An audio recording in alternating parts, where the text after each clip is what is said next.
The Stormy Warrior, O'Brien Family Romance, Jennifer's Navy SEAL Romance, Book 3, written by Jennifer Youngblood, narrated by Autumn McNamara. Chapter 1. As Tess made her way to the gift shop at the Turtle Bay Resort, she tried to make sense of her conflicting feelings. In a few short hours, Riley was getting married. Tess was beyond happy that Riley had found such a great guy. From day one, Tess had been Chaz's biggest advocate. Riley was so happy she practically glowed. Why am I feeling so glum? Even as her mind voiced the question, the answer came like a sharp jab in the gut. She felt like she was losing her older sister. Riley was Tess's rock, her capable protector and mother figure all rolled into one. When their mother deserted the family, the sisters had banded together. The two of them against the universe. Now that Chaz was in the picture, Tess felt like the third wheel. Her stomach clutched. These feelings weren't making any sense.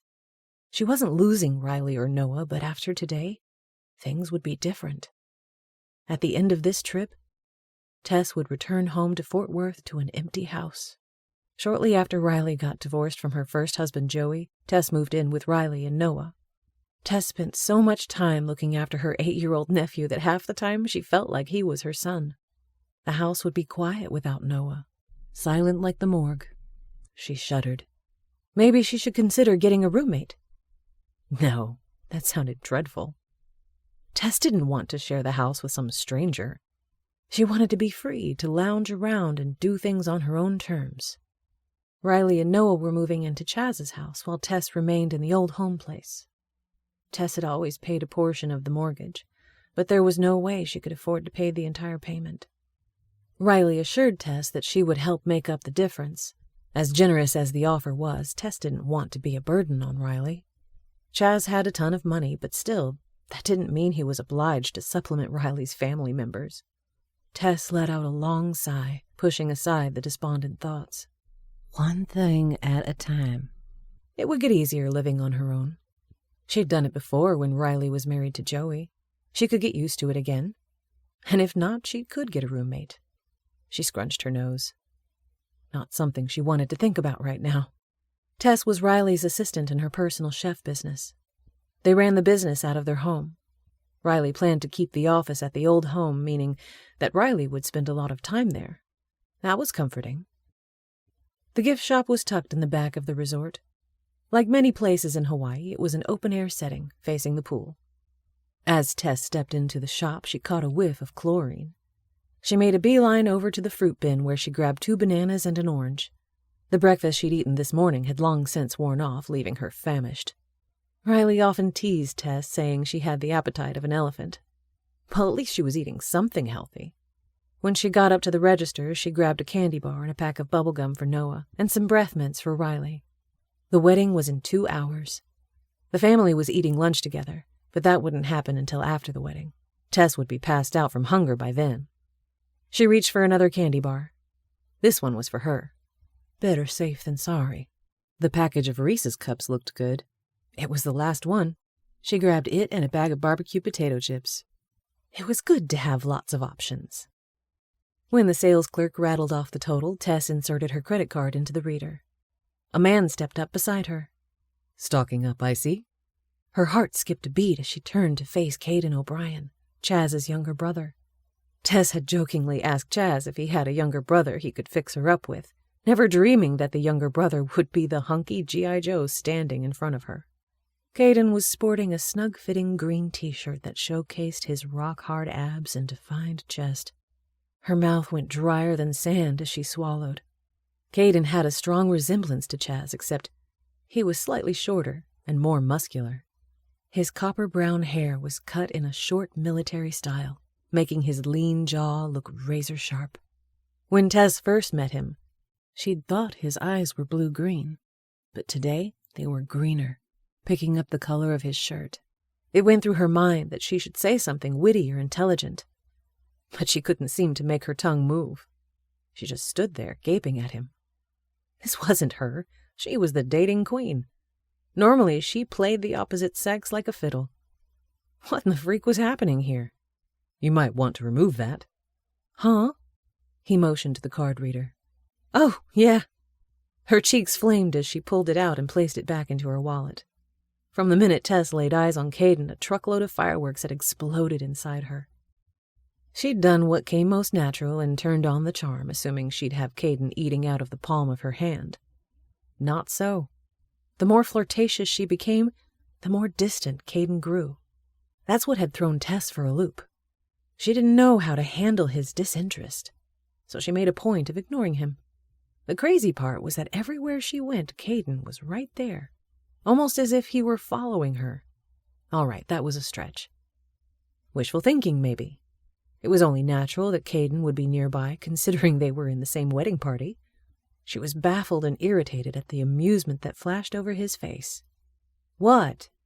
she grumbled. "The clerk is asking if you'd like a bag." Tess looked at the clerk, who flicked her wrist impatiently, making a point of looking at the customers waiting in line behind Tess. Yes, please," she added with an apologetic smile. A second later, she reached for the bag and stepped away from the counter. Caden moved with her. A few awkward beats stretched between them. "Aren't you getting anything?" Tess asked, realizing his hands were empty. A hint of laughter sparkled in his eyes. "I was gonna get Reese's cups, but some ravishing woman nabbed the last one." Her eyes flew open wide, a giggle rising in her throat. "I think you meant ravenous." He didn't even blink. "I know what I meant," he said softly. Pleasure rippled through her. Had the stone-cold soldier boy just given her a compliment? She forgot that she was supposed to be ignoring him as a smile curved her lips. "Well, there are two in a pack. I suppose I could be persuaded to share," she said coyly. "If you'll walk me back to the room." Maybe Caden was warming up to her. The distance between them shrank as blood pumped through her veins like a jet engine. She traced the outline of his wide shoulders, going down to his tapered waist and long, jean-clad legs. A tendril of hope sprouted in her chest as she awaited his answer. For a split second, he looked as if he might take her up on the offer. Then something shifted as he stepped back, a tight, impersonal smile fixing over his lips. "Thanks," he said offhandedly, "but I have a few things to take care of before the wedding." His rejection was a slap in the face. Was she so detestable that he couldn't even walk with her to the villa? One minute he was throwing around compliments, and the next he was turning her down. "Suit yourself," she harumphed as she turned on her heel and marched away. She vowed then and there that she was done with Caden O'Brien. She didn't care how handsome and magnetic the guy was. He was a jerk, plain and simple. "Good riddance," she muttered under her breath. The wedding was about to start. Riley and Chaz couldn't have picked a more perfect spot. It was on a grassy area called Kuilima Point, overlooking the ocean. A slight breeze ruffled Tess's dress, and she caught the taste of salt in the balmy air. Tess felt like 1,000 tap dancers were pounding the inside of her stomach. "You've got this," she uttered to Riley, whose eyes were moist. Riley's hand went to her hair in a self-conscious gesture. "Do I look okay?" she grimaced. "I feel like my hair is a frizz pad." Tess chuckled darkly. "Tell me about it. I haven't been able to do a thing with my hair since we got here." She shook her head, realizing she was rambling. "You look exquisite, like a princess." "Thank you," Riley chimed, rewarding Tess with a tender smile. "It's true." Riley's snow-white dress glittered in the sunlight. Her blonde, shiny tresses were pulled into a chic updo. The crowning touch was a necklace made of dainty pearls, arranged in a lace pattern. She wore simple pearl earrings to match. Tears glistened in Tess's eyes. "I'm so proud of you." "Thank you," Riley said hoarsely. "I love you." "I love you too, sis." McKenna, the only daughter of the O'Brien clan, came up and gave Riley the once-over. "You look beautiful," she beamed with a gargantuan smile. "My first sister," she said warmly, touching Riley's arm. Tess scowled, then caught the grin on Riley's face. "What?" Riley only shook her head. "Welcome to the family," McKenna said heartily. "Thank you," Riley responded. Tess felt eyes on her. She glanced over to where Caden was standing with his brothers, Colin and Asher. The three of them were Chaz's groomsmen. Most people would quickly look away when caught staring at someone. Not Caden. He met her gaze full on. Electricity spiked through her, irritating the heck out of her. It was idiotic to be this attracted to someone who had no intention of entering into a relationship. Tess arched her eyebrow, giving Caden a questioning look. Seeing the exchange, McKenna grinned like a Cheshire cat. "It looks like my twin brother is infatuated." "I highly doubt that," Tess retorted. "Oh, yes, he is. I can tell," McKenna stated confidently, her long red hair bobbing as she dipped her chin. Her light eyes danced with amusement. "It makes sense. Caden has always had a thing for brunettes." Well, that was good to know. It restored Tess's confidence in her intuition. She'd felt like Caden was attracted to her from the get-go, but then second-guessed herself when he acted so wishy-washy. Riley tilted her head in surprise. "You and Caden? I had no idea. When did this happen?" "Nothing is going on between me and Caden," Tess countered, her jaw tightening. She shot McKenna a dark look that said, "Mind your own business." "Caden is a cold fish and has made it clear that he wants nothing to do with me," she snapped, feeling again the bitter sting of his rejection. Riley probed Tess with the wise owl eyes of an older sister who could see right through her. Tess knew with one look that Riley realized that she had a thing for Caden. Had she really just thought that? She had a thing for Caden? It wasn't a thing. She wasn't exactly sure what it was, but Caden was messing with her head. Asher called out to McKenna. "Hey, Red, you got any gum on you?" McKenna grunted out a laugh as she made a face. "Sure, I'm carrying around a whole pack in the front of this dress." "I knew you were stuffing the front of your dress with something," Asher taunted. "Better gum than toilet tissue." McKenna's face turned as red as her hair. "You're gonna get it for that," she threatened as she stalked towards Asher. "Is something going on between you and Caden?" Riley asked in a low tone when it was just the two of them. "Of course not," Tess laughed. She patted Riley's shoulder. "It's your wedding day, sis. You don't need to worry about me and Iceman over there." She shot Caden a frosty look. Riley's eyes widened. "Oh my gosh, there is! You like him!" "That's ridiculous," Tess scoffed. The concern on Riley's face pricked her insides. "Is there something wrong with Caden?" "No, Caden's a great guy."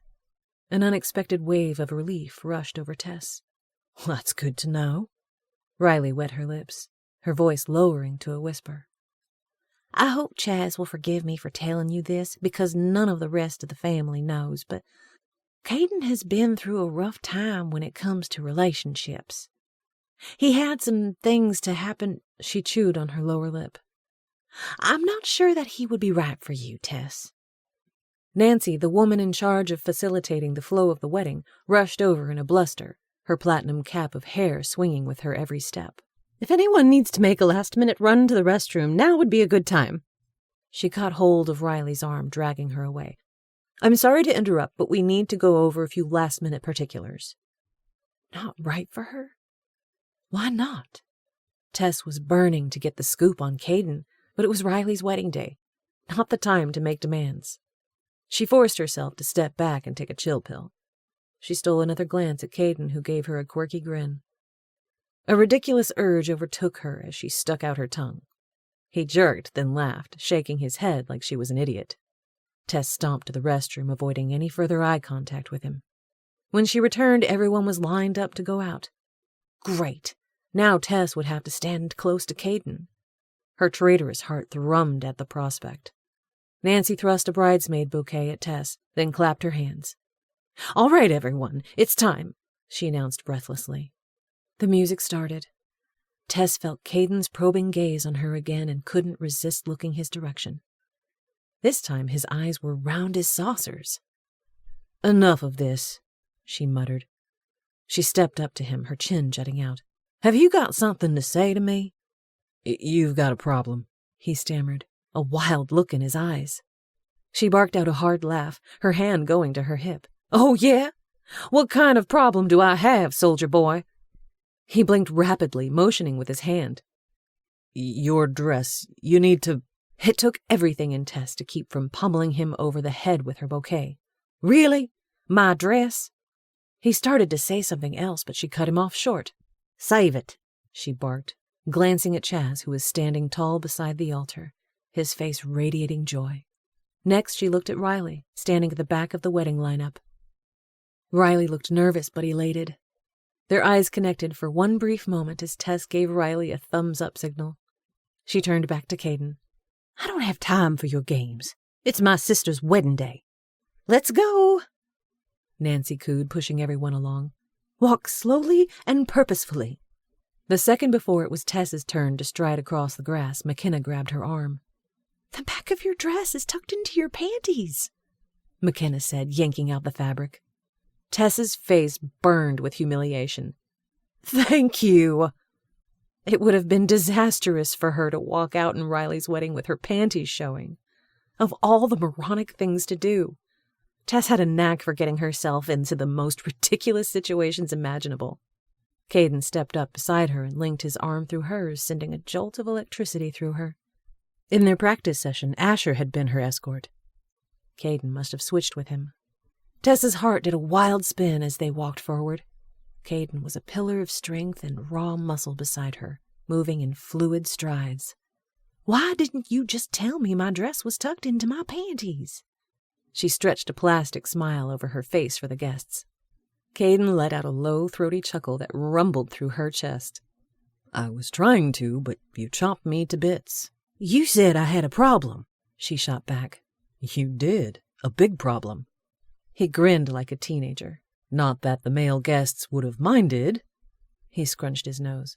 But your pink panties with red hearts were probably not the best attire for a wedding. You're a jerk, she hissed. Tess happened to like panties with patterns on them. They made her feel young and daring in a harmless sort of way. Of course she would pick the heart panties on the day she was stupid enough to get the back of her dress caught up in them. Caden tightened his hold on her arm, giving her a sidelong glance. If it's any consolation, you really do look ravishing. Red suits you. Warmth glowed through her. Riley's wedding colors were red and a dark evergreen. She had chosen to wear red and McKenna green. Tess was confused by Caden's compliment. She was both frustrated and exhilarated by his closeness. Everything was brighter and more vivid with Caden by her side. Tess couldn't remember the last time her senses had been so heightened. When they took their spot, Caden was supposed to release her arm, but he held on to it a little longer. For a split second, she allowed herself to savor the feel of his arm linked through hers. Then her good sense took over as she arched an eyebrow. Talk about sending mixed signals. As chummy as Caden was being with her now, she knew that if she uttered one word about them going on a date, he'd run for the hills faster than a scared rabbit. Riley's words came rushing back, making her wonder what had happened to Caden. Hopefully Tess would get a moment to ask Riley about it before she left on her honeymoon. Tess's heart sank as a disheartening thought occurred to her. Maybe Caden was damaged beyond repair. No, that couldn't be the case. No one was damaged beyond repair. There was always hope, right? Riley said Caden was a good guy. The wedding march song began, sending a hush over the guests. All eyes turned to watch Riley glide down the aisle. There was a look of such pure joy on Riley's face that Tess had the feeling of witnessing perfection. Tears misted her eyes. Riley deserved all the happiness in the world. She found a great guy who loved her with all his heart. A pang shot through Tess. If only she could be so lucky. Too bad Caden wasn't more like his older brother, Chaz. Chaz had taken one look at Riley and was smitten. He was the one who pushed the relationship forward despite Riley's reservations. Caden was the epitome of Mr. Tough with his chiseled muscles and military bad boy aura, but he seemed scared to death about going on a date, much less having a relationship. As the preachers started the ceremony, Tess realized with a jolt that while everyone else had been watching Riley, Caden was watching her. His expression held the same longing that she'd felt when she first saw him, but it also held something else, a deep sadness that jolted her to the core. She got the feeling that Caden was fighting some inner battle with himself. Then came his forced polite smile that erected a barrier between them so high she could never scale it. Forget about him, her good sense cautioned. If only she would listen. But Tess had never been good at heeding the voice of reason, not when her emotions were in such a jumble. Caden O'Brien had gotten under her skin, and she got the feeling that she wouldn't be able to rest until she discovered the reason behind his reticence. This time, when he caught her eye, she didn't scowl. Instead, she gave him a smile sweeter than honey. It had the gratifying effect of causing his cheeks to slightly redden. Miracle of miracles, he smiled back, causing her entire body to flush with pleasure. Yep, she was enthralled with Caden O'Brien. More enthralled than she'd been with anyone in a very long time. She silenced the warning bells going off in her head and focused on the wedding. Today was a day for joy, and by golly, Tess was going to enjoy every minute of it. Chapter 2. Unfortunately, Tess didn't get a chance to talk to Riley about Caden. All questions she had about him must wait until after Riley and Chaz returned from their honeymoon. Riley had been so caught up in the events of her wedding that Tess didn't want to bring up the topic of Caden's past. Also, Riley was worried about being away from Noah for 2 weeks while she honeymooned. Tess was going to watch Noah. Riley had obsessed over every detail concerning his care. She made Tess promise to make him eat healthy and get him to bed at a reasonable hour. Riley meant well, but her adherence to a rigid schedule was exhausting. It wasn't like Tess hadn't looked after Noah plenty of times before.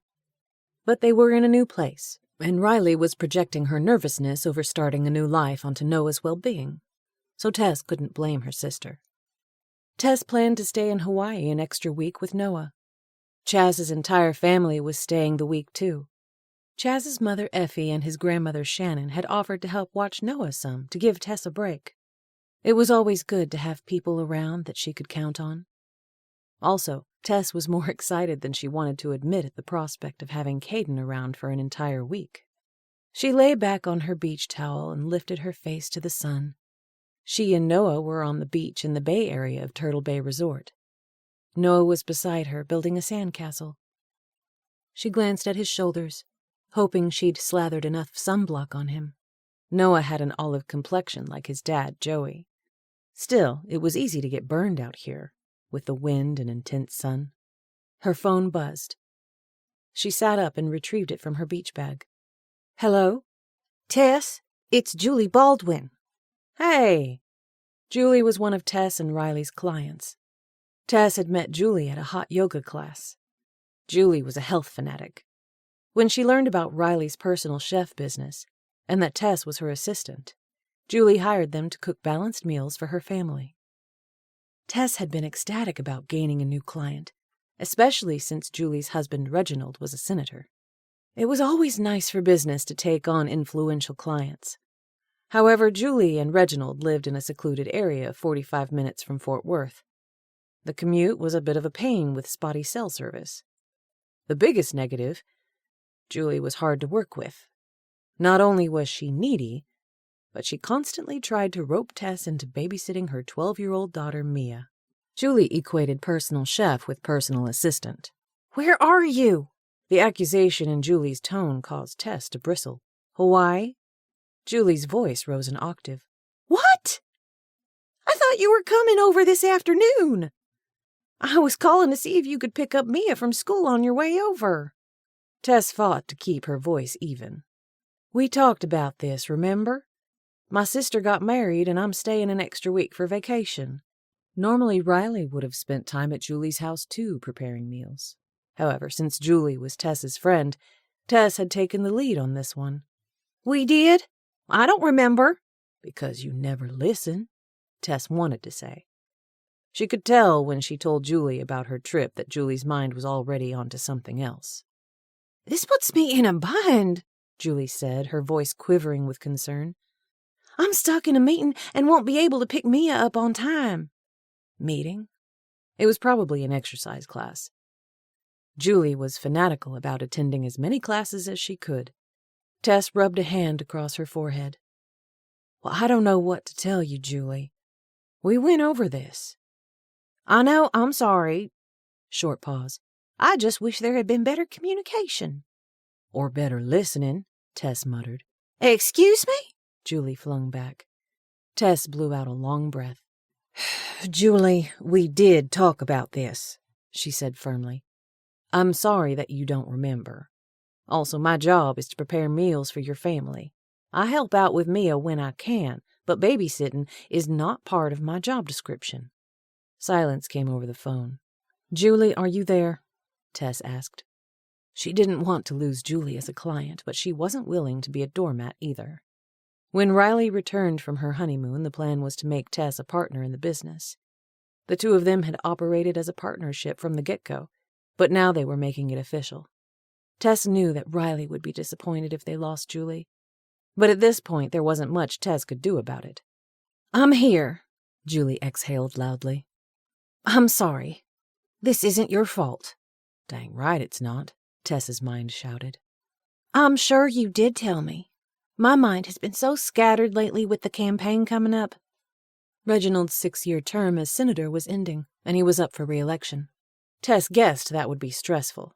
Still, Julie didn't work. Her only occupation seemed to be keeping herself in pristine physical shape and looking after Mia. When are you getting back? Julie's voice had a plaintive tone. I guess I'll have to pick up dinner tonight. It's so hard to find something healthy, she lamented. I'll be back Monday morning. Oh, good. Can you come over Monday afternoon? Tess and Noah were flying home from Hawaii on Sunday evening around 9 p.m. Tess didn't sleep well on planes. She was sure she'd be exhausted by the time she got back. She'd purposefully left Monday open so she could recoup. Sorry, but Monday won't work. I believe I can come on Tuesday, though. Hang on, let me check. She cradled the phone on her shoulder, reaching for her appointment book. She kept it with her, knowing she'd still have to book appointments while on vacation. She thumbed through her book, stopping on Tuesday's date. She had an appointment that morning, but nothing for that afternoon. That should work. All right, I guess I'll have to make do with Tuesday, Julie snipped. Can you pick up Mia from school on your way? Julie was grating on Tess's last nerve. Yes, I can do that. As a friend. Shoot. Tess would have Noah. She could ask Gemma to watch him. Gemma was an elderly woman who started out a client and was now a trusted friend. Gemma's grandkids lived out of town, so she always jumped at the chance to spend time with Noah. One perk was that Gemma lived next door to Chaz and soon would to Riley and Noah. Noah would enjoy going to his future house and spending time in his new bedroom. He was excited about the rocket wallpaper that Riley had installed. I'm keeping my nephew while my sister is on her honeymoon. I'll have to make sure I have a place for him to go. Well, you can bring him with you, Julie offered. Mia would enjoy the company. Okay, I may do that. Noah was so high energy that it was hard to watch him while she worked. Still, it was an option if Gemma couldn't keep him. Let's plan on Tuesday. Sounds like a plan, Julie chirped. Ciao. She ended the call. Ciao to you, too, Tess said sarcastically. Thanks for asking how I'm doing or how my sister's wedding went. When Tess first met Julie, they had an instant connection. Tess had loved Julie's bubbly personality and zest for life. The more she got to know her, however, the less impressed with her she became.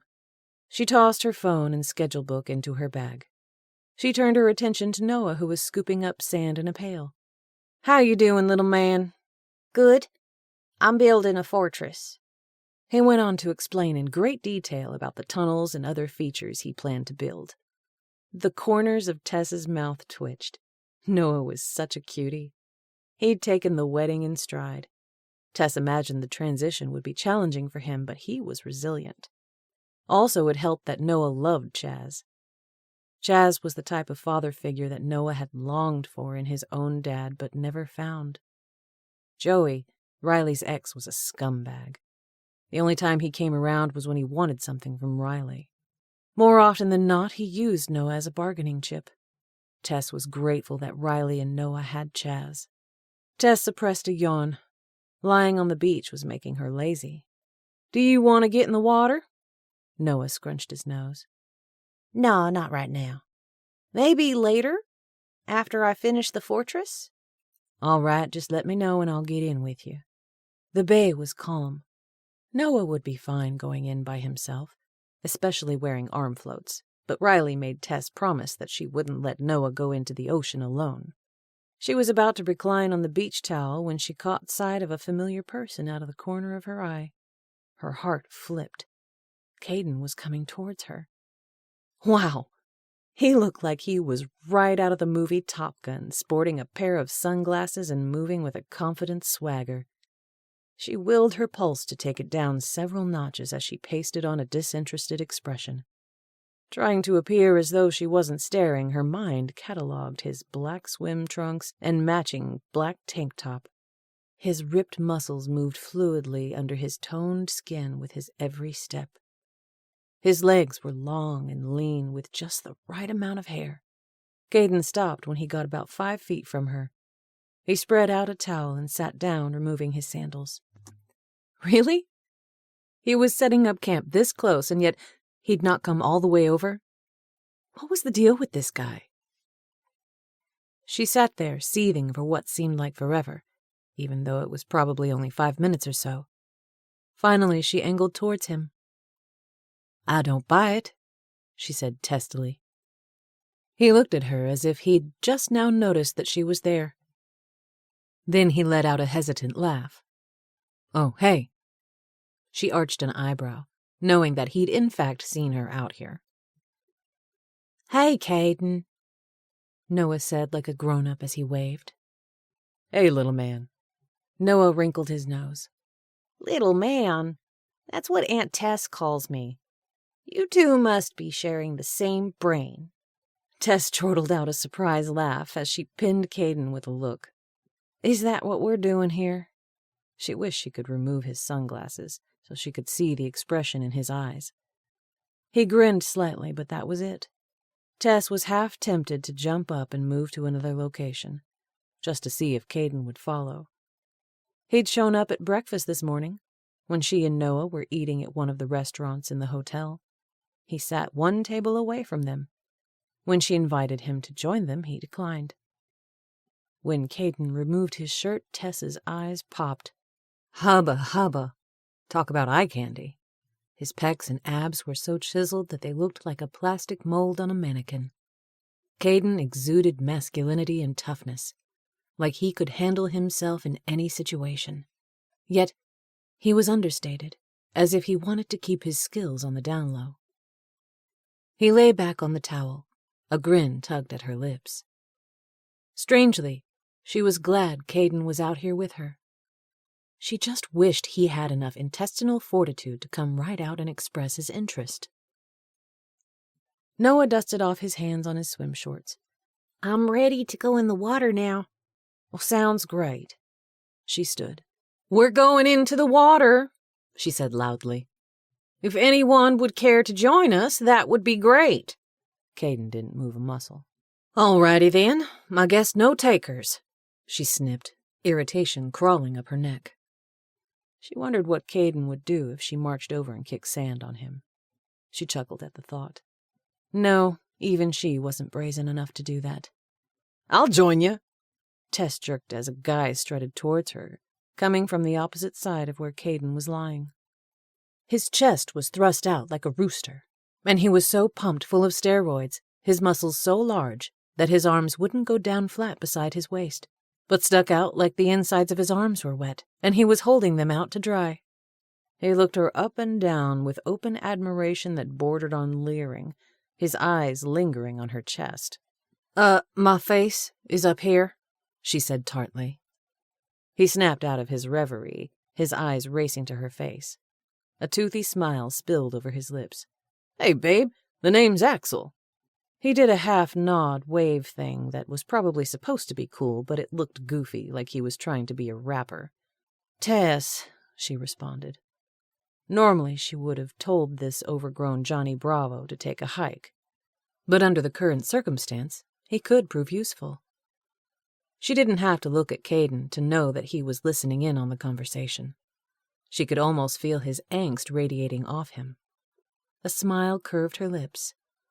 Axel assumed the gesture was meant for him and grinned broadly. Too bad we're in the bay. I could teach you a thing or two about surfing, Axel boasted. Tess tipped her head. Oh, you surf? Axel didn't look like he surfed. Tess doubted that he could tell the front end of a surfboard from the back. Do I surf? He chortled out a laugh. Does a cat have climbing gear, babe? She lifted her chin, eyeing him. The name's Tess. Axel's upper body was covered in tattoos. Tess, he corrected, then motioned at Noah. Is this your kid? My nephew. The name's Noah. Noah did the nod-wave gesture, mimicking what Axel had just done. Tess bit back a laugh as she gave Noah an admiring look. The kid had torque. Axel cleared his throat in embarrassment, then motioned, You ready to go in? Tess didn't relish the idea of going anywhere with Axel, but she figured there was little harm in it out here in a public place. Sure. I need to put Noah's floats on his arms. I don't need floats, Noah said indignantly. I'll let the boy go without them, Axel said. The water's so calm. Tess shot Axel a death glare. I'll decide what's best for my nephew. She homed in on Noah. You will wear the floats or you won't go out. Fine, he huffed, his shoulders deflating. Tess got him suited up, and then they walked towards the water. On the way, Axel spotted a couple of seagulls and chased after them, causing them to squawk as they flew into the air. Noah looked at Tess. You picked a winner this time, he said dryly. She swiped his hair, laughing. I didn't pick him. He just showed up. She made a face. When did you become so grown up, anyway? He straightened to his full height. I know these things. I've got eyes. Yes, you do. And you're a good judge of character, too. Don't worry, I'll get rid of this joker ASAP. Thank goodness, Noah said, rolling his eyes. Tess just shook her head, chuckling. Noah, you're a man beyond your years. He scrunched his face. Huh? She ruffled his hair. Never mind. By the time Tess and Noah got in the water, Axel was jumping around like a fish. He started splashing them. Noah clutched Tess's hands and closed his eyes, averting his face. Despite his bravado about not wanting to wear floats, Noah wasn't a great swimmer, which is why Riley was so adamant about not letting him go out into the ocean alone. Hey, Tess growled, cut it out. It's just water, Axel countered. Salt water that's stinging Noah's eyes. Axel moved to stand beside her. Where are you from? Texas. I thought I detected a southern accent, Axel said in an exaggerated drawl that made Tess cringe. Well, how about you, Johnny Bravo? Where are you from? Axel's face fell. Are you talking about Johnny Bravo, the cartoon? That bubblehead? Well, if the shoe fits, Tess chimed, looking over to where Caden was lying. Well, not lying anymore. He was sitting up. She couldn't tell for sure with his sunglasses, but it looked like Caden was watching. Good. That made putting up with Axel worth it. I'm from St. Paul, Minnesota originally, but I travel around a lot with the military. What branch of the military are you in? She turned her attention to Noah. You want to go a little deeper so you can float? He nodded. She moved out so that the water was to her chest. Don't worry, I'll keep hold of you. Noah stretched out and began kicking. I'm in the Navy.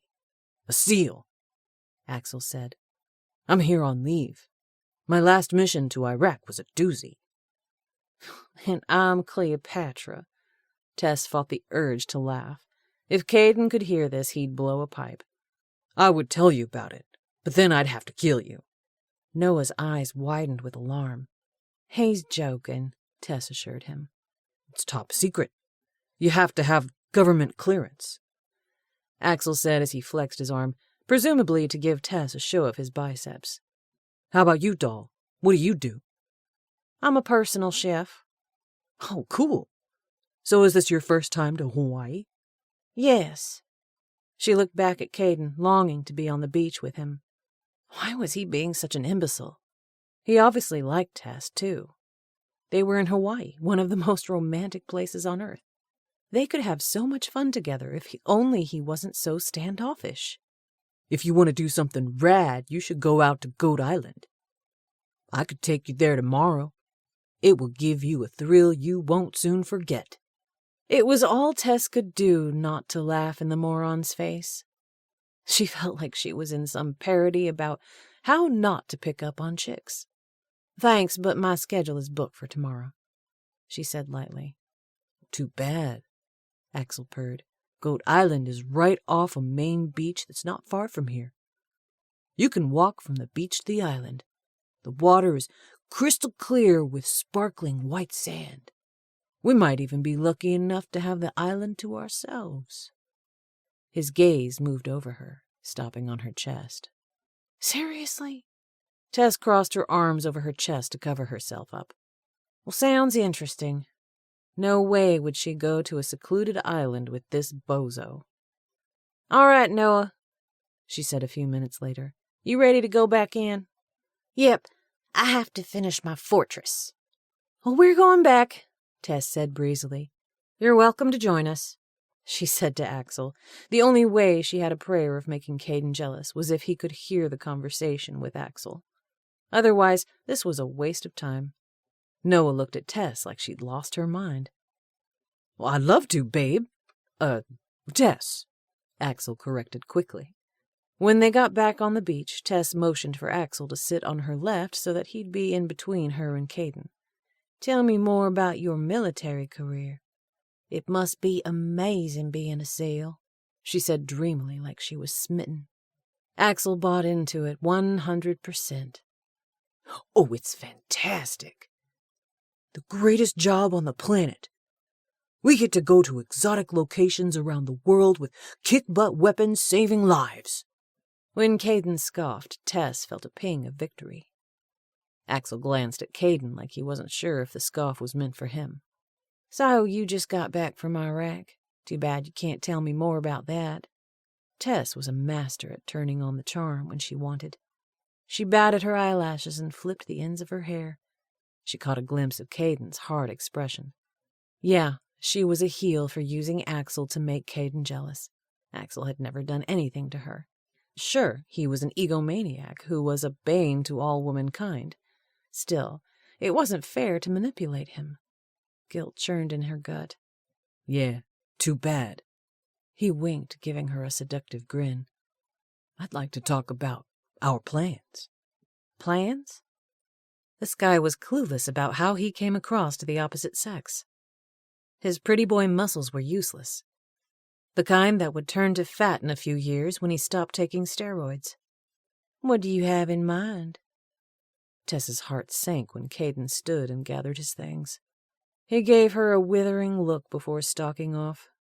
Everything in her wanted to chase after him. Axel trailed a finger over her arm, causing her flesh to crawl. She moved away from him, hugging her arms as she shot him an accusing look. What was that? Uncertainty crept over Axel's features. I thought we were getting along great. You know, that you were into me. Well, you thought wrong, she snapped. His crestfallen expression hit her like a dagger as she let out a long breath. Look, it's not you, it's me. I'm sorry that I gave you the wrong impression. His expression turned sour. So that's how it's going to be, huh? He swore under his breath. You're a tease. The hairs on the back of her neck stood. I beg your pardon? I am not a tease, he grunted. Whatever you say, babe. Stop calling me that. You don't even know me. An ugly sneer twisted over his face. You know what? I don't need this. If you can't recognize a good thing when you see it, then you don't deserve me. A laugh tickled her throat as she swallowed it back down. Yeah, you're right, she wagged a finger. I'd hate for you to waste all that on someone who doesn't appreciate you. She flashed a placating smile. My loss. Indeed, he said hotly as he stood. You're not all that anyway. Nope, she chimed. I'm not. Save yourself, man. Get as far away from me as you can. Gladly, he strutted away. Tess breathed a sigh of relief as she watched him go. Okay, not the smartest idea to try and make Caden jealous at someone else's expense. Lesson learned. She stared out unseeingly at the bay, her brain a jumble. She didn't know why this thing with Caden O'Brien was tying her into knots. It wasn't like she was at a loss for dates. She could have a date 7 nights of the week if she wanted. But not with a guy like Caden. Caden was in a league of his own. She sighed, wishing she could talk to Riley and find out what had happened to Caden. If Tess knew that, then she might be able to figure out a way to get through to him. "I'm hungry," Noah complained, clutching his stomach. "Okay, let's pack up, and we'll go to the grill and get something to eat." "Can I go swimming in the pool?" "Sure." It would be easier to watch Noah in the pool than in the ocean. With any luck, they might run into Caden. She could only hope. Chapter 3. "I told you we shouldn't have come out here." Noah thrust out his lower lip, glaring at Tess. "We're gonna get stuck out here," he cried, tears gathering in his eyes. "Calm down, we're not going to get stuck out here." Tess looked at the darkening clouds, churning like a mixer in the dark sky. They were going to get stuck out here. The wind picked up, bringing rain with it. Crap! What had she done? Noah hugged his arms, his teeth chattering. "It's freezing out here." They were at Goat Island, the place Axel had told her about. Tess could only take so much of lying on the beach, wondering if Caden would grace her with his presence. She needed an adventure. After all, this was her vacation. Mind you, she was watching Noah, but still, it wasn't every day that a girl got the chance to go to Hawaii. Tess scouted out Goat Island the night before online. It was a bird sanctuary, located a stone's throw away from a state beach park. She and Noah hopped in the rental car and drove here shortly after breakfast. It had seemed harmless when they waded over. It was a short walk, about the length of a football field, and the turquoise water was placid. They'd spent a couple hours exploring the island, which they had completely to themselves. Like Axel said, the water was crystal clear and the beach pristine. It felt like they were on a deserted island, on their very own piece of heaven. Tess felt invigorated. For the first time since she'd arrived in Hawaii, it truly felt like she was on vacation. Then, just like that, the weather shifted as ominous clouds moved in. Tess gathered up their things for them to walk back across to the main beach. To her horror, the ocean was now choppy with white-capped waves. The tide was high. No way could they walk across that. She sucked in a calming breath, trying not to panic. What were they going to do? She offered up a silent prayer for help. It had been foolish to venture to an unfamiliar place that some Neanderthal told her about without doing more research. Riley would flip when she learned that Tess had put Noah in a precarious situation. Think, Tess. There has to be a way out of this. Noah's lower lip trembled, tears welling in his eyes. "I'm so cold." He ducked his chin into his chest, hugging his arms. "It'll be okay." She tried to sound authoritative and in control. Tess was cold too, the rain pelting down like ice darts. "Here, put on your t-shirt." After Noah had done so, she pulled him close, rubbing his arms to warm him up. "We'll just sit down near the bushes to shield the wind and wait it out." "How long will that take?" His expression mirrored the alarm that was chilling her blood and turning it to sludge.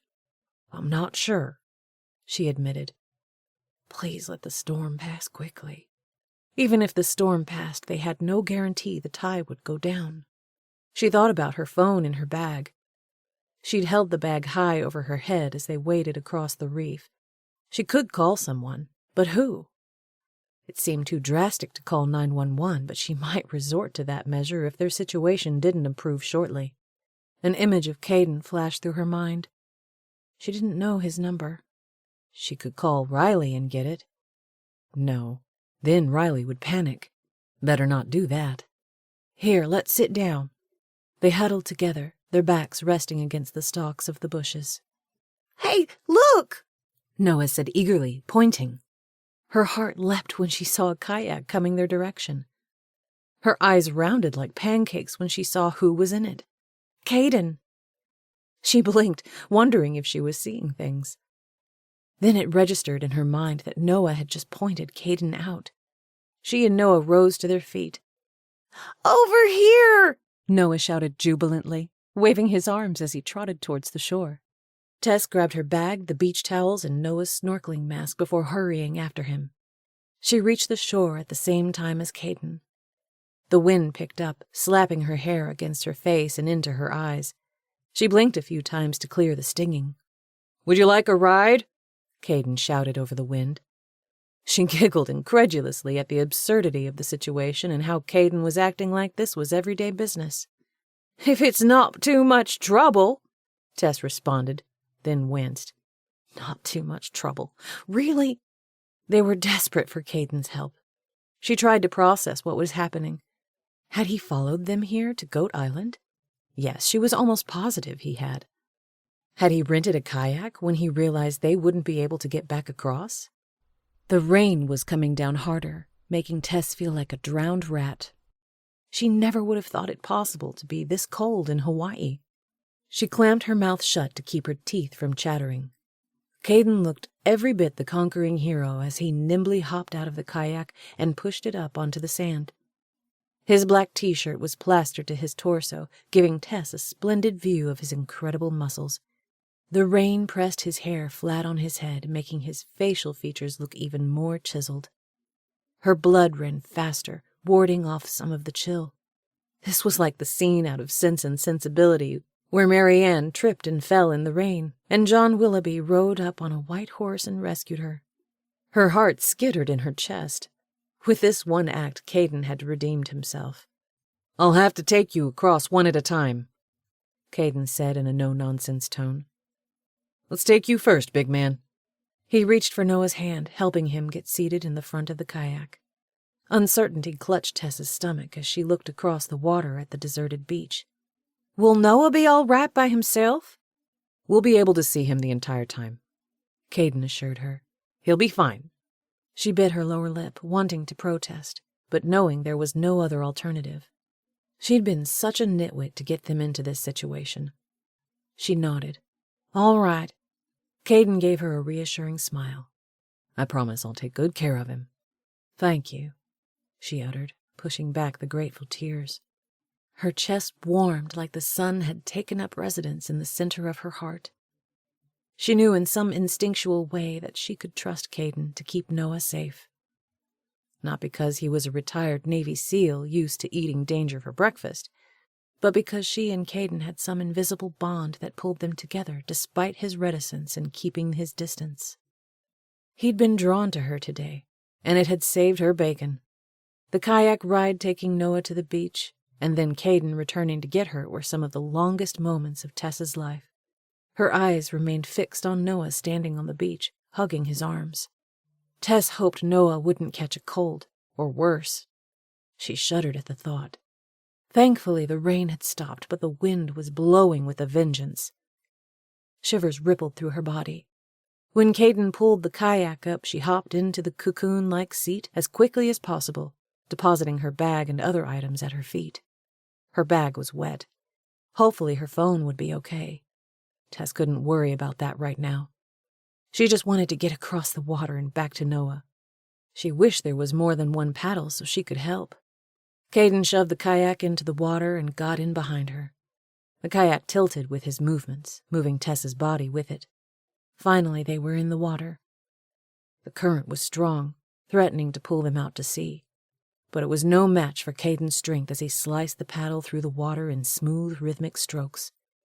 Tess didn't realize she'd been holding her breath until they reached the sandy shore of the beach. She exhaled in relief as she got out of the kayak, surprised to learn that her legs were shaky. Caden pushed the kayak onto the sand as she grabbed her things. She looked at Noah. "Are you okay?" He nodded, but he was shaking all over, his lips blue. "We'll be warm in the car soon." She turned to Caden. "Thank you so much. I don't know what we would have done if you hadn't come." "I'm glad I could help." "What will you do with the kayak?" A boyish grin tinged with adventure overtook his features. I'll kayak up the shoreline to the place where I rented it." Tess suppressed a shudder as her eyes swept over the choppy water. "In that?" "I've been in much worse," he said with a casual shrug. A smile tugged at her lips. "I guess you really are Superman. Or Aquaman." Caden ducked his head slightly, a faint blush coming over his cheeks. "Nah, just a former frogman. It was nothing." "Everyday business for a superhero," she teased. She'd never seen a man look cuter or more irresistible. "Let's go," Noah said impatiently. "In a minute," Tess countered, her attention focused on Caden, who was standing a mere foot away. She caught a look of longing in his eyes, letting her know that he was drawn to her as she was to him. It called to her, making her feel reckless. She knew if she didn't act now, she might never get a chance like this again. Before the rational side of Tess could put up an argument, she stepped up to him and touched his cheek. He didn't move away. His arresting eyes burned with an inner fire, letting her know it was okay to continue. Taking a plunge, she pressed her lips to his, electricity jolting through her veins. Panic trickled through her when Caden's lips went stiff. Still, she moved her mouth against his, softly, coaxingly, infusing him with all the sweetness she had to offer. Her fingers slipped around his neck and up through his hair as she pulled him closer. Victory surged through her when he responded. His lips were firm and controlled, like he was trying to keep his passion reined in. Still, the kiss was rapturous. "Gross!" Noah shrieked. With a jerk, Caden backed away, his expression mortified. Tess chuckled, shooting Noah a sidelong glance. "Oh, hush. It's not like you haven't seen kissing before. You've watched plenty of Disney shows. They always kiss at the end." Noah made a gagging motion. "I'm never gonna kiss," he said with a look of pure disgust. "I know, and you're never gonna grow up." Tess grabbed Noah and ruffled his hair. "Stop!" he protested, but she only laughed and let him slip out of her arms. Tess feared that Noah's outburst might push Caden away, but it seemed to do just the opposite. He exchanged an intimate look with her that sent a glow over her entire body. She could tell that Caden was trying hard not to laugh. A giggle bubbled in her throat. She gave way to the laughter, feeling deliriously happy. "Kids," she murmured, shaking her head. She searched Caden's face. "What happens now?" Her breath caught in her throat as she waited for him to answer. She couldn't bear the thought of them going back to being strangers. He tilted his head, looking thoughtful. "Well, you seem to have a talent for finding trouble." She laughed. "Well, I've never heard it referred to as a talent before, but you do make a good point." His eyes sparkled with adventure. "I suppose it would be easier for me to keep you out of trouble if we hung out together." His words sparked a garden of hope in her breast. She wanted to jump up and shout hallelujah. It took all the energy she could muster to keep her expression neutral. "Yeah, I might consider that under one condition." Amusement flickered his blue-green eyes. "Oh, yeah?" "Next time, bring 2 paddles, so I can help." She scrunched her nose. "I can't stand to just sit on the sidelines and not be a part of things." Warm, rich laughter flowed out of his throat. "Duly noted." He gave her an appraising look. "One of the things I like about you." One of the things, meaning he liked other things about her. She was tempted to ask him what things he liked, but didn't want to push the envelope. "So, when should we meet up for our next adventure?"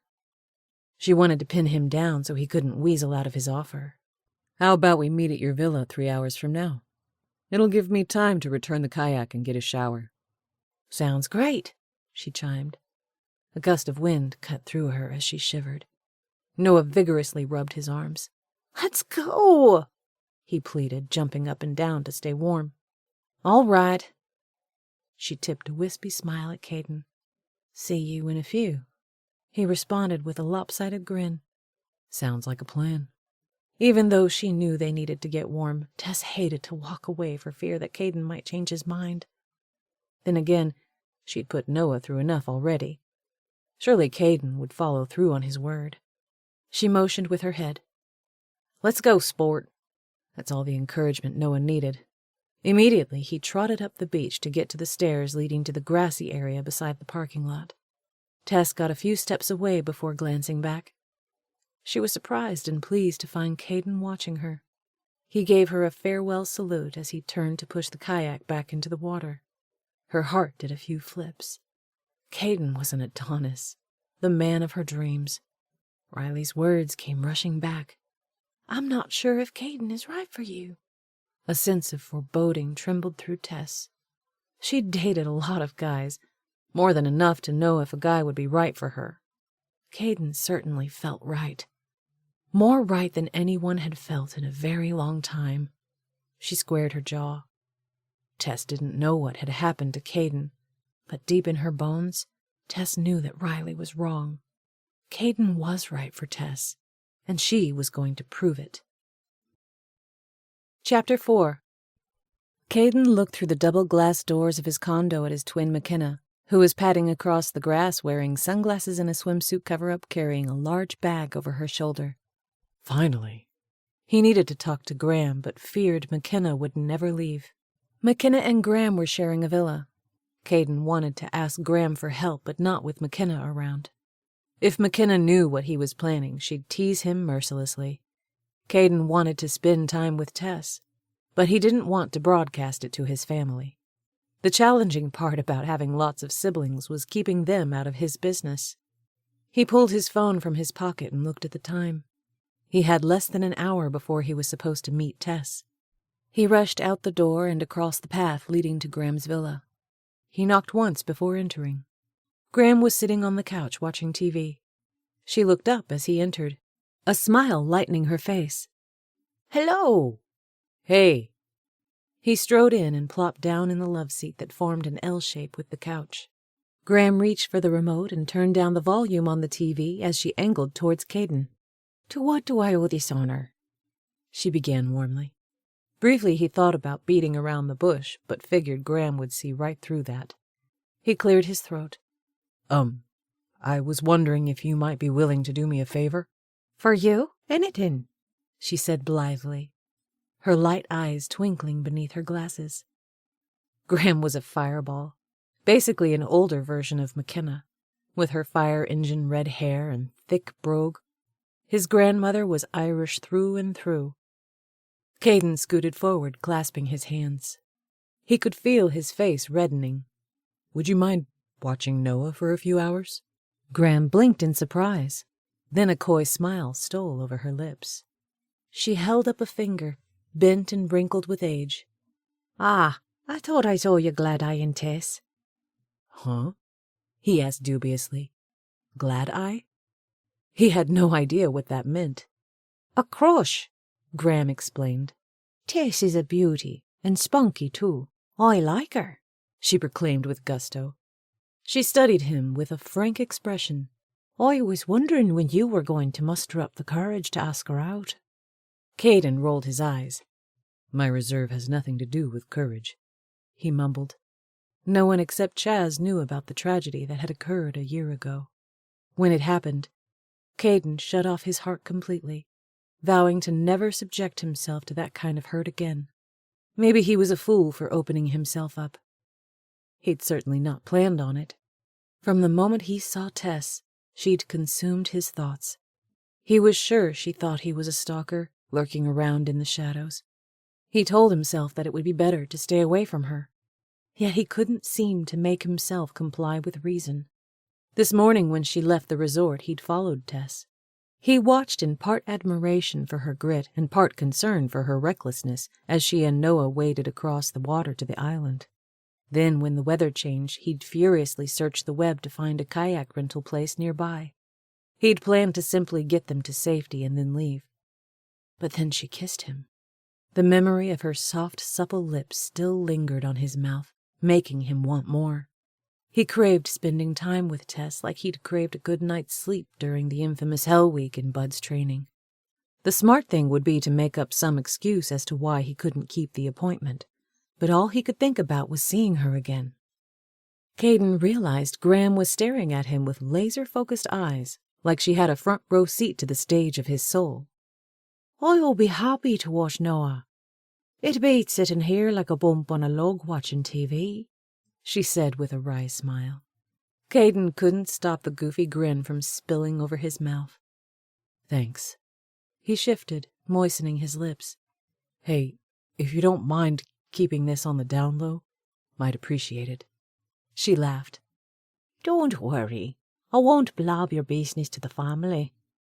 Her eyes sparkled. "You just go and have a wonderful time. I will hold down the fort here.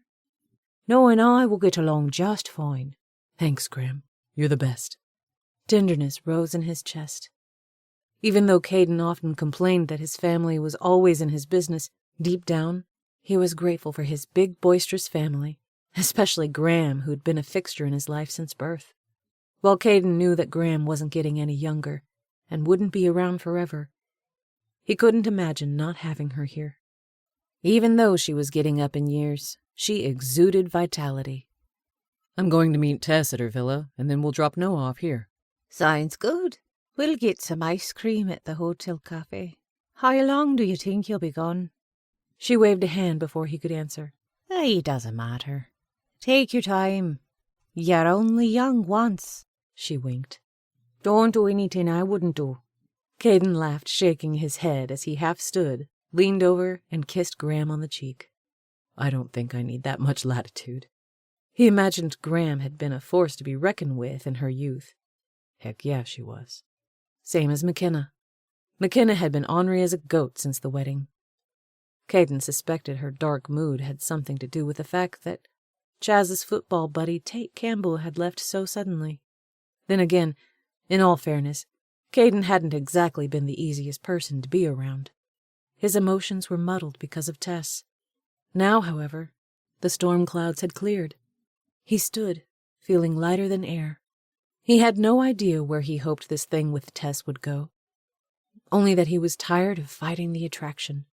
"See you in a few," he quipped over his shoulder as he hurried out the door with a springy step. "How hard can it be to find something decent to wear?" Tess growled as she peeled off her clothes and tossed them on the bed, adding them to the growing heap. She'd gone through nearly everything she'd packed in her suitcase and still couldn't find anything that popped. Part of the problem was that in her excitement over the prospect of spending time with Caden, she'd forgotten to ask what they were doing. They'd have Noah with them, so it wouldn't be anything too fancy. She wanted to wear something casual so she wouldn't come across as trying too hard. But it needed to be flattering. Her emotions swung back and forth like a pendulum. She was so excited she could hardly stand it, and yet she feared that Caden might stand her up. She felt like she'd won some great prize by getting him to simply agree to hang out with her. Jeez, the guy was tying her in knots. It wasn't like she was desperate. Just, since she'd returned to the villa, she'd received 2 text messages from different guys asking her out. Her phone buzzed. She retrieved it from the dresser. "Hello?" she said a little breathlessly. Of all the times for Riley to call, when Tess was running late. "Hey," Riley began. "How's everything going?" "Great," Tess responded in a lively tone. She cradled the phone on her shoulder and reached for a white pair of shorts, holding them up to her waist. There was a pink ketchup stain near the right pocket caused by her late-night craving of French fries that she'd ordered through room service. She wet her thumb with saliva and rubbed it, but the stain didn't budge. She'd have to use hot water and soap. Other than the stain, the shorts were relatively clean. She could pair them with her cornflower blue button-up shirt that tied at the waist. She would have liked to have ironed the clothes, but there was no time. Caden was due to arrive in less than 10 minutes. At least her hair and makeup were already done. "What have you been up to today?" Tess's eyes rounded, thinking of her earlier debacle. If Caden hadn't come to their rescue, she and Noah might still be huddled beside the bushes. She laughed lightly. "Oh, you know, just normal beach stuff." Tess had bribed Noah with a truckload of promised candy, but there was no guarantee that the stinker wouldn't blab everything to his mom. "How's the honeymoon?" "Fabulous," Riley said dreamily. Jazz and I went hiking this morning and lounged around on the beach all afternoon. We're getting dressed to go out for dinner. I thought I'd call y'all right quick while I had a minute. Can I speak to Noah? Sure. Tess walked into the other room and held out the phone to Noah, who was camped out in front of the TV munching on a bowl of popcorn. It's your mom. Eagerly he reached for the phone, sitting up. Hey, Mom, he chimed. Tess figured Riley was peppering him with questions because he nodded vigorously.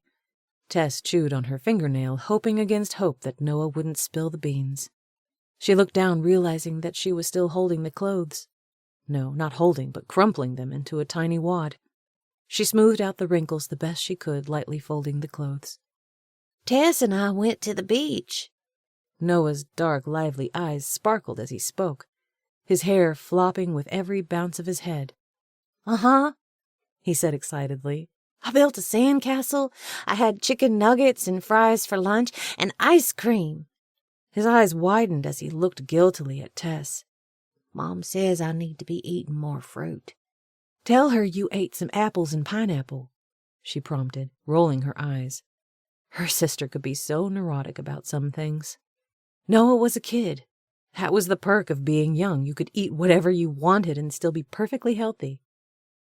Oh, yeah, I ate apples and pineapple, Noah repeated dutifully, as if he were reading from a script. Excitement sounded in his voice. We got a kayak ride from Caden. A streak of mischief trickled into his eyes as he glanced at Tess. The stinker was tiptoeing around the topic of the island to make her nervous. Tess gave Noah a warning look, silently willing him to keep her confidence. A part of her felt like a louse for trying to keep her folly a secret.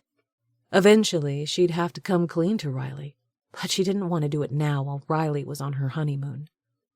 Riley was keyed up enough about leaving Noah, no sense in adding fuel to the fire. I love you too, Mom, Noah said, handing the phone back to Tess. Don't worry, I didn't say anything, he whispered, rolling his eyes. Tess hoped that Riley hadn't heard him. Caden took you riding in a kayak?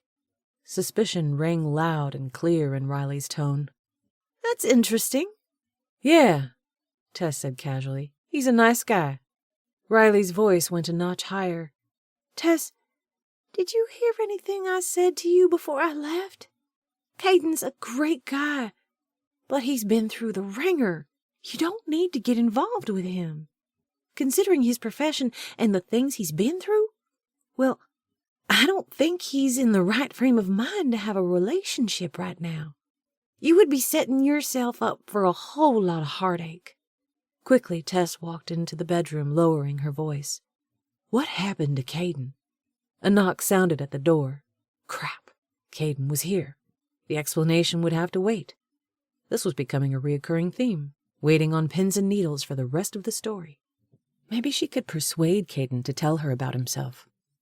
Well, someone's at the door. I've got to go. Okay, Riley said reluctantly, like she wasn't ready to get off the phone.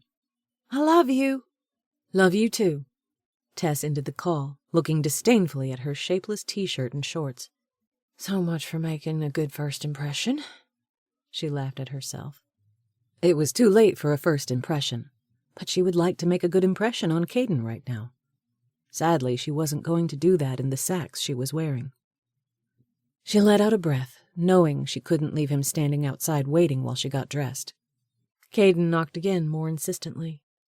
Somebody's here, Noah yelled. I'm coming.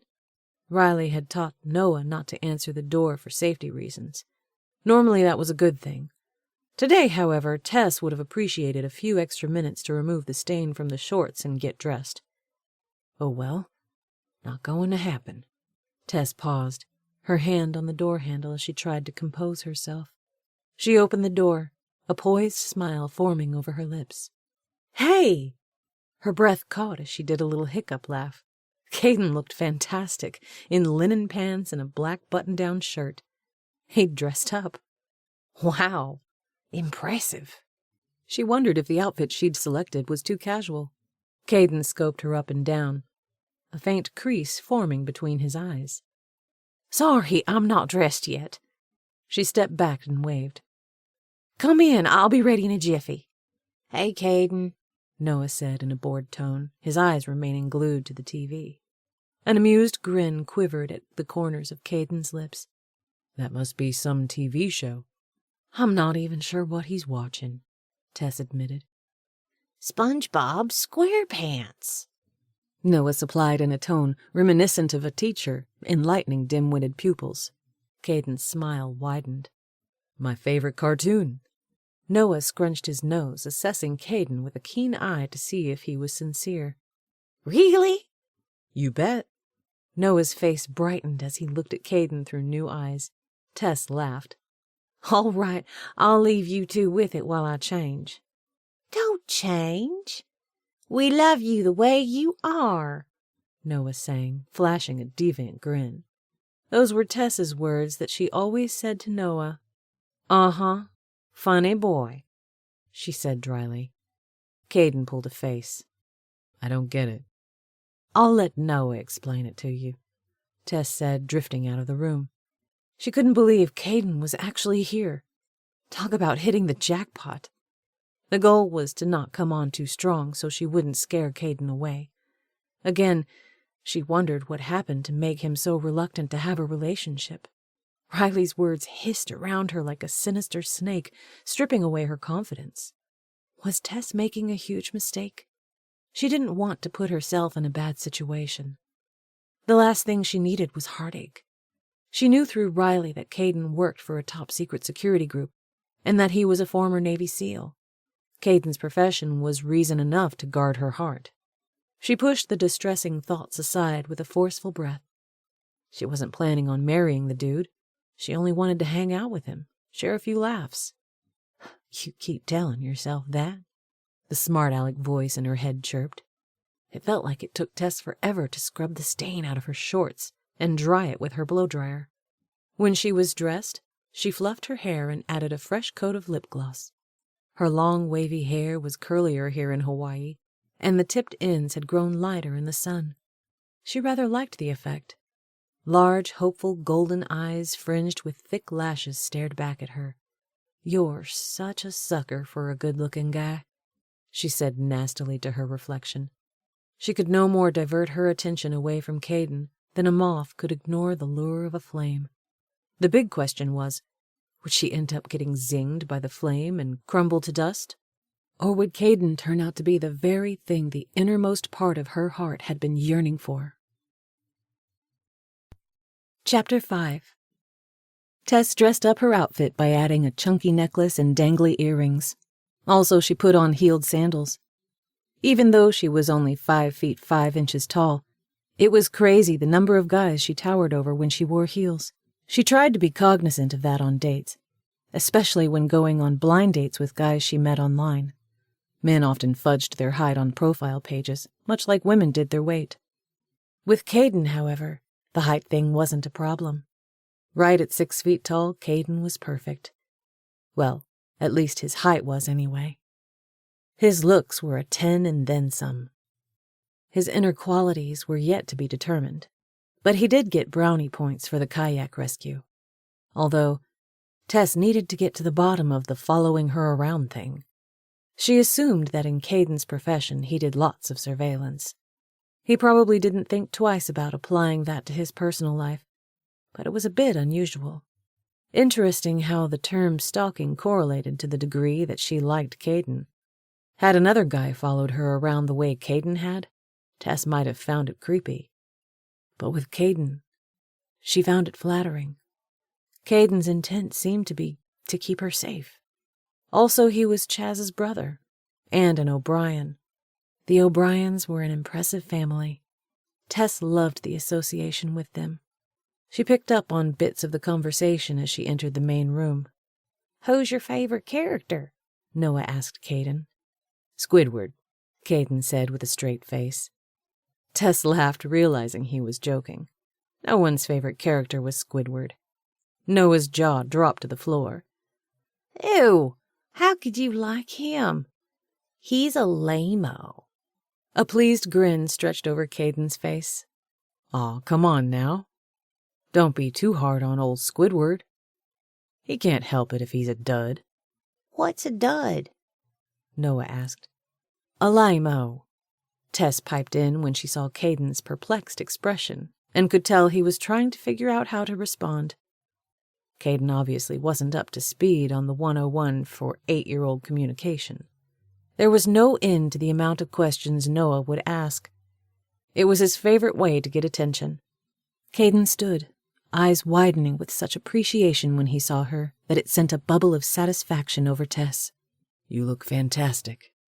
Thanks, she said demurely, batting her eyelashes and then lowering them so that they brushed against her cheekbones. The gesture had a 99% success rate of having the opposite sex eating out of the palm of her hand. Caden gave her a funny look. Are you okay? She tensed in surprise. Yes, why? It looked like you had something in your eye. Heat crawled up her neck as she clutched her throat. Obviously, Caden fell in that 1% range of guys immune to her charms. Figures.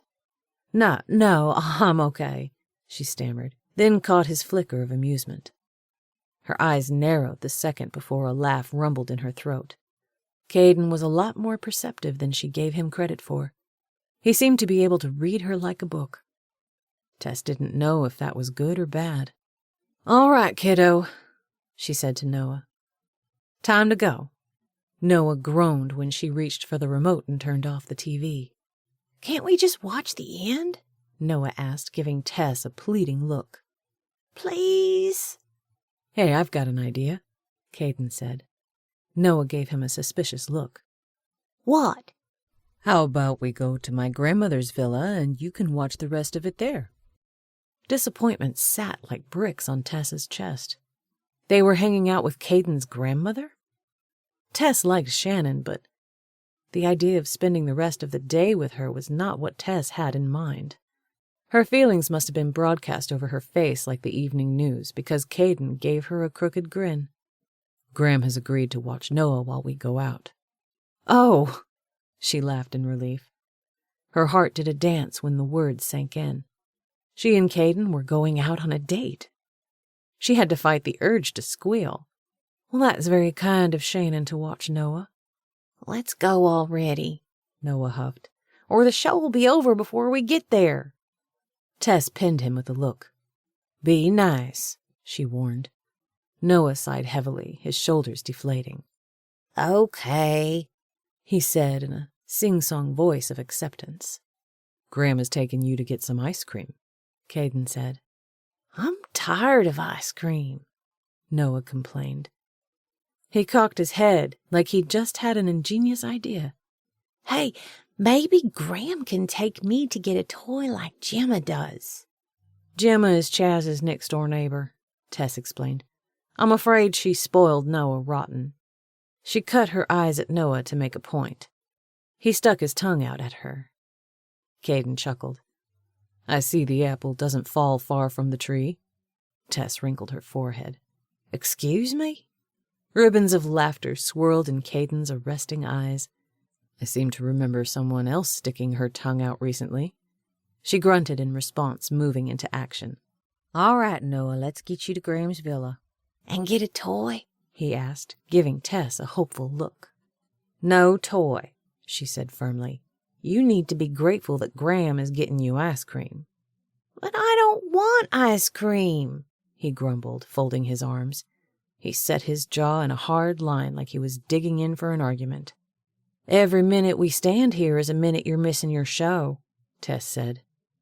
She didn't want to have a power struggle in front of Caden. Fine. Noah blew out a long, labored breath. Tess could tell Caden was trying not to laugh. She shook her head in exasperation. Kids, she muttered. The problem with Noah was that he considered Tess to be on his level rather than the adult. Proof that Tess had indulged Noah far too often. Normally it was no big deal because she could cater to his whims and then hand him back to Riley. Now that Tess was the guardian for the week, she was learning she had to be tougher. Sheesh. She was starting to understand why Riley was such a stickler for following the rules. After Tess and Caden got Noah settled with Graham, the two of them walked side by side through the resort. Every neuron in Tess's body hummed with anticipation at being alone with Caden. She cast him a glance, trying not to sound too enthusiastic. Where to? I thought we'd head farther up the North Shore and check out a few of the beaches. There's supposed to be a beach where we can see turtles. Well, that would be cool. She cringed inwardly at how cheesy that sounded, like something a teenager would say. The reality was, Tess didn't care what they did as long as they were together. When they got out to the parking lot, Caden led her to a black Jeep. Nice ride. He winked. A rental car special. She laughed. No, my sedan is a rental car special. Yours is the upgrade. It's nice, but I should have considered the cloth top. Caden moved to the passenger door. Tess thought he was going to open the door for her, which was super impressive. However, he leaned against the door instead. She tipped her head, wondering why he was hesitating. What do you mean? Well, a soft top is easier to break into, and Hawaii is a high theft area. Her eyebrows shot up. Really? I had no idea. She'd not thought twice about anything getting stolen. Not even at the isolated parking lot of the beach park where she'd parked this morning to go to Goat Island. It was fascinating to get a peek into how Caden's mind worked. She made a mental note to ask him about his job, but she'd do it later in casual conversation after Caden was more comfortable around her. A couple of beats stretched between them, making Tess wonder about Caden's unusual behavior. Her heart picked up its pace when she saw the smoky smolder that deepened his eyes to pools of jade with the slightest tinge of blue. He caught hold of her hand and pulled her into his arms. He probed her with an intense gaze that imprinted the essence of him into her soul. "You're so beautiful," he uttered. Her breath hitched when his hand caressed her hair, then moved to her cheek. His thumb running the length of her jawbone. She didn't dare move a muscle for fear of breaking the spell. He seemed to be memorizing every facet of her face. Finally, she couldn't handle it any longer. She parted her lips expectantly, leaning closer. A burst of brilliance exploded inside her as his lips came down on hers. His lips were tender and exquisite, causing every part of her body to quiver. Instinctively, her hands went to his chest, her fingers moving appreciatively over his hard muscles. Like earlier today, she could feel him holding back, making her yearn for more. She coaxed him with her lips to let go. Something in him seemed to release as he deepened the kiss, his lips becoming hard and demanding. Tess responded with an eager passion, reveling in how her heart whirled and skittered in a rapturous tumble. Whether the kiss went on for minutes or a lifetime seemed to be irrelevant. In all her vast experience of dating, Tess had never been kissed like this before, so thoroughly and completely that she felt like her very bones would melt from the experience. When Caden pulled back, a pleased laugh rumbled in her throat. He gave her a quizzical look, keeping his strong arms firmly fixed around her waist. "What?" "For the past hour, I've been telling myself to take things slow so I wouldn't scare you off. And then you pull this." A smile tugged at his lips. "Turnabout is fair play. You kissed me earlier." "I see how it is," she drawled. "You're an eye for an eye and a tooth for a tooth type of guy." He laughed, the rich throaty sound pulling at her heartstrings. "Something like that." She searched his handsome face. "So, tough guy, what happens next?" "Let's go up the North Shore and take it from there. How does that sound?" The tiniest part of her was disappointed that he evaded her question. Then again, what did she expect? For him to proclaim his love on the spot and get down on one knee? The absurd thought made her want to giggle. This was all brand new. There were so many things up in the air. She still didn't know what skeletons were in Caden's closet, and how concerned she needed to be about those skeletons. Riley was concerned. Then again, Riley was a worrywart, always waiting for the other shoe to drop. Not Tess. Tess believed in living fully in the moment, holding nothing back. It was obvious that Caden was battling demons, but that kiss could erase a whole multitude of flaws. Jeepers, creepers, Caden was extraordinary. No other guy had gotten to her the way he had. She jerked slightly, realizing that she'd not yet responded to him. He was waiting patiently, his perceptive eyes studying her. She wished she could read his mind, discover what made him tick. "On to the North Shore," she sang like she was leading a battalion. He seemed relieved that she wasn't pressing him for more than he could give. "Let's do it." A cavalier smile played on his lips, causing Tess to swoon. Yep, she had it bad for this one.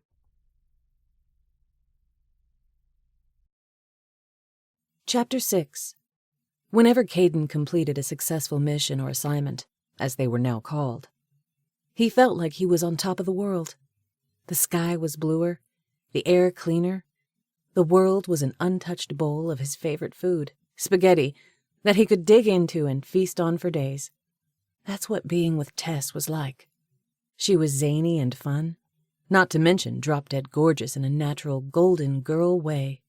Tess was the patch of clear blue sky in an otherwise bleak landscape. If only he could hold on to these magical moments before the stink of the past seeped in like rotting meat and tainted everything. Kissing Tess had been a spontaneous gesture, one that arose out of the space inside him that he thought was closed off forever. An image of Becca flashed through his mind, bringing the familiar despair. Over the past year, the bitter pain over her death had dulled to a sterile, tombstone-cold ache that settled into his bones for the long haul. This was rolled in with stinging regret, bringing the same nagging questions. Could he have prevented Becca's death? Why hadn't he tried harder to make her see reason? Tess's quick movement jerked him back to the present as he tightened his hold on the steering wheel. Caden realized that Tess had turned on the radio. She switched stations until she found one she liked and started singing along. Caden marveled at how free-spirited and unencumbered she was. He felt himself smile as she sang louder. Then, in a flash, she turned off the radio. He glanced at her before turning his eyes back to the road.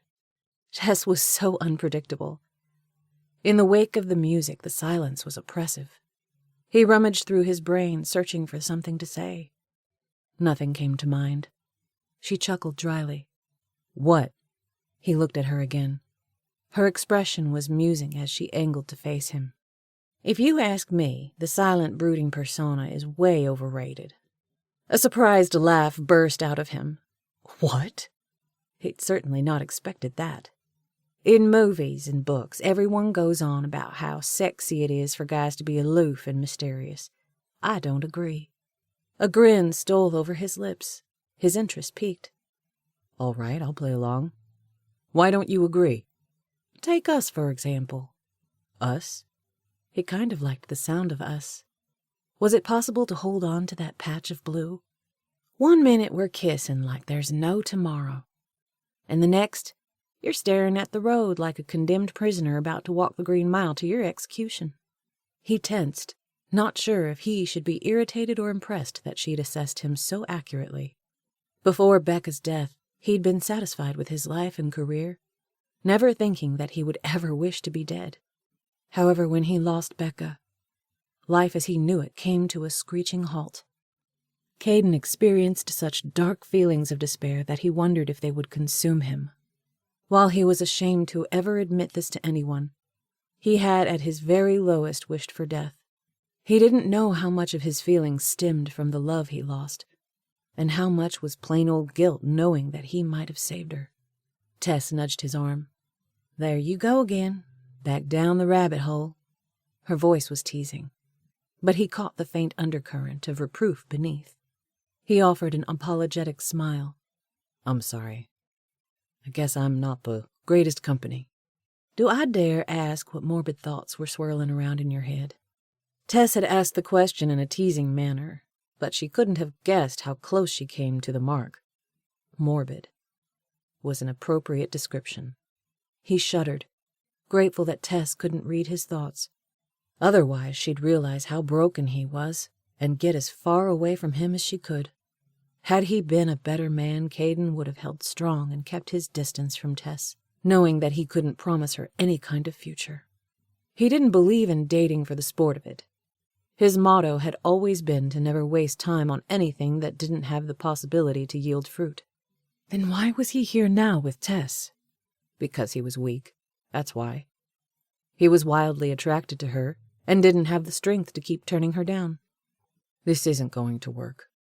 His heart sank as he spoke the words, even though he knew it would be unfair to string Tess along. Why was it so dang hard to do the right thing? He half expected her to sulk or get angry, but her delicate laughter caught him completely by surprise. He gave her a miffed look. "Why are you laughing?" She shook her head. "I'm not asking for a kidney or even a ring. I just want to go up to the North Shore and see the turtles. Maybe grab some dinner. It's certainly nothing to freak out over." Was he freaking out? No, he was just being realistic, calling things as they were. "Look," Tess began. "You seem like a great guy, but you're really not my type." He flinched, taken off guard by how much her comment stung. "What do you mean, I'm not your type?" Their kisses had been incredible. Caden assumed Tess had felt the same things he had, but he obviously was mistaken. "Well, for starters, you're much too serious for me." "What's wrong with being serious?" "Nothing, sometimes. But you're so serious." She frowned, adopting a self-important expression. "I'll have no time for fun because I'm too busy saving the world," she said in a deep voice. He chuckled begrudgingly. "That sounds nothing like me." McKenna often accused him of being too tightly wound. Maybe he was. It was hard not to be. His job involved numerous life and death situations. If a normal person had an off day, it was no big deal.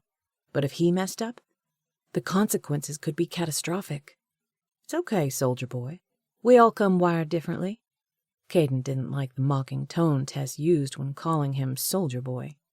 He was about to call her on the carpet, but she spoke before he could get the words out. "Look, it doesn't take a genius to see that you've been hurt." She had no idea. "I'm sorry for whatever happened." Her words sounded trite and empty, like someone was trying to use a Band-Aid to treat a gunshot wound. She twirled her hand, her voice gathering enthusiasm. "But look around you, Caden. Have you ever seen a more beautiful place?" He looked to the right at the white-capped waves diving into the shore like baseball players going for home plate. The sky was an endless expanse of azure blue with a few tufts of puffy clouds. "It's nice." "Nice?" She grunted out a laugh. "That's like someone being handed a new Ferrari and saying, 'It'll do.' It's incredible, and you know it." A lopsided grin lifted a corner of his lips. Tess's enthusiasm was infectious. "All right, it's great." "Great?" she exclaimed, throwing up her hands. "It's incredible!" She rolled down the window and unbuckled her seatbelt. A trickle of alarm ran through him. "What are you doing?" She stuck her head out the window. "This place is glorious!" she yelled. "Paradise!" She sat back down and buckled her seatbelt, then pushed her fingers through her hair, which was all over the place. He laughed. "You know, you really should have your head examined." She clucked her tongue. "Yeah, that's what all the bores tell me." "Hey," he protested. "I'm not a bore." He glanced her direction. Her hazel eyes sparkled with daring. "Prove it." "What?" He laughed hesitantly, feeling somewhat offended. "I don't have to prove anything to you." He shifted, tightening his hold on the steering wheel. "Chicken," she taunted. He coughed as laughter rose in his throat. "No one's called me chicken since the 5th grade." "Bark, bark," she flapped her arms like wings. He felt an overwhelming desire to rise to her challenge. "All right, prove it how?" "Take a vacation from your problems." He swallowed, his heart thudding dully in his chest. "Huh?" "You heard me," she said tartly. "Take a vacation from your problems. Have you ever seen the movie What About Bob with Bill Murray?" "Yes," he said warily. Remember when Doc Leo Marvin gives Bob the prescription to take a vacation from his problems? Bob was a head case, he shot back. Yes, but the advice is still sound. Slight pause. What's it gonna hurt to put your problems on hold for a few days? She chuckled dryly. I'm sure you'll find them right where you left them at the end of this trip. He considered her advice. She made a good point. What happens after the trip? Between us. That was the crux. What to do after this trip? Well, that's the beauty of it, Tess answered smoothly. There is no us, remember? He tried to discern if she was sincere, but her expression was guarded, making it impossible to tell. He spoke his next words, thinking out loud. So, we spend the next few days together, and then we go our separate ways, no harm, no foul. If that's what you choose to do. He couldn't be sure, but thought he detected a note of irony in her voice. Or maybe he imagined it. He wished he wasn't driving so that he could give her his full attention. Tess touched his arm, sending an electric spark through him. Let's just take it one day at a time, shall we? Her voice was soft and persuasive, the same tone Caden used to talk jumpers down from the ledge. He laughed inwardly at the reversal of roles. He was the jumper, and Tess was talking him down. Kudos to her. She made it sound so simple with no strings attached. Life was never simple. Caden had learned that the hard and painful way. I look at it like this, Tess said in a practical tone. If we don't agree to spend time together, then you're just going to follow me around anyway. At least this way, I can have some company. Her comment stung, but he couldn't argue with her. He had been following her. I'm sorry, he said stiffly. I didn't mean to come across as a stalker. I'm not that kind of guy. An airy laugh floated from her lips. Like I said earlier, prove it. He scrunched his face, a thought occurring to him. Why do you want to spend time with me, anyway? I'm sure you're not at a loss for dates. Tess was the complete package. Beautiful, smart, spunky, confident. Nope, I'm not, she said, her voice neutral as if stating a fact.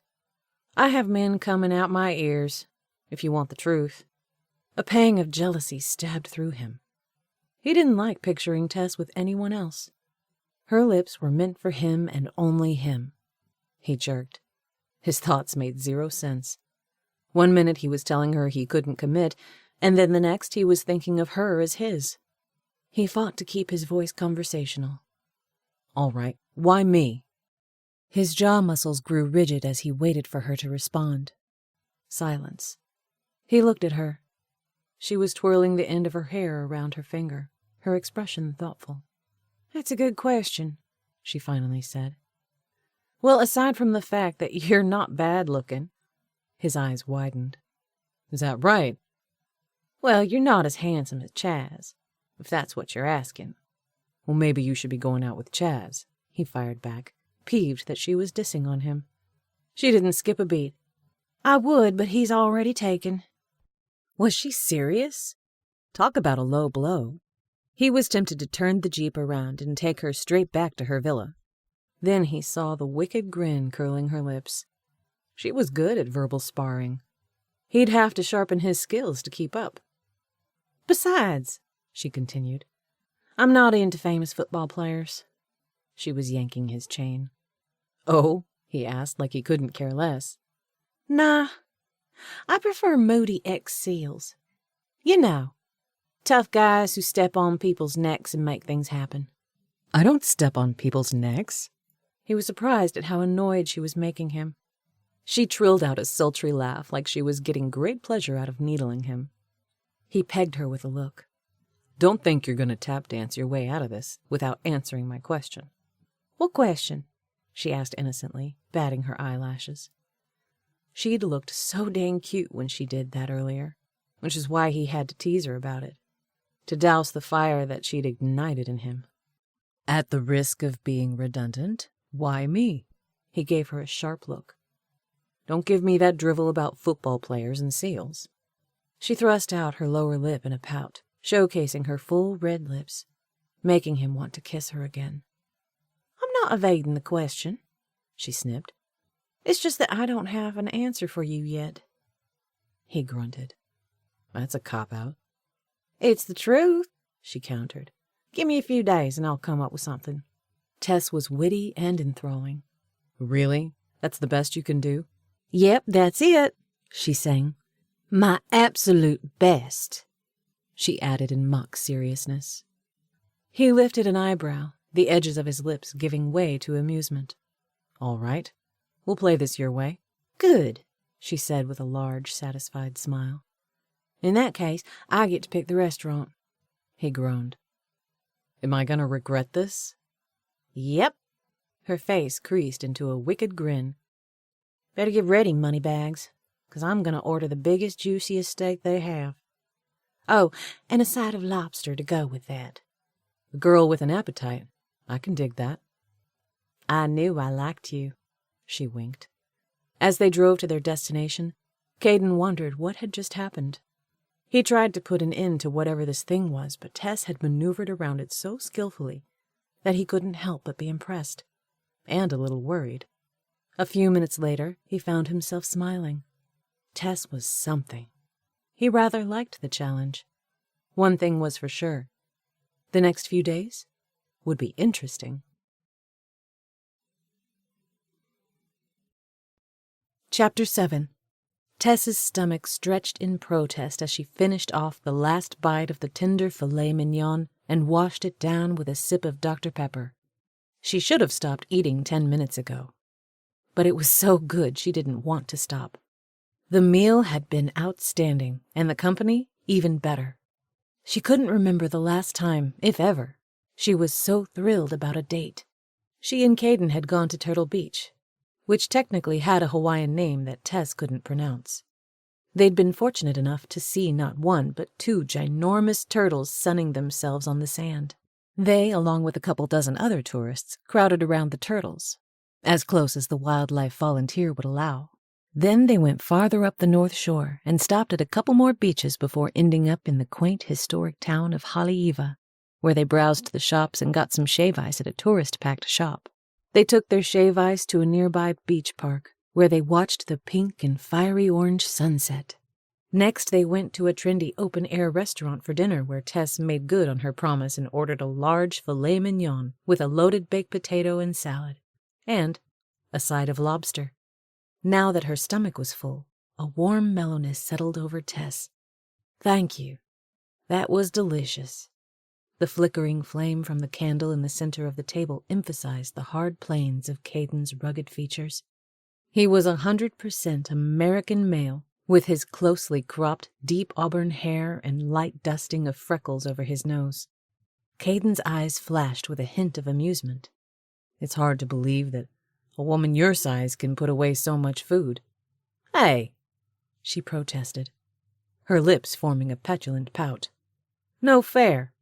You shouldn't judge a woman for what she eats on a date. I'm not judging you, he said quickly. It was a compliment. Really? Warmth spread like a ray of sunshine through her as she grinned. Absolutely. I love how you don't feel the need to impress anyone. You're just yourself. She chuckled. That I am, for better or worse. A charge of electricity raced through her veins as her eyes locked with his. In the dim light, they were deep circles of mossy green. Tess thought about how it felt to kiss Caden earlier, how his lips had taken hers with a fierce passion, like he was claiming her as his. Anticipation thrummed a wild beat against her ribs as she thought about the goodbye kiss he was sure to give her tonight. Would it happen on the beach under the silver light of the moon? Caden was the most thrilling man Tess had ever been around. Being with him was like getting a taste of the perfect apple, crisp and sweet, with just the right amount of tartness. The problem was that after this trip, she'd have to go home to reality and try to be content with the deluge of mealy, tasteless apples that came her direction faster than she could turn them away. Tell me, he implored, who is Tess Eisenhart? The husky timbre of his voice juiced up her cells, sending shivers of delight through her. Caden seemed genuinely interested in her. She tipped her head, collecting her thoughts. I'm a huge movie buff. A crooked grin tugged at one corner of his mouth. I figured as much when you dropped the what about Bob analogy. He reached for his soda and took a long swig.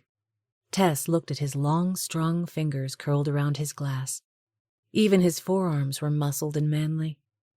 Those arms had held her earlier, and she'd felt the strength of them. What are some of your favorite movies? She scrunched her nose. How could I possibly pick just a few? She pursed her lips thoughtfully. Well, An Affair to Remember would have to be right up there at the top.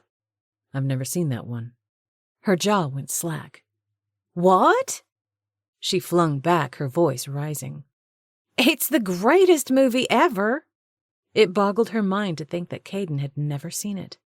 Where have you been, under a rock? She joked. Something like that, he responded dryly as a brief shadow crossed his features, making her wonder what atrocities he'd seen. She longed to know everything about him, even his demons that he seemed so determined to keep hidden under his tough exterior. Who stars in it? Deborah Kerr and Cary Grant. So it's an older movie. Yeah, but it's been colorized. It's amazing. You should really see it.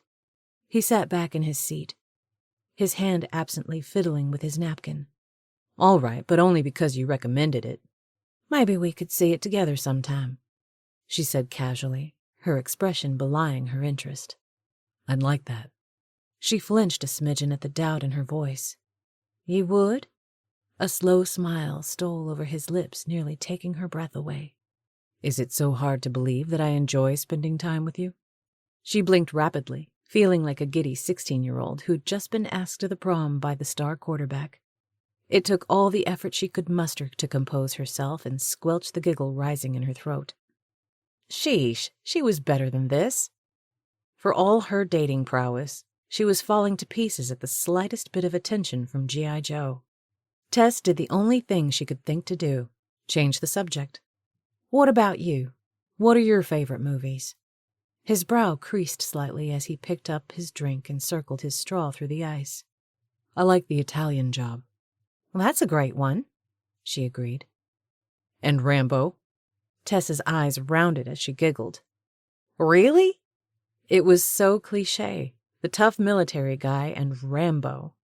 Then she saw his teasing expression. Let me guess, you're also a Jean-Claude Van Damme fan. Especially the one where he does the splits between the semi-trucks. She chortled out a laugh. Yes, that one. I didn't know whether to be impressed by that stunt or mortified. Me either, he admitted, grinning. I kept waiting for one of the trucks to speed up and cause him to fall. Or spread too far apart and split him in half. An easy laugh escaped his throat, making Tess feel like she'd scored a huge victory. They were connecting. Not just physically, but intellectually and emotionally. Caden cast her a shrewd look. So, he mused, you date a lot? Yes, she answered warily, wondering where this was going. I'm a social person. I enjoy going out on dates. Her voice took on an edge. Is that a crime? He spread his hands. I suppose not. She arched an eyebrow. You suppose not? What does that mean? You don't date? No, I've never cared for the mechanics of dating. I see. She crossed her arms over her chest, her fingers drumming against her skin. You're above dating, is that it? I didn't say that. But that's what you meant. He shrugged. I guess I'm more straightforward. He paused, giving her a meaningful look. I see something I want, and I go after it. Her blood ran hotter as she caught the meaning of his words. She leaned in, decreasing the distance between them. What do you want? She asked quietly as she held her breath, waiting for him to answer. He quirked a grin as he reached across the table for her hand. When their skin connected, it was electric.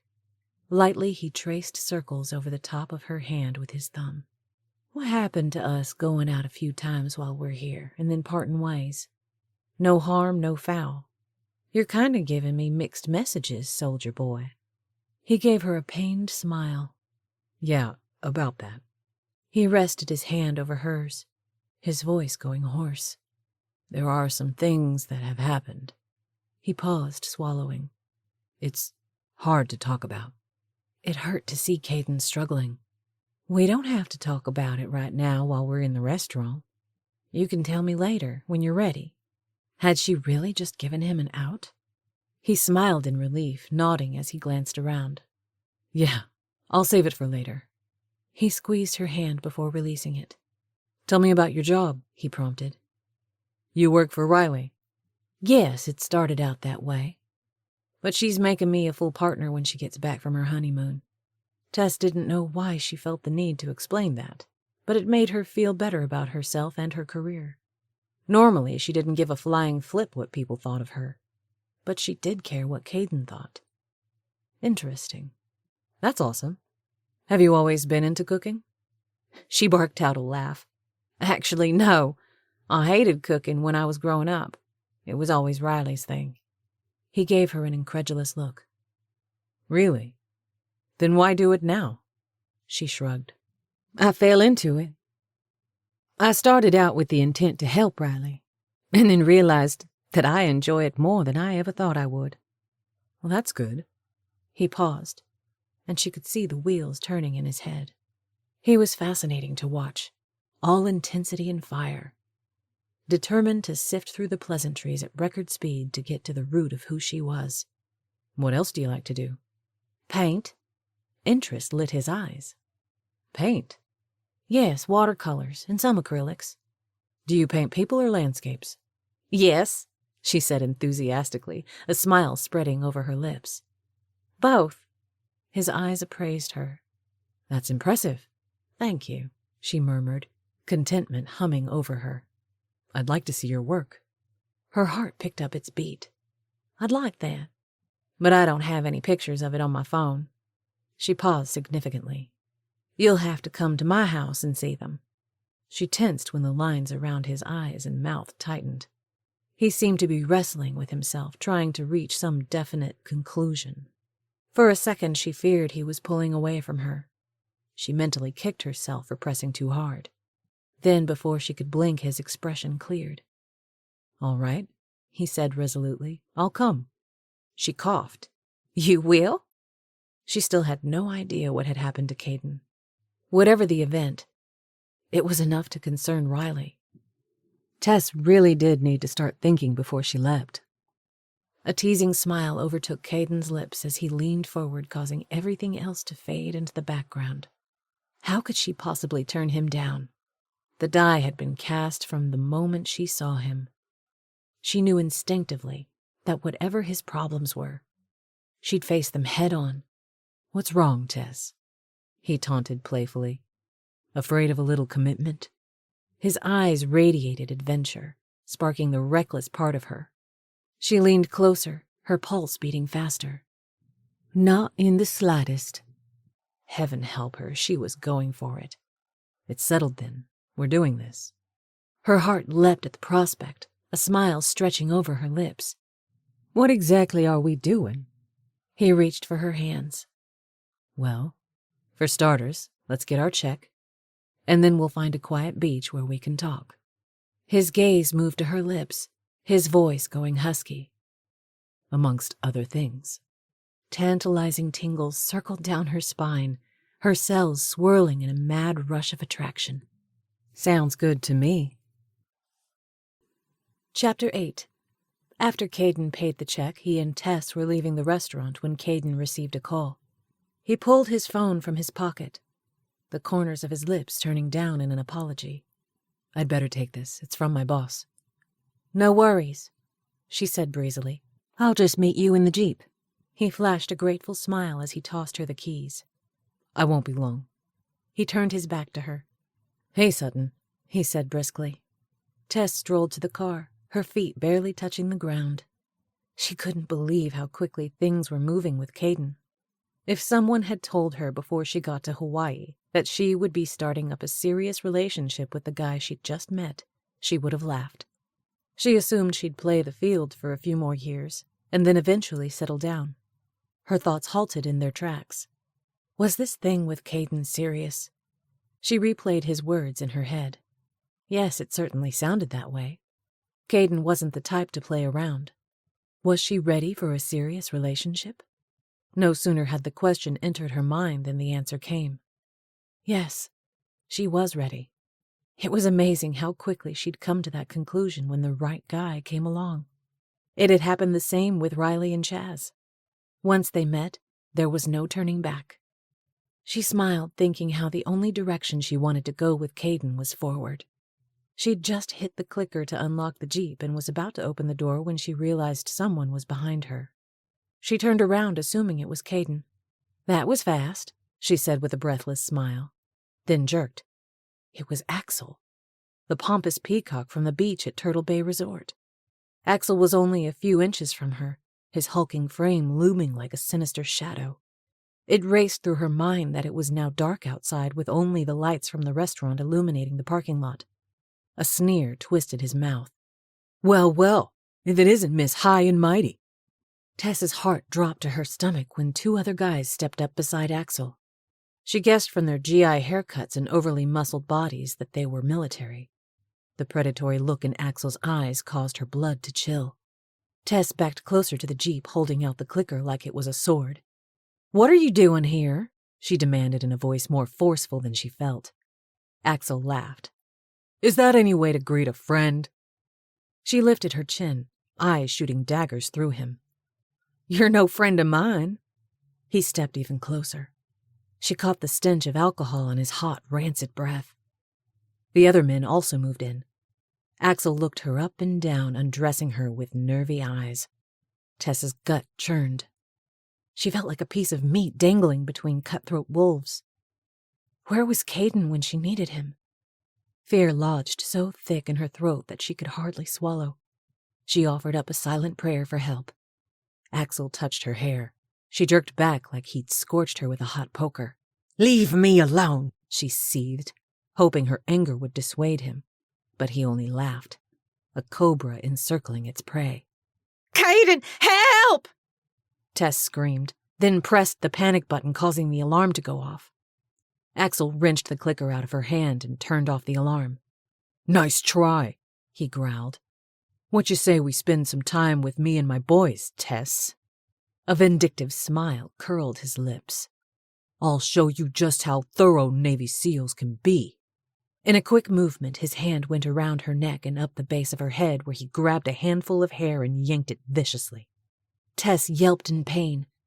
Axel released her hair and was about to force his lips on hers when a white-hot anger blistered through her. She ground the heel of her sandal into his foot. Axel yelped in surprise. "You'll pay dearly for that." "I don't think so," a loud voice said from behind. Tess went weak in the knees. "Caden!" she cried, never so glad to see someone in her life. Axel's cronies went for Caden, but he methodically put them down on the ground. Axel straightened to his full height and dropped the clicker before rushing at Caden like a clumsy rhinoceros attacking a skilled panther. Axel drew back his fist to strike, but Caden neatly sidestepped the blow. In 2 seconds flat, he had Axel on the ground, his arm pinned behind his back. Tess felt like she was watching an action flick. Awe tingled through her. She thought of Liam Neeson and his famous warning in the movie Taken. "I have a particular set of skills that make me a nightmare for people like you." "Now apologize," Caden demanded, his voice cracking through the night air like a whip. Axel let out a raucous laugh. "It'll take more than you to make me apologize to this worthless piece of trash." He flashed Tess a contemptuous look, his voice going friendly. "Why don't you let me go, buddy? We'll save some of her for you two. We share everything in the SEALs." Caden's features hardened to flint as he yanked on Axel's arm. There was a sickening crack. Tears rose in Axel's eyes. "I think you broke my arm," he whined, taking on the crazed look of a caught animal. "I'll break more than that if you don't apologize," Caden warned in a voice so calm and controlled it was eerie. Axel looked back at his cronies. "Are you gonna do something?" he yelled in desperation. One of the guys looked like he was going to stand. "I'd stay down if I were you," Caden commanded. The guy nodded, his sense of self-preservation outweighing any loyalty to Axel. Axel's face crumpled as he began to cry. "My arm!" He let loose a string of vile words. Caden tightened his grip. "Only one way out of this, man. Say it." I'm sorry," Axel stuttered. "Yes, you are," Tess hurled through clenched teeth. She wanted to rush forward and punch Axel. All thoughts of retribution fled as Tess and Caden exchanged looks. The raw fury in Caden's eyes chilled Tess to the bone. He wasn't so much looking at her as through her. She had the disheartening realization that his demons had been unleashed. For a split second, she feared Caden might do some real harm to Axel, something that would bring severe consequences. Desperation clawed at her. "Don't, Caden. Let him go." Her voice trembled. "Please." Several painful seconds ticked by before Caden snapped out of the daze, his eyes refocusing on Tess. "Let him go," Tess repeated calmly. She didn't know how it was that she could be so in tune with Caden, to feel his pain and know instinctively that the darkness of his past was threatening to consume him. Lucidity returned to Caden's eyes as he released Axel's arm and shoved him, sending him sprawling face first into the asphalt. Axel hit with a grunt and then rolled over on his back, clutching his arm. "If you ever come near this woman again, I won't be as lenient." The warning in Caden's voice was deadly enough to strike fear into the hardest of criminals. Tess felt a mixture of awe and trepidation at Caden standing erect and tall, a magnificent Greek god radiating wrath at his vanquished foes. "Do you understand what I'm saying?" Axel nodded, averting his gaze. "Word to the wise," Caden continued in disgust. "Stop trying to pass yourself off as a seal. It's the highest insult to those of us who have actually served." Axel's eyes filled with such fright that he reminded Tess of a trembling rat. "Now get out of here," Caden growled, "before I change my mind and finish what I started." "Crawl back underneath the rock you came from," Tess added as the coward scuttled away. Caden leaned over and picked up the clicker with a clean swipe. It was then that Tess realized she was shaking all over. "Are you all right?" Caden asked with such tenderness that it caused tears to well in Tess's eyes. Caden was a complicated man. The hardened warrior who could rip men to shreds without breaking a sweat, and the kind, solicitous man concerned for her welfare. "Yes," she croaked.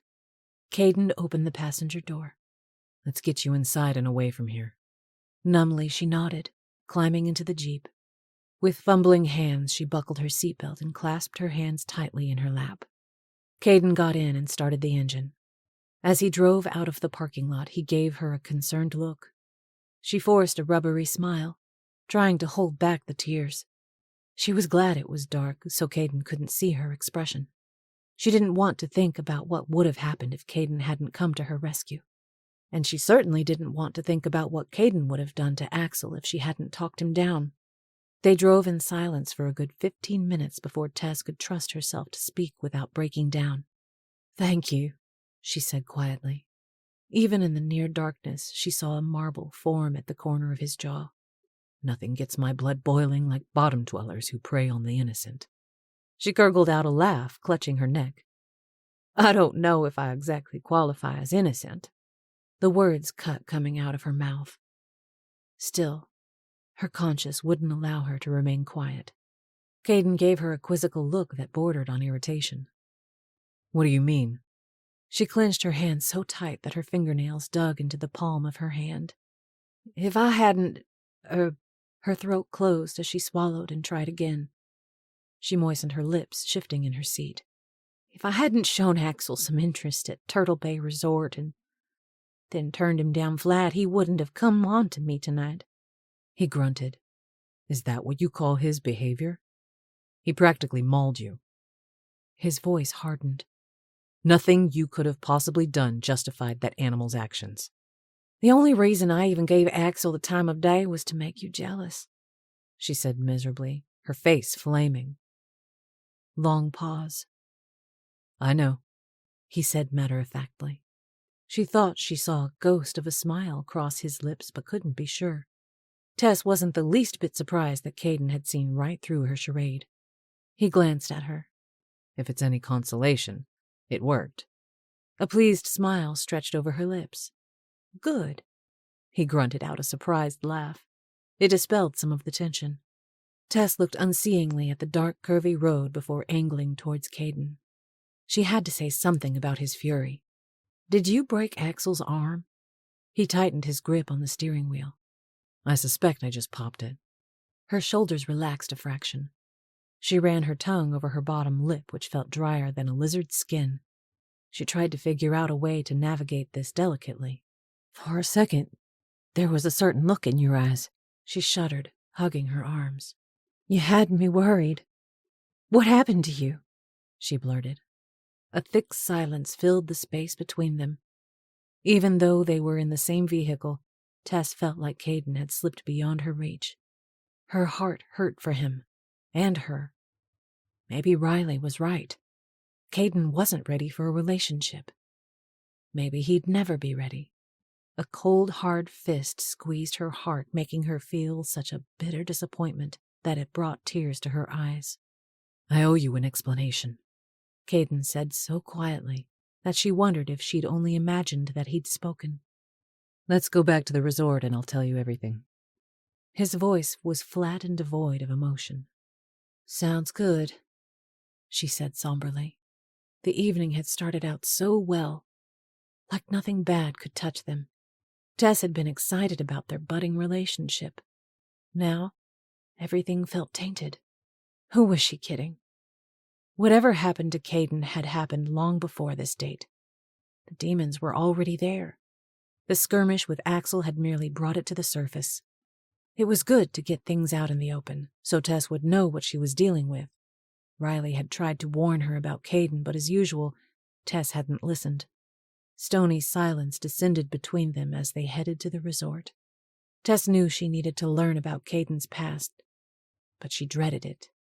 Part of her wanted to tell him to just keep the ugliness to himself. That way they could simply enjoy the rest of the trip. No, that would be foolish. She couldn't fall for a guy who was injured without knowing the extent of the damage. Would she be willing to stick by Caden when she heard everything? Earlier tonight she would have answered with a resounding yes. Now she wasn't sure. The rage she'd seen in Caden's eyes had jolted her to the core. Caden was devastatingly handsome with a tough guy edge that was both charming and thrilling. Was he also dangerous? That was what she needed to find out before this went any further. Heaven help her. She needed to find the strength to walk away if that's what the situation warranted. She uttered another silent prayer in her mind. This time, she asked for discernment. The goal was to keep her head in control and not let her emotions or this wild attraction get in the way of good sense. Surely she could find it in herself to be sensible for once. Yes, she could do it. She hoped. Caden gave her a sidelong glance, flashing an encouraging smile. She smiled back, some of her unease trickling away. Caden was a good guy. She'd felt that. He came from a solid family, was her sister's brother-in-law, and he'd saved her from Axel's evil intentions. He was a hero, not a villain. Caden turned into Turtle Bay Resort. "So, what's the verdict?" She blinked. "Huh? Can you trust me?" Heat crawled up her neck. "What do you mean?" she asked innocently, shocked that he could read her so accurately. They pulled into a parking space as Caden turned off the engine. Tess's thoughts were a jumble. "Trust you with what?" "With everything," he uttered, his fierce eyes cutting into hers. "I don't know," she finally said. His mouth pressed into a tight line as he nodded. "Fair enough." He motioned with his head. "Let's go for a walk on the beach." She was about to open the door. "Don't." She gave him a questioning look. "I'll get the door," he said as he got out and came around. For all his faults, Caden was a gentleman. That counted for something, didn't it? Chapter 9. Caden nearly lost it in the parking lot of the restaurant. He didn't blame Tess for being leery of him. Heck, he was leery of himself. His line of work had hardened him, making him a misfit in polite society. Add to that Becca's tragic loss, and it was a toxic combination. He looked at Tess out of the corner of his eye, cringing at her pensive expression. Their despondent moods were a stark contrast to the picture-perfect evening. Caden looked up at the creamy moon casting silver threads over the water. He would have thought the steady roar of crashing waves would help soothe his raw nerves. But it didn't. When he heard Tess's cry, followed by the shrill hiss of the Jeep alarm, he felt intensely worried for Tess, needing to rush to her side and save her at all costs. Then when that scumbag breathed those vile insults, Caden's anger magnified with vengeance, crowding out everything else. All he could think about was exacting justice. Chances are he would have done something stupid had Tess not talked him off the ledge. When Caden lost Becca, he thought he'd never be able to look at a woman again, much less fall for someone. Then he met Tess. He couldn't count the number of times he'd jokingly asked Riley if she could fix him up with her sister, never imagining that it would become something real. It was a bad idea to get involved with Tess, but he couldn't seem to help himself. He felt a strong, undeniable connection with her. Kissing her lit him up like a fistful of firecrackers. Now, with the prospect of losing her looming over him, he realized with a jolt that he needed her in his life. They made their way past the villas and up the secluded beach. Caden longed to pull her into his arms and claim her lips again, but that wouldn't happen. Not until after they'd had a hard discussion. Even afterwards, Tess might not understand. He stopped and turned to face her, his pulse thrashing against his temples. "Do you mind if we sit down?" "Sure." Caden led Tess to a spot on the sand where they both sat. The tender curve of Tess's fine jawline was highlighted by the soft moonlight, her lustrous hair flowing over her slender shoulders. She was so feminine, yet possessed an inherent strength and such spunk. It was a night for romance, for starting something new, not for dredging up the past. If only he could have kept his temper in check, this scene would be playing out much differently. Tess's deep gold-green eyes studied him with apprehension. His throat felt impossibly dry. He swallowed hard, collecting his thoughts. "How much do you know about my profession?" "Yes, better to start there and then work his way into the more painful stuff." Tess tipped her head thoughtfully. "You were once a Navy SEAL." A slight smile touched her lips.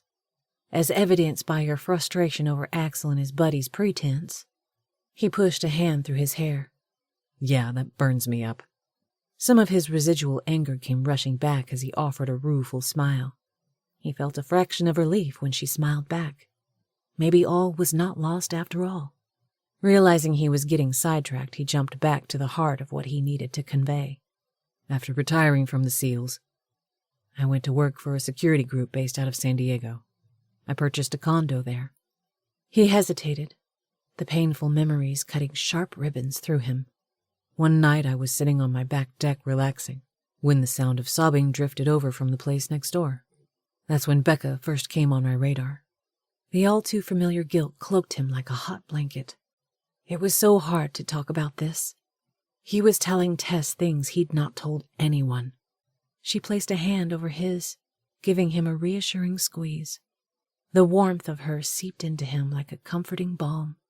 "You loved her," she said softly, her voice holding a hint of wistfulness. "Yes," he admitted. The word was as elusive as a feather captured by the wind as it lifted and floated away in the night breeze.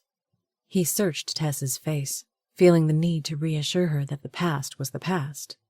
He'd not realized it until tonight, but he was finally ready to take the plunge and move on with his life. With Tess, Becca and I were only friends, but I loved her very much. She started to confide in me. His voice cracked. Her husband had a drinking problem. He beat her. Futile indignation burned through his veins. Here I was, part of an elite security group whose aim is to keep people safe. And my next-door neighbor was getting knocked around by her husband, and I was unable to stop it. I tried to persuade Becca to leave him. He drew in a halting breath. The best way to get through this was to just push it out. Becca had finally gotten the nerve to end the marriage when she found out she was pregnant. Tess shook her head, compassion radiating from her hazel eyes. Becca decided to try and save her marriage. Caden swallowed the acid boiling in his throat. She cut off all ties from me. A month later, Her husband Brad was driving drunk. He hit a car head-on. Both Brad and Becca were killed instantly, as was the man driving the other vehicle. I'm so sorry. Tess's hand went to her mouth, her eyes wide with horror. Caden's gut tightened. It's probably a good thing that Brad died in the accident. His voice went hoarse, white-hot anger coursing like poison through his veins. Otherwise I would have killed him. There it was. He'd said it out loud. Now Tess would realize the depth of his rage. She'd look at him like he was a monster, and that would be that. He'd go back to his stale, empty life, trying to take solace in the fact that he helped people through his job. Tears shimmered in Tess's eyes. I'm so sorry, she uttered. A regretful smile touched his lips. Now you know why I was reluctant to pursue you. Caden felt a clutch of fear when shadows clouded her features. Tess was sitting beside him, and yet she was as untouchable as the moon. She was so incredibly beautiful that it almost hurt to look at her. Say something, he prompted, unable to handle the silence any longer. Do you still love her? He flinched. Not what he'd expected to hear. If you'd asked me that before I came to Hawaii, I would have told you, yes. He soaked her in, committing every facet of Tess to memory. The faint laugh lines around her eyes and mouth, the dainty curve of her thick eyelashes, her sun-kissed strands of wavy hair, full rose-petal lips just right for kissing. And now, the future hung in the balance awaiting his next words. I love the memory of Becca, he finally said, but with that love comes guilt and the same question. Could I have prevented her death? He was so weary of carrying the guilt. It bled over into everything he'd done for the past year. He felt like he was a walking shadow, never fully coming into the sunlight. Caden was surprised to see sparks shooting from Tess's eyes. Stop it, she snapped. He rocked back. Stop what? Becca was a grown woman. She made a commitment to her husband long before she met you. She chose to stay with him. There was nothing you could do. He grunted out a hard laugh. Yes, that's what my head tells me. But my heart? She touched his cheek, igniting his skin with tingles. Her eyes held his with such intensity that he felt he could melt into her. You're a good man. But contrary to what you think, you don't have the power to save the world. A partially amused grin tugged at his lips. I don't? She laughed. That privilege is held by Superman in a comic book. She shook her head, her expression going prim. And the last I checked, Superman is not Irish, so that excludes you. He pushed out a short laugh. Ha, that sounds discriminatory to me. Nope, she retorted, just stating a fact. Caden couldn't believe how blessed he was to have such a magnificent woman in front of him. He'd revealed the darkest part of his soul, and she was still here. Fear resurged. Does it bother you that I wanted vengeance for Becca's death? She squared her jaw. No, I can totally understand how you felt, especially in your line of work. You take the bull by the horns. Her eyes lit with teasing. You step on people's necks and make things happen. Don't try and deny it. She inserted before he could protest. I witnessed it firsthand. He touched her hair, his fingers trailing lightly down the length of her locks. Where does that leave us? The conflicting emotions battling in her eyes made him tense. She gave him a censuring look. I'd be lying if I said it didn't freak me out a little when you went Rambo earlier. A startled laugh rose in his throat. Rambo? Yeah, I thought you were going to do something worse to Axel. She shuddered. That would have been disastrous. He wanted to deny it, but how could he? She was telling the truth. He had lost it for a few seconds. She rolled her eyes. Of course, similar thoughts ran through my mind, but I don't have the skill set to do anything except scratch and claw. He chuckled, loving her grit. But, she continued, you didn't do anything disastrous. When push came to shove, you stepped down. That's what's important. Because of you.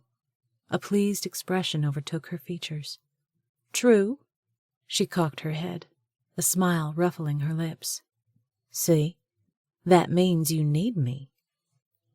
You have no idea, he murmured, relishing the blush that crept into her high cheekbones, visible even in the moonlight. Tess bit her lower lip. I look at it this way. Everyone has something they're battling. That's why they say life is a 4-letter word, she added dryly. She gave him an assessing look. If you're willing to give us a go, then so am I. Victory surged through Caden as he smiled broadly. I say we go for it. A velvety laugh rumbled in Tess's throat. You're my kind of man. Leap first and look later. On the contrary, I always plan ahead. She arched an eyebrow, amusement sparkling in her mesmerizing eyes. Is that so? He grinned sheepishly. Well, usually I do. I guess you're the exception. Exceptions are good, right? She whispered, drawing closer. His pulse revved up several notches. Right, he said decisively. Tess wrinkled her nose, drawing back a fraction. Of course, Riley will say I'm a complete idiot for making such a rash decision. He tensed, afraid of losing Tess just when he thought he had her. You think she disapproves of me? It hurt to think that Riley thought so little of him. No, I'm sure she'll be fine with you. She won't like how quickly our relationship has progressed. One minute we're talking about hanging out together for the week, and the next, we're making a commitment, he finished, wincing. When you put it like that, it does sound a bit rushed. Why had he said that out loud? The last thing he wanted to do was discourage Tess. She leaned closer. Not chickening out on me, are you, soldier boy? She taunted. The reckless look in her golden eyes called to some part of Caden that he didn't know existed. He was a planner from the word go, never leaving anything to chance. Being with Tess made him want to rethink everything. Right now, what he wanted more than anything was to kiss her again. Come here, he said as he slid his hand around her neck and pulled her close, burying his fingers in her glorious hair. You're amazing, he murmured, his breath coming faster. Right back at you, she uttered. When their lips connected, an explosion rippled through him. She slid her arms around his neck and melted into him, each of them responding with a heady eagerness, as though they only had this moment. No, Caden couldn't think that way. A moment would never be enough. He wanted this night to go on forever. It marked the time when Caden was reborn, his life beginning again. This time, he vowed to hold on to Tess with everything he possessed, never letting her go. Chapter 10. The next few days were so glorious that Tess had to pinch herself to make sure she was awake. She and Caden spent every second they could together. Some of the time was spent with Noah exploring beaches and building sandcastles. Graham was kind enough to watch Noah a few more times so Caden and Tess could have some alone time. Tess was amazed at how much freer and light-hearted Caden was since their heart-to-heart on the beach. He loved to tease her, and she enjoyed rising to the bait. Like Tess, Caden enjoyed supping the marrow out of each day. On their last full day, the two of them booked a kayak and snorkeling tour at Kaneohe Bay. At first, they signed up to go with the group, but after talking to the tour organizer and getting the lay of the land, Caden suggested they strike out on their own. They kayaked out to the sandbars and snorkeled around them. For Tess, it was a little intimidating to snorkel in 60-plus feet of water. But for Caden, with his SEAL background, it was a walk in the park. A lump formed in Tess's chest as she placed the last item in her suitcase and closed the lid. She'd packed Noah's things before starting on hers. They were flying back home in a few short hours. It was a little after 12 noon. They needed to be at the airport by 3 for their flight leaving at 5. Caden wasn't flying back to San Diego until tomorrow morning. He offered to go with Tess to the airport, but she didn't want to put him through the extra hassle. She had to turn in her rental car, which would leave Caden trying to find a way back to the North Shore. Tess wasn't looking forward to a long-distance relationship. Nor did she want to contemplate what life would be like without Caden. They hadn't talked about the logistics of the future, only that they wanted to make things work. Tess heaved the suitcase off the bed and wheeled it into the living room. A knock sounded at the door. "It's probably Caden," Noah said, his eyes glued to a cartoon on TV. "Yep, you're probably right," Tess answered, her pulse picking up its beat. "Hey," she said with a large smile as she opened the door. Caden looked like $1,000,000 in a form-fitting white t-shirt and charcoal shorts. "Hey," he uttered, embracing her in a tight hug. She inhaled his clean, masculine scent, blinking rapidly to hold back the tears. How was she going to say goodbye to him? He pulled back, scoping her with astute eyes. "You okay?" She offered a strained smile. "Yeah, I just hate to say goodbye." His lips vanished into a tight line. "Me too." He paused, turning his attention to Noah. Tess thought it might be his way of deflecting his emotion. "Hey, sport." "Hi," Noah mumbled, his eyes never leaving the TV. The one comfort in this was that Caden seemed as distraught as her over their impending separation. Caden took her hand and led her over to the sofa where they sat down next to each other. Caden gathered her hands in his. "We need to talk," he said brusquely. Tess nodded. There seemed to be no holding back the wretched tears. The corners of his jaw twitched. "The other night as we left the restaurant, my boss called." "Yes, I remember." He hesitated. "I have to go away on an assignment." Tess's stomach hardened to weak old clay. "How long will it take?" She hated how desperate and pathetic she sounded. It was amazing how much difference a week could make. She'd been footloose and fancy-free before, dating whomever she'd pleased. Now she couldn't stand the thought of spending a day away from Caden, much less an extended period. "I'm guessing a month." Her breath hitched like she had been slugged in the gut. He gave her a pained look. "I'm sorry, it goes with the territory." "I understand," she said tersely. The thought that flitted through her mind nearly stole her breath away. Caden's job was dangerous. Would he be okay? "We should be able to talk on the phone, and even video chat," he reassured her. She blew out a long breath, offering a brave smile.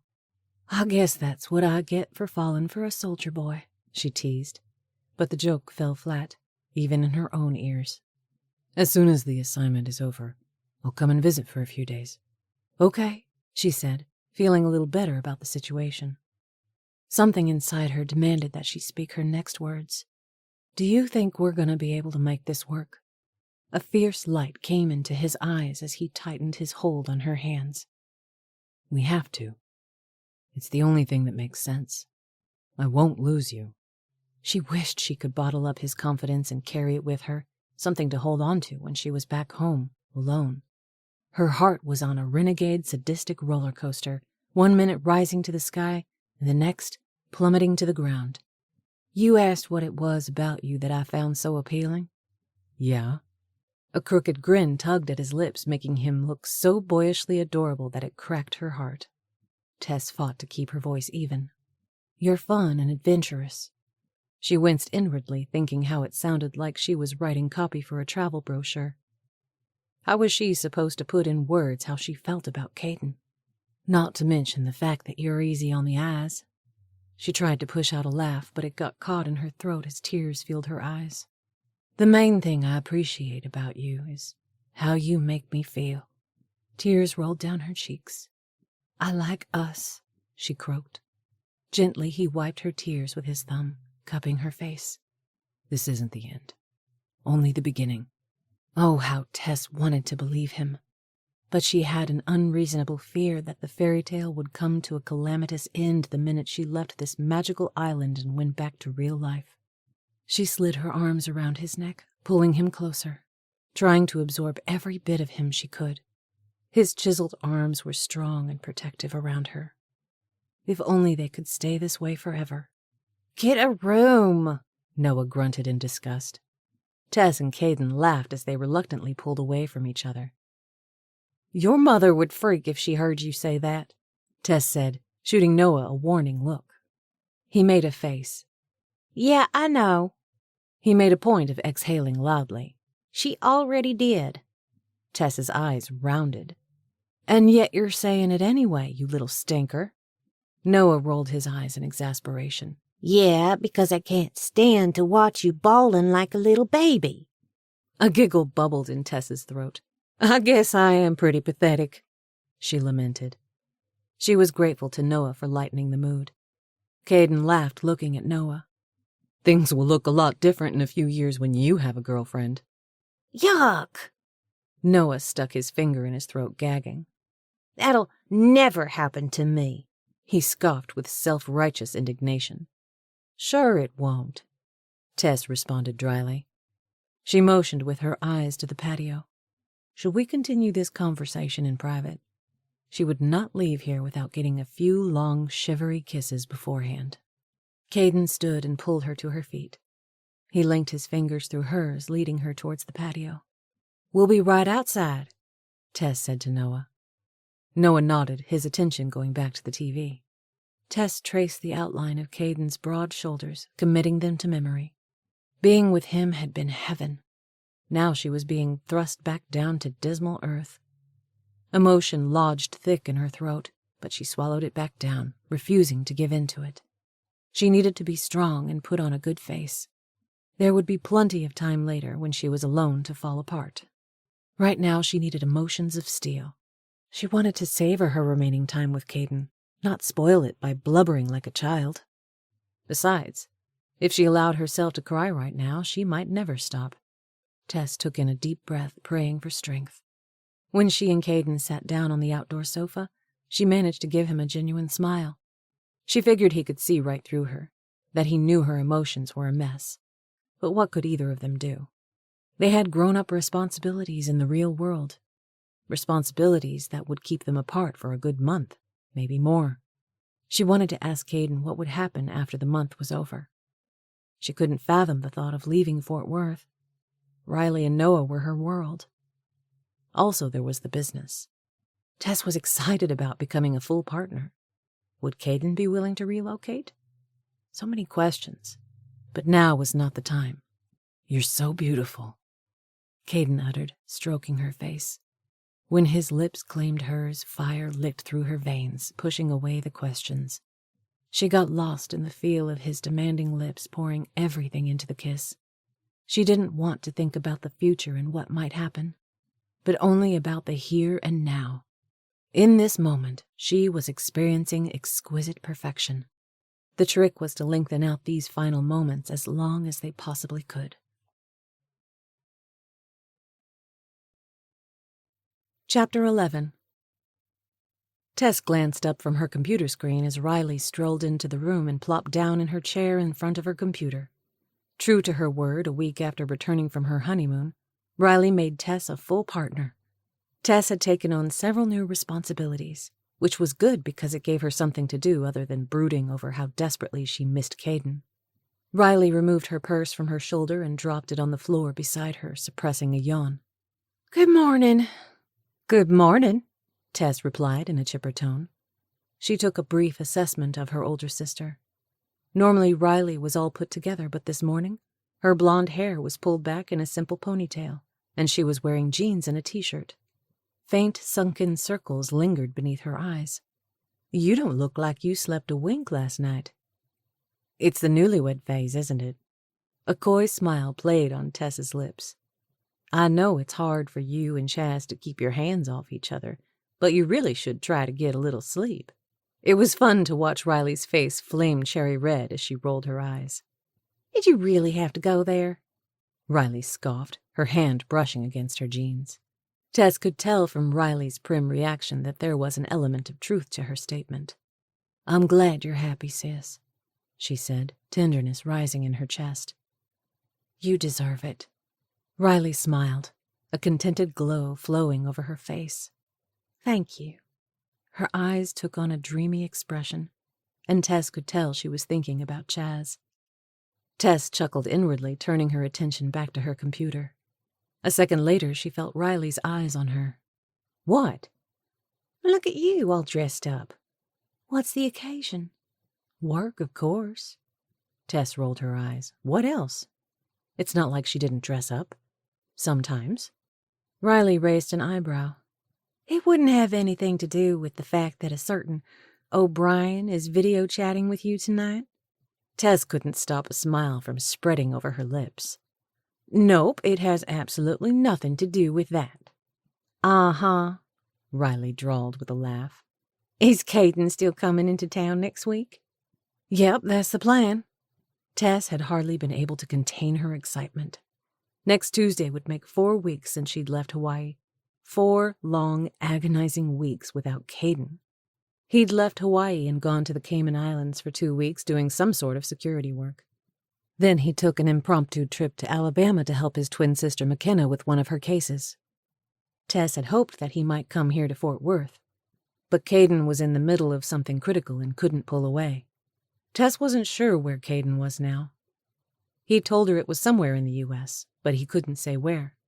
All she knew was that he was coming next Tuesday for a week-long visit, and that he was video chatting with her tonight to finalize the plans. Riley probed her with those wise older sister eyes that had the power to unearth her deepest, darkest secrets. How are things going with you and Caden? Tess let out a long sigh. As good as it can be, long distance. At this point, Tess was going through the motions of work, living for the 2 or 3 times a week when she and Caden spoke on the phone.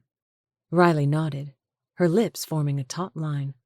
Tess could feel her disapproval. What? She asked irritably. Are you sure this thing with you and Caden is a good idea? The concerned, gentle tone in Riley's voice made the question even worse. Tess's heart clutched. Do you know something about Caden that I don't? She harumphed. Did Chaz say something?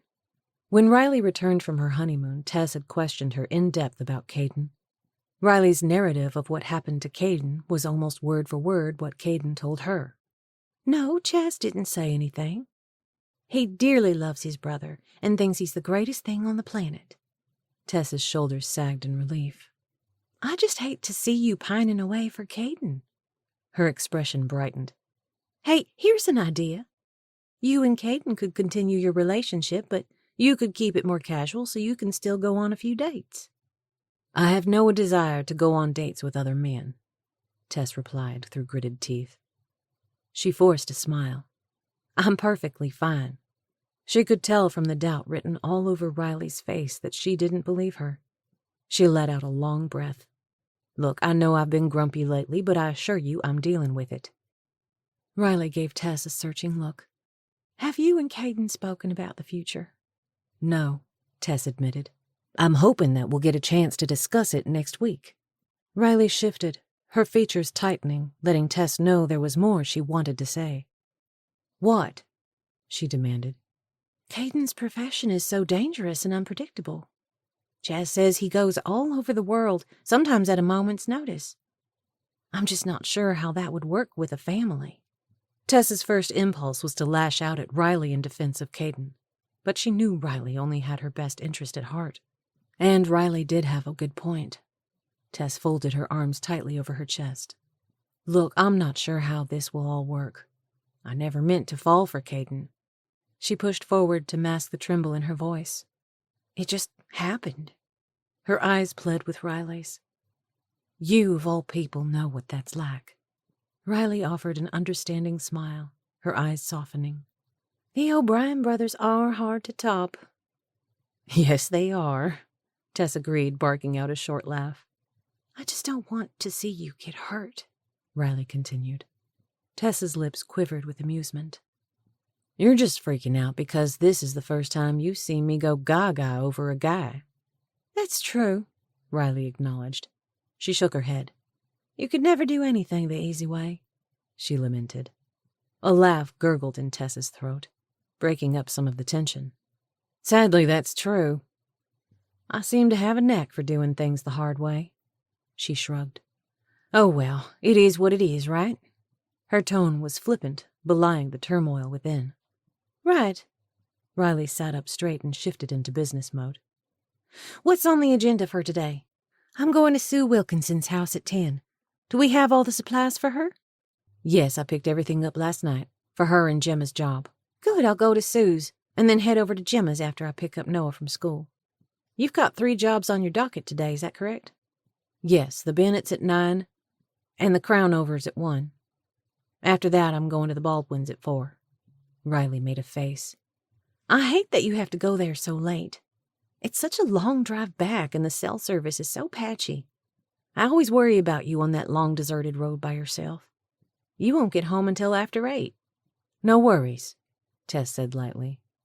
Truthfully, she was glad that she had a way to fill her time. She and Caden were set to video chat around 9 p.m. Tess needed to stay busy or else she'd go nuts with anticipation. How are the Baldwins doing? Is Julie still on her fitness kick? Oh, yeah. More so than ever. Tess shook her head. I don't understand women like her. Julie has a handsome husband who dotes on her. She rumbled out a dry laugh. He's a senator, for crying out loud. Julie lives in a freaking mansion and has an amazing daughter. And yet all she cares about is her body and which fitness class she'll take next.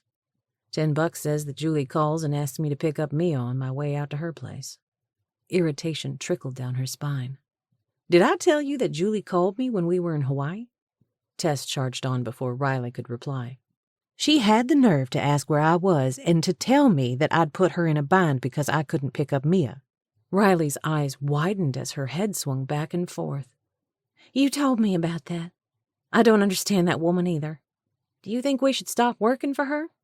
Tess waved a hand. No, it's fine. I'm just venting. Our association with the Baldwins is good for business. She squared her jaw. But you better believe in the very near future I'm going to make Julie give us a testimonial for our website. That's the least she can do for all of the trouble she causes. Good idea. Are you still taking the hot yoga class with her? She pulled a face. I'm still signed up for the class, but I haven't gone since getting back from Hawaii. You should go. It'll help keep your mind occupied.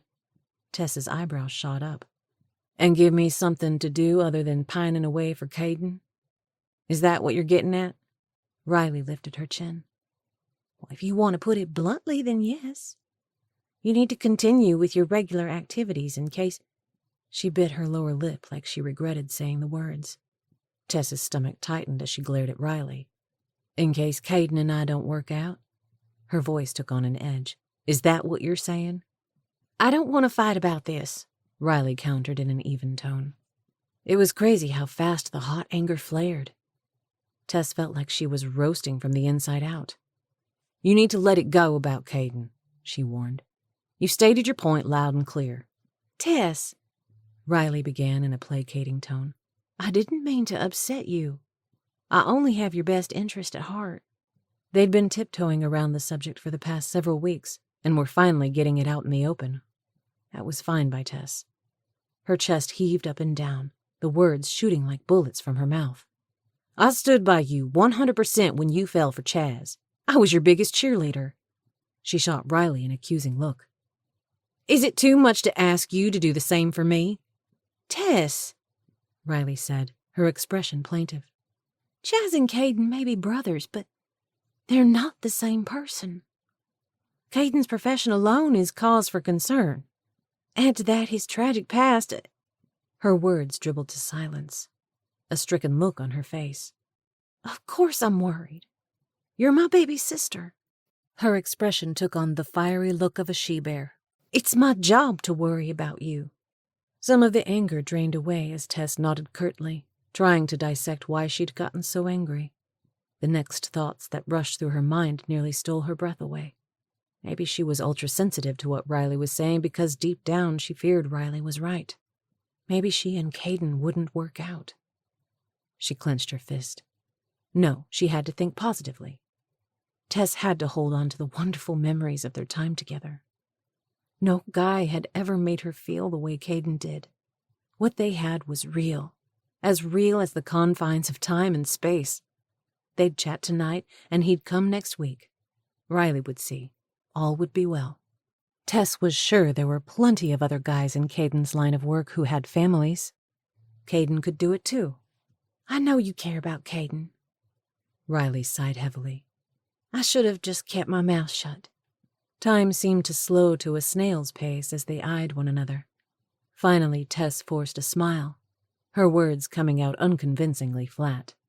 I know, I appreciate it. She was done with this conversation.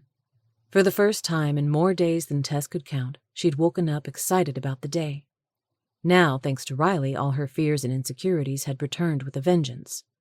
She turned her focus to the computer screen. "I need to get this spreadsheet done before I head out," she mumbled. Riley looked like she might say more, but only nodded. A glum silence settled over the room as they both began typing on their keyboards. 20 minutes later, Tess stood. "I need to scoot so I can get to my first appointment in time." "Hey," Riley said before she could exit the room. Tess glanced back over her shoulder. "Huh?" "I love you."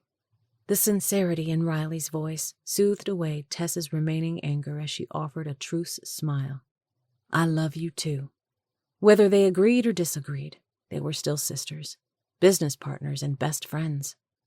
Tess knew that Riley had her best interest at heart.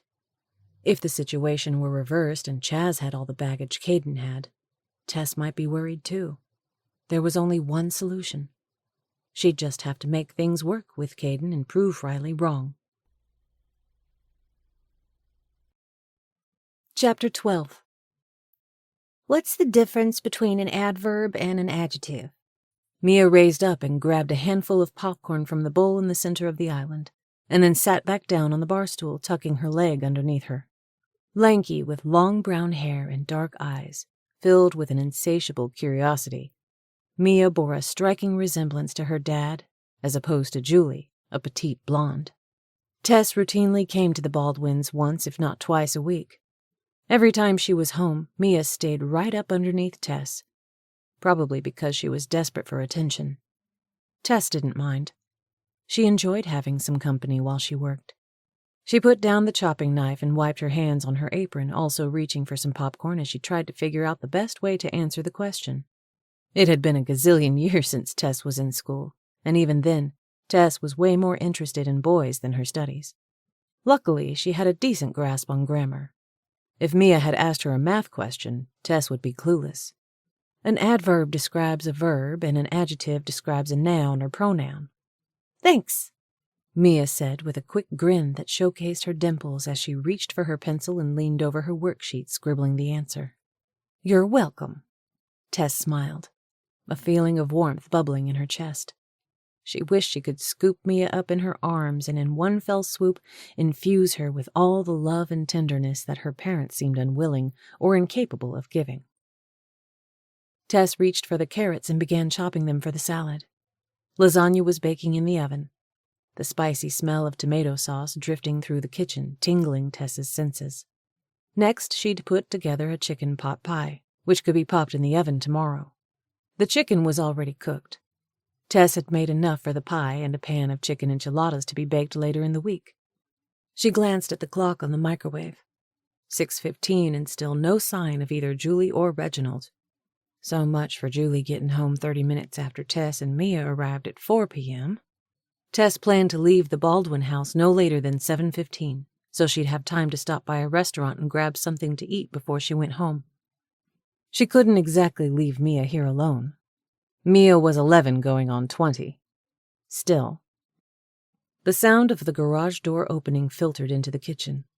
"What's a conjunction?" Mia asked, her forehead crinkling. "A word that joins clauses or sentences." Tess breathed a sigh of relief. Thank goodness one of the adult Baldwins was home. She could finish up and then leave without worrying about leaving Mia by herself. It was astounding how absentee the Baldwins were. No doubt Reginald had a demanding career as a senator. But Julie? From where Tess was standing, there seemed to be no excuse for Julie's disinterest in her daughter and husband. Tess's gaze took in the spectacular kitchen that opened to a large family room. The place was a freaking showroom. Julie had everything, and yet she didn't seem to appreciate it one iota. "Something smells great," Reginald said as he strolled into the kitchen holding his briefcase. He loosened his tie with his free hand. Tall and slim with dark wavy hair that had a faint touch of silver on the temples, Reginald was handsome in a JFK Jr. way, the quicksilver senator who fit the bill with his tailored charcoal suit and shiny black wingtip dress shoes. "Daddy!" Mia squealed as she leapt from her seat and flung her arms around him, giving him a fierce hug. "Hey, princess," Reginald said affectionately, ruffling her hair. "How was your day?" "Good." Mia's shoulders deflated. "Except for the stupid homework." She thrust out her lower lip in a pout, her expression going sour like she'd sucked down a jar of pickles. He laughed good-naturedly. "Sadly, that doesn't change much when you get to be an adult." "I heard that," Tess added dryly. Her eyes widened, thinking she might have spoken out of turn, but Reginald laughed appreciatively as he held up his briefcase. "I've got a mountain of work to get caught up on tonight." "I thought we were gonna watch a movie together," Mia said with a crestfallen expression. "We can," Reginald assured her. "I just have to focus on my work first." He gave her a gentle nudge. "Go get your homework done so we'll have time for the movie." "Okay," Mia said, skipping back to the bar stool. Reginald flashed a dazzling smile at Tess. She imagined that he used that same smile on his constituents. "Dinner smells amazing." Tess acknowledged the compliment with a nod. "Thanks." "It's lasagna," Mia added with an eager look. "Yep, I'm just about to make the garlic bread. I wanted to wait until you or Julie got home before putting it in the oven," Tess explained. Reginald frowned. "Julie's not home yet?" He looked at Mia. "I thought she was picking you up from school today." "Nope, Tess picked me up," Mia said. Reginald's features tightened, anger flashing in his dark eyes. Tess suppressed a shiver, feeling a smidgen of sympathy for Julie. While Reginald was controlled and polite, she suspected that it wouldn't be pleasant to be on the receiving end of his wrath. A man like him didn't get where he was by being a pushover. Reginald seemed to remember that Tess was there. His expression smoothed so quickly that Tess got the mental image of a wrinkled shirt being pressed flat by a hot iron. "We're very lucky to have you here to hold down the fort," Reginald said in a charming demeanor that spoke of class and money. "I'm glad I could help." Tess turned her attention back to the salad, assuming Reginald would go to his study. She about came out of her skin when she looked up and realized that he was standing right beside her. She jerked, her hand going to her chest as a surprised laugh escaped her throat. "I didn't realize you were there." He touched her arm, his bold eyes penetrating hers. "Truly," he said in a meaningful tone, "you are a godsend." Tess felt the burn of his fingertips on her flesh and had to fight the urge to jerk her arm out of his grasp. "You're welcome," she mumbled, her stomach twisting. Surely Reginald wasn't hitting on her. Up till now she'd had nothing but the utmost respect for Reginald. She'd felt sorry for him because of Julie's ambivalence, thinking how a man like him deserved so much better. Now she wasn't sure what to think. He released her arm and stepped out of her personal space. "Dinner smells as amazing as you look," he said softly, his gaze flickering over her appreciatively before turning his attention to Mia. "I'll be in the study." He turned on his heel and strode a few paces out, and then stopped and looked back over his shoulder. "Will you be joining us for dinner?" Tess went cold all over. "No, I need to get home." "Too bad," he said, giving her a wistful smile. "Mia would have enjoyed the extra company." He turned and left the room. "My dad's a great guy, isn't he?" Mia beamed with a large smile. "He's always thinking about me," she chirped. "Yes," Tess replied automatically, running the events back through her mind. Had Reginald just come on to her? It was so subtle, yet the intent had been clear. Or was she making it out to be more than it was? Was Reginald so lonely that he was desperate for female companionship? Or was he a womanizer? For the first time it entered Tess's mind that maybe there was a reason why Julie wasn't coming home. "Dad likes you," Mia said happily. Horror and revulsion streaked through Tess. Then she realized that Mia was an innocent child. Thankfully, Mia hadn't picked up on the nuance of what had just happened. Heck, Tess wasn't even sure she fully understood what had just happened. Tess wanted nothing more than to finish up for the day and get the heck out of Dodge. Tess had been willing to put up with Julie's antics because the Baldwins were high profile and prominent, which boded well for the business. Also, she had such a soft spot for Mia. However, Tess wasn't about to put herself in a compromising position with Reginald. If this continued, she'd have to bow out of this job. "I've got to go to the bathroom," Mia said as she hopped from her seat and left the room. A second later, the doorbell rang. Assuming Reginald would answer it, Tess continued working. It rang again. "Are you kidding me?" she muttered under her breath. First I'm the babysitter, and now the butler. The Baldwins were tromping on her last nerve. She marched down the hall and into the foyer, opening the door. "May I help you?" she asked politely but coolly, her eyes taking a quick assessment of the man in front of her. He looked to be in his mid-20s. He was medium height and bald with a goatee and glasses. "I'm here to see Mr. Baldwin," he said with an air of authority. Tess would have pegged the guy as more of a blue-collar worker rather than a high-powered corporate guru, although it was hard to tell for sure. The guy wore a white short-sleeved golf shirt and khaki pants. Pretty average. A guy who'd blend in well in a crowd. Tess stepped back and motioned. "Come in. I'll let him know you're here. What's your name?" "He'll know who I am," he said so crisply that it bordered on rudeness. The hairs on the back of Tess's neck bristled as she glared at him. "All right, wait here." She left the man standing in the foyer and went to Reginald's office. She knocked, but no one answered, so she knocked again. She heard Reginald's voice and guessed him to be on the phone. Hesitantly, she pushed open the door. He was sitting in his chair, back facing her, hunched over, cradling his forehead in his hand. "Julie, your behavior is unacceptable," Reginald seethed. His voice rose. "Do you care so little for our daughter, our family, that you would pull a stunt like this?" "I'm sorry to bother you," Tess interrupted, hot prickles covering her. Talk about an awkward situation. Sheesh. Reginald whirled around so quickly that Tess jumped.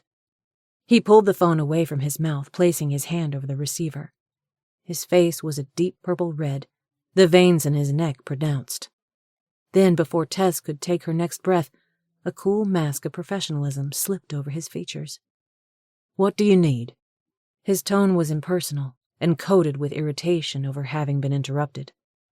Tess got the impression of being one of Reginald's secretaries that he assumed was at his beck and call. Irritation crawled over her. A secretary she was not. She was about 2 seconds away from telling Reginald Baldwin to go jump in a lake. She straightened to her full height, lifting her chin as she leveled a glare. "You have a visitor." His eyebrow lifted. "Oh? Who is it?" "He wouldn't tell me his name," she said tartly, "but he's bald with glasses and a goatee, if that helps." Reginald blinked in surprise. Tess wasn't sure if it was because of her forthrightness or because of her description of the visitor. "I'm going to have to let you go," he said into the phone. "We'll discuss this further when you get home." There was an unmistakable warning in his tone. He ended the call and stood, forcing a smile. "Thanks, Tess. You got more than you bargained for today with the Baldwin family, I'm afraid." He gave her a look of chagrin. At least Reginald had the decency to acknowledge that. "Yep, I'm afraid so." She looked him in the eye, her words coming out clipped and precise. "Normally, babysitting and secretarial duties aren't part of my job description. But because of my friendship with Julie and my respect for your family, I made an exception today." She emphasized today so he'd know this would not continue. An awkward silence passed. Having said her piece, she felt a little more at ease. At least now he knew that she wasn't a doormat. "I'll just finish up and get out of your hair." She moved to leave. "Tess." She stopped and turned. "Yes?" "Thanks for everything you've done." He flashed an apologetic smile. "I'm sorry if I was a bit forward earlier. I meant no disrespect." He raked a hand through his hair. "With the impending Senate race and the problems with Julie," he spread his hands. "Well, I'm afraid I may have given you the wrong impression. I'm sorry." Relief swelled over her. "No worries. It's forgotten." Maybe all was not lost for this account. As long as Reginald kept a respectful distance, she'd be fine. Tess had brought up the babysitting to make a point. However, she didn't mind looking after Mia, especially considering how much Mia needed her right now with all the turmoil going on in her own family. The minute Tess got in her car to leave, she pushed aside all thoughts of the Baldwins. Whatever problems they had were just that, their problems, not hers. Her stomach rumbled. What did she want for dinner? She decided on a deli sandwich and soup. She'd pick it up at the deli drive-thru on her way home. Anticipation swirled through her. She had a very important video chat to get to. Chapter 13. Everything was set up for the video chat. Tess's heart was pounding against her chest so hard that she felt like she might faint. She clenched her hands, which were perspiring. It was so ridiculous to get this worked up over a video chat. She went hot all over, and then cold. What if the spark was no longer there? What if she and Caden didn't click? Tonight would be the first time she'd seen him since Hawaii. Yes, they'd had a magical connection on a remote island. But could that hold up in the real world? Maybe she'd built Caden up to be something larger than life while lying in bed replaying the long, breathless kisses they'd shared. Her throat tightened to the size of a straw when her computer speaker rang, signaling Caden's call. "Breathe," she commanded herself. She had to appear composed, despite how her knees were knocking together. Caden's handsome face appeared on the screen. "Hey," he said, smiling so large that it crinkled the edges of his eyes. "Hey," Tess replied, her eyes going moist. Caden looked even better than she remembered, with his rugged features and piercing blue-green eyes that picked up the green in his shirt. Desire simmered through her. She'd kissed those lips, been held by those strong, muscular arms. Even on the screen, Caden's presence was all-consuming. "You're a sight for sore eyes," Caden said in a low, husky tone. "So are you," she said with a deep conviction that spread warmth from her chest to her entire body. The longing on Caden's expression evoked the same feeling in Tess, making her laugh inwardly at herself for fearing there would no longer be a spark between them. This wasn't just a spark, but a raging inferno. Seeing Caden, even on screen, made her realize that if anything, she'd downplayed Caden in her memory. "How are things going?" Caden asked. She shrugged slightly. "Good." "Congratulations on Riley making you a partner." "Thank you." Another wide smile stretched over her lips. She couldn't seem to stop smiling. Her heart felt lighter than it had in weeks. One thing she appreciated about Caden was his sincere interest in everything she had going on. "It's been nice but busy. The job I worked at today is way out in the country, so it took a while to get back home." "So, that's your office?" Caden looked past her, and she could tell he was scoping out her surroundings. "Yes." She moved the computer screen so that the camera view would span the room. "The office is in my house. Technically, the house belongs to Riley, but I live here." She was babbling the way she always did when she got nervous. In this case, she needed to release some of the energy that she'd built up prior to the call. "It looks like you have a good setup." "We do." She studied his surroundings. He appeared to be in a bedroom. "Where are you?" She wished Caden could tell her more about what he was doing. It was hard enough to not see him on a regular basis. When you factored in the secrecy of his job, it added a complex layer to the relationship. When he didn't answer right away, Tess wondered if he would be able to tell her where he was. "I'm in the bedroom of a safe house," he finally said, lowering his voice. "Oh, is everything going okay?" He rubbed his forehead. "So far, so good." "Are you guarding someone?" "Yes." Several beats passed between them. "You can't talk about it, can you?" The edge in her voice was so subtle that she hoped Caden hadn't caught it. It was loud and clear in her own ears. "No, sorry." He gave her an apologetic smile. The misgivings returned. Would Caden ever be more transparent when it came to his job? Tess didn't want there to be secrets between them. "Are you safe?" A shiver ran down her spine. Caden was tougher than rawhide, and Tess was sure he was good at what he did. Still, she couldn't help but worry. "I'm fine," he said offhandedly, like he didn't want to waste time talking about himself. "Thoughts of next week keep me going." "Me too." Her mind raced ahead to all the fun activities she had planned. "Have you ever been to a rodeo?" He chuckled. "Once when I was 10. "Well then, mister, you're in for a real treat. I'm taking you to the Fort Worth stockyards. We'll go and see a rodeo there." Not pausing long enough to take a breath, she rattled off several more things she had planned. Amusement lit his eyes. "You're something." She quirked a grin. "What do you mean?" "As long as we're together, I don't care what we do." His words seeped into her thirsty heart. She laughed, unable to stop her eyes from misting. "I miss you, Caden." "I miss you too." She blinked a few times to push back the emotion, hoping Caden hadn't noticed. No way could she fall apart right now. She had to put on a brave face. "So, you're staying at Riley and Chaz's house?" "Yeah, I figured that will be the proper thing to do." His eyes sparkled with teasing. "Keep us both honest." Heat climbed up her neck. "Good idea." Tess had always prided herself on keeping her attraction for the opposite sex in check. With Caden, that was immensely more difficult. Merely being around him heightened her senses to a point where she felt like she'd explode if she couldn't kiss him. Anything more than kissing was reserved until after marriage.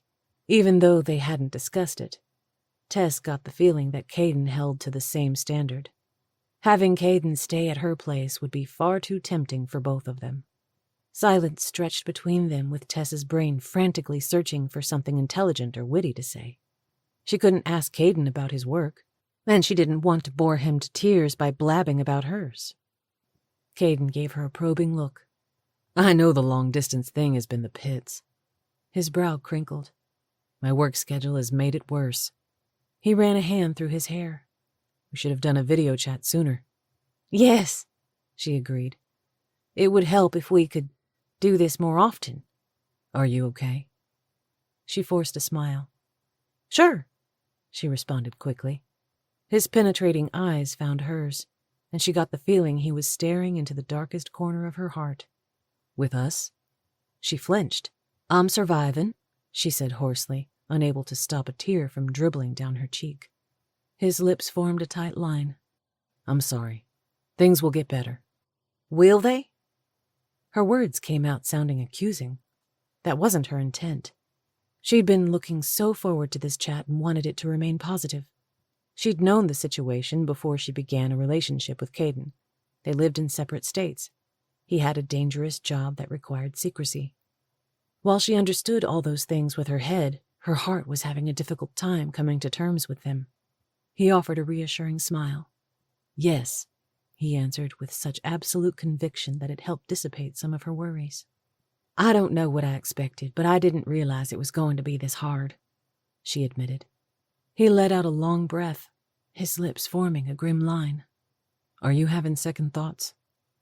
"No," she flung back. She gave him a probing look. "Are you?"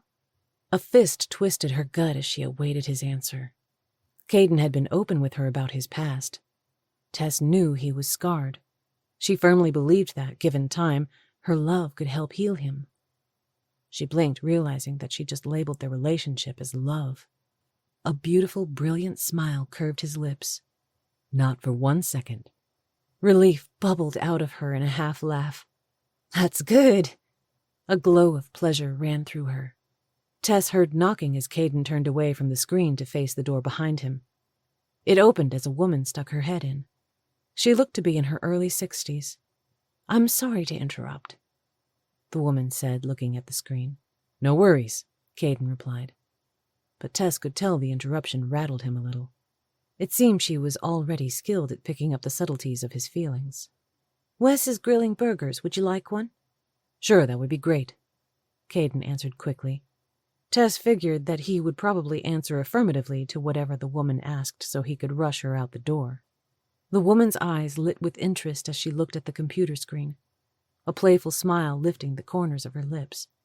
"Is that the famous Tess whom I've heard so much about?" "Hello," Tess said loudly. It was cute to see Caden's face turn the color of his deep auburn hair. Caden had been talking about her to his coworker, or whomever this woman was. That was good to know. The woman stepped into the room. "I'm Rita." she said, pointing to her chest. "I thought that you'd like to know that your boyfriend has been doing an excellent job of keeping me safe." She gave Caden a look of such gratitude that it bordered on hero worship. "Just doing my job," Caden said gruffly, like he was uncomfortable with the praise. Rita patted Caden's arm, an expression of tenderness softening her lined face as she smiled at Caden. "This one here is great." She looked at Tess. "From all that Caden has told me, you sound great, too." Tess's eyes widened as she looked at Caden. "Are you sure he's been talking about the right woman?" she teased. "Oh, I'm sure," Rita said. "What exactly have you been saying about me?" Tess joked, zeroing in on Caden, who looked like he wanted to crawl under the carpet. Caden shot Rita a miffed look. "You weren't supposed to tell Tess that I've been yapping about her." "Oops," Rita said, laughing lightly. "When you're stuck in a small cabin for days on end, you can't help but swap stories." "That's true," Caden said. Tess was surprised at the dart of jealousy that went through her. She would love being stuck in a cabin with Caden and sharing stories. "It was nice meeting you, Tess," Rita said. Tess offered a warm smile. "Nice meeting you, too. Maybe we'll get to meet in person sometime." Rita's features tightened. "After all this madness is over." "I hope it will end soon," Caden said somberly. Immediately, Tess felt guilty for being jealous of this poor woman. There was no telling what horrors she was going through, and Tess was feeling pretty jealous that Rita was spending time with Caden. Rita turned to Caden. "I'll let you get back to it." "Bye," she said with a quick wave as she left the room and closed the door. "So," Tess mused, "you've been talking about me." Caden's face reddened again as he let out a low chuckle. "Busted," he uttered in a low tone. "I'm glad." "You are?" he asked in surprise. "Yeah." She shifted in her seat, trying to decide how forthright she wanted to be. Riley would admonish her to hold back, keep the upper hand, but Tess was more of a lay-it-all-on-the-line personality. "I was beginning to worry that maybe our relationship was a one-way street, that you were having regrets." He looked at her like she'd just sprouted another head. "Huh?" She held up a hand. "Please don't take this the wrong way, but your work has consumed you the past few weeks. We've talked on the phone when we could, but only for short amounts of time." He exhaled in regret. "I know, I'm sorry. Work has been crazy. I was glad to get the stint in the Cayman Islands over with." "Did everything go okay?" Tess knew she shouldn't pry, but she wanted to know everything about Caden, including the details of his work. The air seemed to hold its breath as Tess waited for Caden to answer. She was tempted to press him more, but wanted to give him space to see how much he would divulge. "Yes, I was over the protection detail for a diplomat and his family." "Oh, wow." For a second, she could only sit there in silence. Caden's work was important, hinging on life and death, whereas Tess prepared balanced meals. Caden wasn't bragging about his work, only stating the facts. Still, his work was super impressive and daunting. "Is Rita going to be okay?" Caden's jaw hardened, a fierce determination coming into his eyes. "Yes, if I have anything to do with it, she'll be fine." "Can you tell me anything about what's going on?" Tess's voice sounded small in her own ears. Even as she voiced the question, she sensed that she'd gone too far. He gave her a regretful smile. "After it's all over, I might be able to tell you some of it." He paused. "Rita's a good woman, a grandmother to 7 grandkids. Her husband died of cancer a few years back." His eyes lit with an inner fire, giving Tess a glimpse of his warrior side. "Rita's a brave woman." He looked like he might say more, but stopped. "She'll be okay," he said with such a die-hard expression that trembles of awe ran through Tess. Caden thrilled her to the core. She wanted to reach through the screen, fling her arms around him, and give in to her aching need for him that was swelling inside. Next week couldn't come soon enough. "I want to see some of your art," Caden said. "You can when you get here." A smile played on his lips. "I see how it is, making me wait for it, huh?" The husky tone in his voice purred through her chest. "Something like that." "You're so beautiful." His compliment sent ripples of pleasure through her. "Thank you," she said softly. Time slowed to something memorable and lasting as their eyes locked. Those days we spent together in Hawaii were some of the best I've ever had. Caden's voice was a caress that wrapped her in a snug, warm blanket. "Me too. I can't wait to see you again. I miss you," she said again. "I miss you too."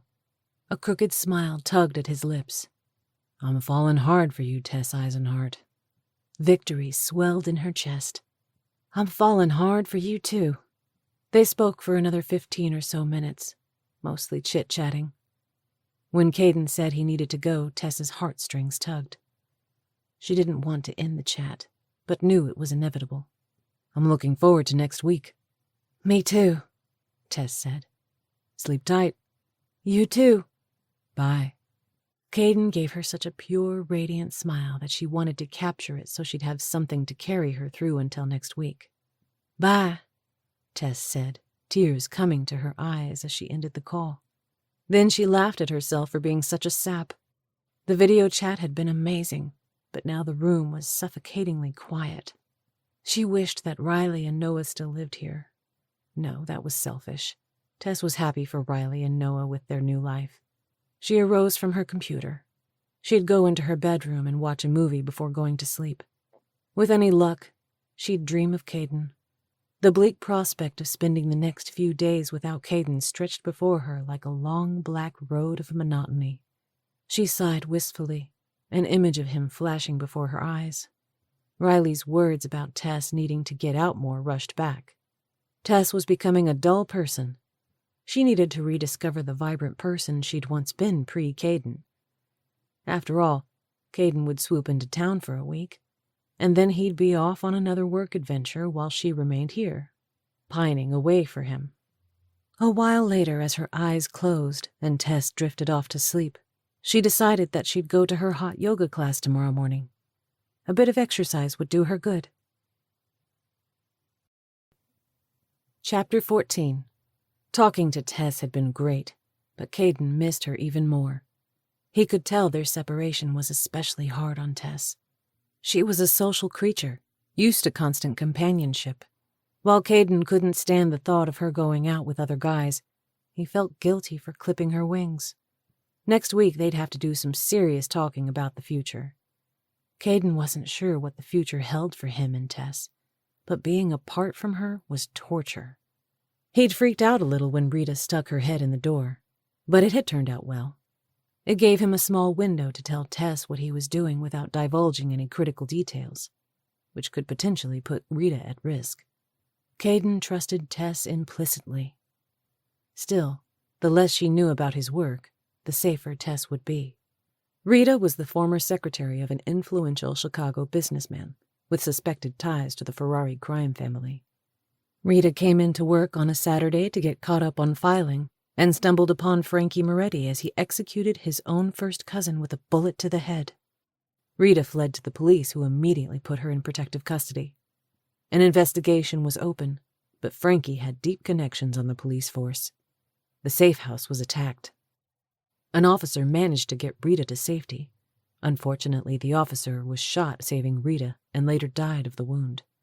The police chief, a longtime friend of Sutton's, contacted Sutton and asked if he could keep Rita safe. Caden and Wes Hamilton, a newcomer to Sutton's security team, were assigned protective duty. Sutton arranged for Rita to be put in a remote cabin in Colorado as the investigation was turned over to the FBI. Frankie Moretti had since been arrested. Bail was denied, so Frankie was in jail awaiting trial. Rumors had been flying about Frankie cutting a deal with the DA, getting a reduced sentence in exchange for dirt on the Ferraris. Everything hinged on Rita's testimony, making her a target for Frankie Moretti and the Ferrari family. Even after the trial, there was a chance of Rita being in danger of retribution. She would most likely be put in the witness protection program, which meant being separated from her children and grandchildren. The weeks leading up to the trial marked the most dangerous time for Rita. Sutton put Caden in charge of Rita's protection detail because he was the most seasoned of the pair. A former Army Ranger, Wes possessed all the necessary skills of protection duty 100 times over. Wes seemed like a good guy, but Sutton was leery of new employees, having been betrayed by one of his team members in the past. Sutton wasn't happy about the timing of Caden's trip next week, but he understood. Before getting on the video chat with Tess, Caden considered putting his trip off until after the trial. Then he realized how excited Tess was about seeing him, and didn't have the heart to postpone it. Sutton could bring in a temporary replacement for him. There were many capable men on Sutton's team. Caden needed to go to Fort Worth. He needed to see Tess as much as she needed to see him. He smiled, thinking of the pleased look Tess had on her face when Rita announced that Caden had been talking about her. Not only had Caden been talking about Tess, but dreaming about her. The memory of her soft, luscious lips was burned into him. He kept thinking about her saucy grin and the lively spark in her golden eyes. Tess had managed to do in the short span of a week something that Caden hadn't thought possible. She'd taken away the sting of Becca's death and given Caden a new lease on life. For the past year, Caden had poured every ounce of himself into work as therapy to deal with Becca's loss. He'd been Sutton's go-to guy, jumping the minute Sutton said go. Caden could tell Sutton was shocked when Caden told him he would need to take a week off during the height of Rita's conflict. A sudden fear seized Caden. Would Rita be okay while he was gone? Maybe he should stay here and see this through. No, he couldn't do that to Tess or himself. Caden got the feeling that next week's visit to Fort Worth would be crucial to his and Tess's relationship. He squared his jaw, eyes narrowing. It was time to shift his priorities. Time to put someone else before work. Rita would understand. She'd been a big advocate of Caden pursuing his relationship with Tess. There was more to life than work. Caden would have to trust that other members of Sutton's security team could handle things while he was away. It would only be a few short days, and then he could resume his post. As he went into the living room, he heard the murmur of the television and found Rita on the sofa, her legs crossed, a ball of yarn in her lap. She looked up, smiling. "I'm knitting a blanket for my youngest granddaughter," she explained, working her long silver needles through the yarn. He frowned. "Where's Wes?" "Outside, grilling burgers." Caden didn't like that Wes had left Rita alone in the cabin. He should have clued in that it would happen when Rita mentioned Wes was grilling burgers, but Caden had been too caught up in the conversation with Tess to connect the dots. He glanced at the front door, satisfied that the deadbolt was locked before going through the kitchen. He opened the back door and peered outside at the back stoop where Wes was grilling. The aromatic smell of cooking meat filled the air. "Burgers are almost done," Wes said, his voice punching with a sense of accomplishment. "About 10 more minutes and they'll be perfect. You should have come to get me before you went outside. I don't like leaving Rita alone." Caden didn't want to be a jerk, but he was the guy in charge, and Rita's safety fell on his shoulders. Wes's face went slack. "I'm sorry, man. We've been out here for days and nothing has happened. We have to be on guard 24/7.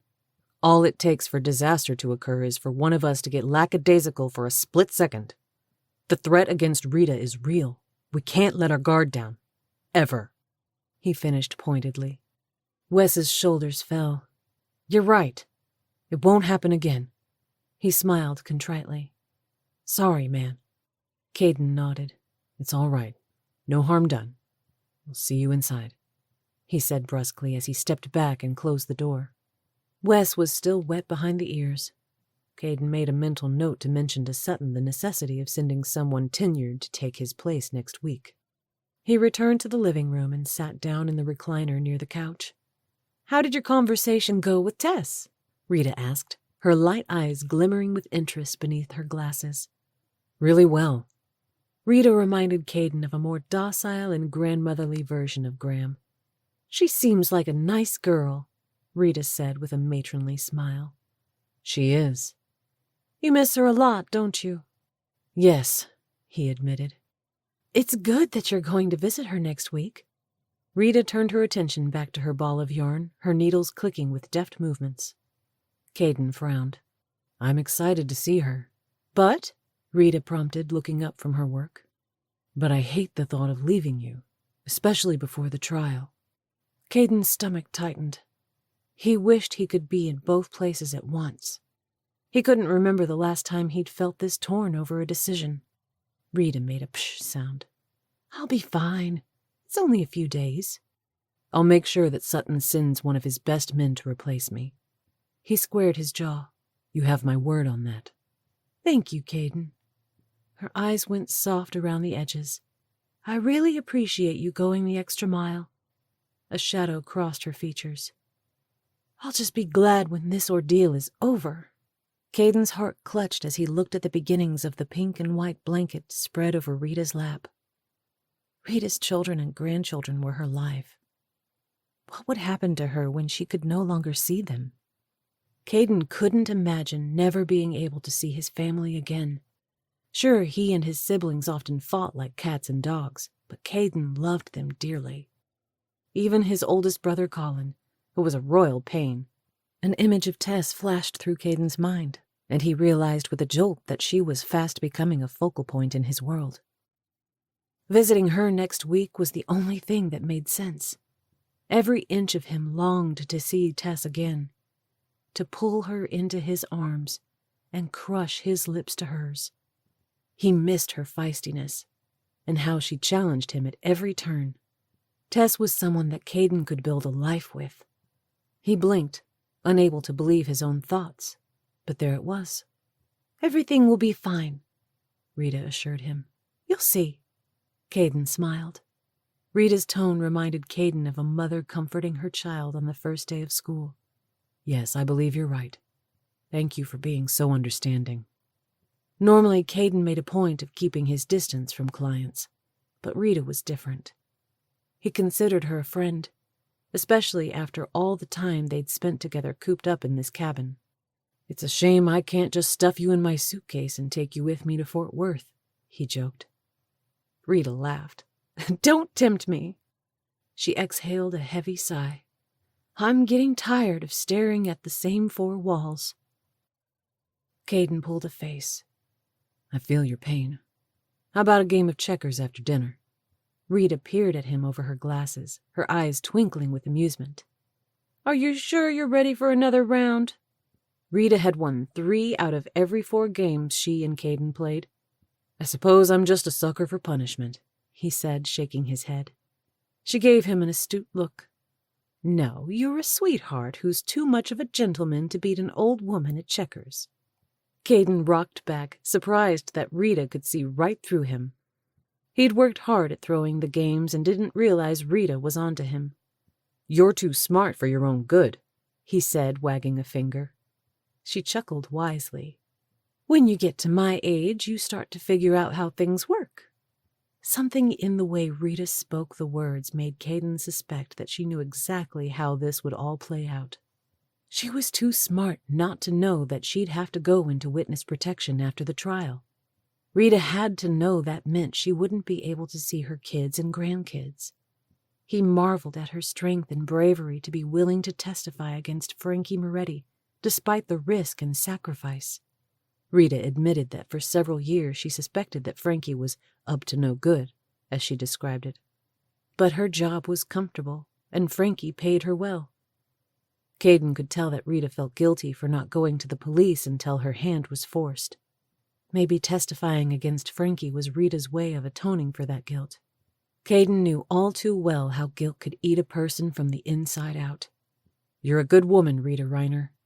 I feel honored to know you, Caden said, surprised at the surge of emotion that went through him. She smiled appreciatively. Thank you, Caden. I feel the same way about you. I'm excited for your future with Tess. Just remember that you can't ever go wrong choosing love. Her eyes misted. I miss my Michael every day. She cleared her throat and grinned. You and Tess deserve to let your hair down and have a fun week together. Thank you, Caden said with an appreciative smile. It was settled. He'd go next week and be with Tess. They would carve out their future. He should be walking on air right now. Why did he have a pit in his gut? Why did he feel like this was the calm before the storm? Was it because of what happened to Becca? Maybe Caden feared happiness the way some people feared success. He needed to push aside the uneasy feelings and count his blessings. "Burgers are ready," Wes announced in a booming voice. Rita placed her knitting aside and stood, her knees cracking with age. "Good, because I'm starving." "Me too," Caden said, his stomach rumbling. "After dinner, Caden and I are having a checkers rematch," Rita said, looking at Wes. "Care to play the winner?" "You bet," Wes said, giving Caden a wicked grin. "Which means I'll be playing Rita." Rita rolled her eyes. "I wouldn't be so sure about that." She gave Caden a steely look. "This time Caden is giving it his all, aren't you?" "Yes, ma'am." Caden was giving it his all. Not just for an inconsequential checkers game, but for Tess and the future. It was time to stop being afraid, time to embrace all the good that life had to offer. He loved Tess's zest for life. She made him want to be a better man. Pulling away from this job and spending a week with Tess in Fort Worth was a small price to pay. He smiled at the thought, feeling better about the situation. All would be well. It had to be. Chapter 15. Dragging herself out of bed took a superhuman effort, but now that Tess was here, she was glad she'd come. The familiar smell of the gym was a combination of dust, lemon cleaner, and the faint odor of sweat. Beverly, the receptionist, wore such a chipper smile that it bordered on sickening. "Good morning, Tess." Tess was glad to be here, but Beverly's enthusiasm was over the top. Tess rolled her eyes. "I don't know how you can be so dang pleasant at 6 a.m. It's not even light outside yet." Beverly laughed as she reached for a mug and held it up. "You can thank my morning espresso. Sunshine in a cup." A begrudging smile overtook Tess's lips. "I should have downed a few cups myself this morning." Beverly's eyes rounded. "No, you shouldn't have. You'd have to pee 50 times during the class. That would be miserable." "Yeah, you're right," Tess said with a laugh. Typically, it was wise to hydrate the day before practicing hot yoga, but since Tess decided to come on the spur of the moment, she was totally unprepared. She had downed a couple of glasses of water this morning and was sure it would catch up with her in the middle of class. Oh well, at least she was here, and she'd made sure to bring a water bottle to sip on. "Long time no see." There was a touch of reprimand in Beverly's voice. "Yeah, work has been crazy." Tess shifted her mat and gym bag to her left arm as she leaned over and signed in. Beverly's eyes danced with some hidden meaning, which Tess discerned immediately when she heard Beverly's next words. "You picked a heck of a day to make your comeback. Steven Anderson is teaching." Tess groaned. "The yoga Nazi? Seriously? Is it too late to turn around and go back to bed?" Beverly giggled wickedly as she waved a hand. "You're in great shape. You'll be fine." "I don't know about that," Tess said dourly. "I'm certainly no Julie Baldwin." "No one is." Beverly shook her head. "I've never seen anyone as dedicated to fitness as Julie. She practically lives here." "Yes, she does. To the exclusion of her husband and child," Tess added mentally. "Is Julie here this morning?" "Yep, she arrived shortly after the doors opened. She said she wanted to get a weight workout in before the hot yoga class." "Good, it'll be nice to catch up with her. It's been a while since I've seen her." Beverly grew puzzled. "I thought she was one of your clients." "She is, but our schedules haven't synced lately." Tess shrugged, fighting the urge to roll her eyes. "Like you said, Julie's always here." "That kind of dedication to fitness is commendable," Beverly said, her lips pressing together in a taut line as she reached for her espresso. Tess looked up as a flock of women entered the front door. "Well, it was good to catch up. Take care." "You too," Beverly said, turning her attention to the women. A half-hour later, Tess thought she was going to die. Her muscles felt like they would snap like rubber bands any minute as she tried to hold the poses. Sweat dripped from her in buckets, and her bladder felt like it was holding a 10-pound weight. The 2 glasses of water were a bad idea. The heat was suffocating. A wave of dizziness overtook Tess as she drew in a deep breath, trying to relax her muscles. It was crazy how fast the body got out of shape. Well, having a Nazi-like instructor didn't help. Stephen prided himself on pushing the class to the brink of exhaustion. Tess was surprised Julie wasn't in the yoga class. Maybe her weight workout took longer than anticipated. Tess was scheduled to go to the Baldwins tomorrow. The more Tess thought about it, the more uneasy she felt about Reginald's behavior. Yes, he apologized, but Tess didn't like the idea of being there with only him and Mia. She'd hoped to see Julie today so she could make sure that Julie would be there tomorrow. She'd have to call her. 10 minutes later, Tess's bladder felt like it would burst. Finally, she couldn't handle it any longer. She got up from her mat. Stars circled around her head as she tried to get her bearings. Stephen shot her an irritated look. One of his pet peeves was people leaving class to make a bathroom run. Well, he'd just have to get over it. She stared him down until he looked away. Lifting her chin, she strolled out of the room. The air in the hall felt like an Arctic blast in comparison to the stifling room. Goosebumps rose over her flesh as she hugged her arms. She was soaked. Her teeth clattered like a washing machine off balance as she practically ran to the restroom, trying to keep her blood flowing to stay warm. As Tess left the restroom, she heard laughter from the open door of the nearby office belonging to Miguel Reyes, owner of the gym. She stopped, cocking her ears. More female laughter. It sounded like Julie. If Tess caught her now, she could tell her in person that she needed to be there tomorrow. She popped her head in the door and gaped at what she saw. Julie was sitting in Miguel's lap, her slender arms slung around his beefy shoulders.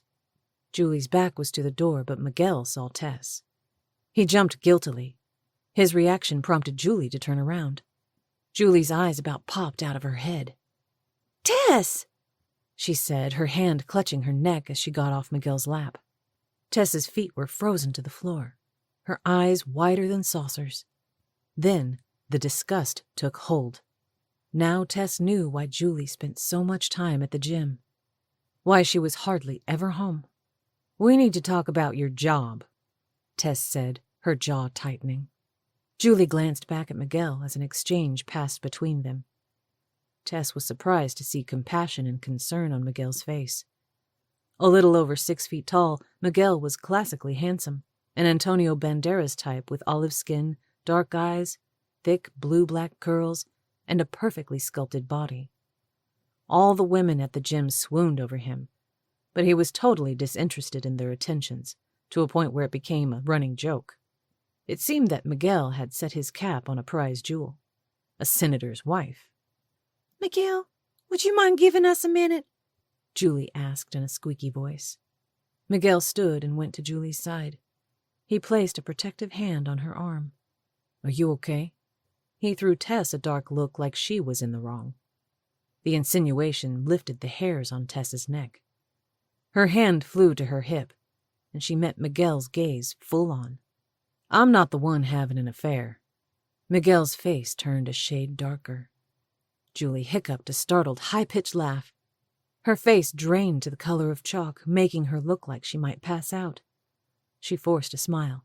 "It's okay, I've got this."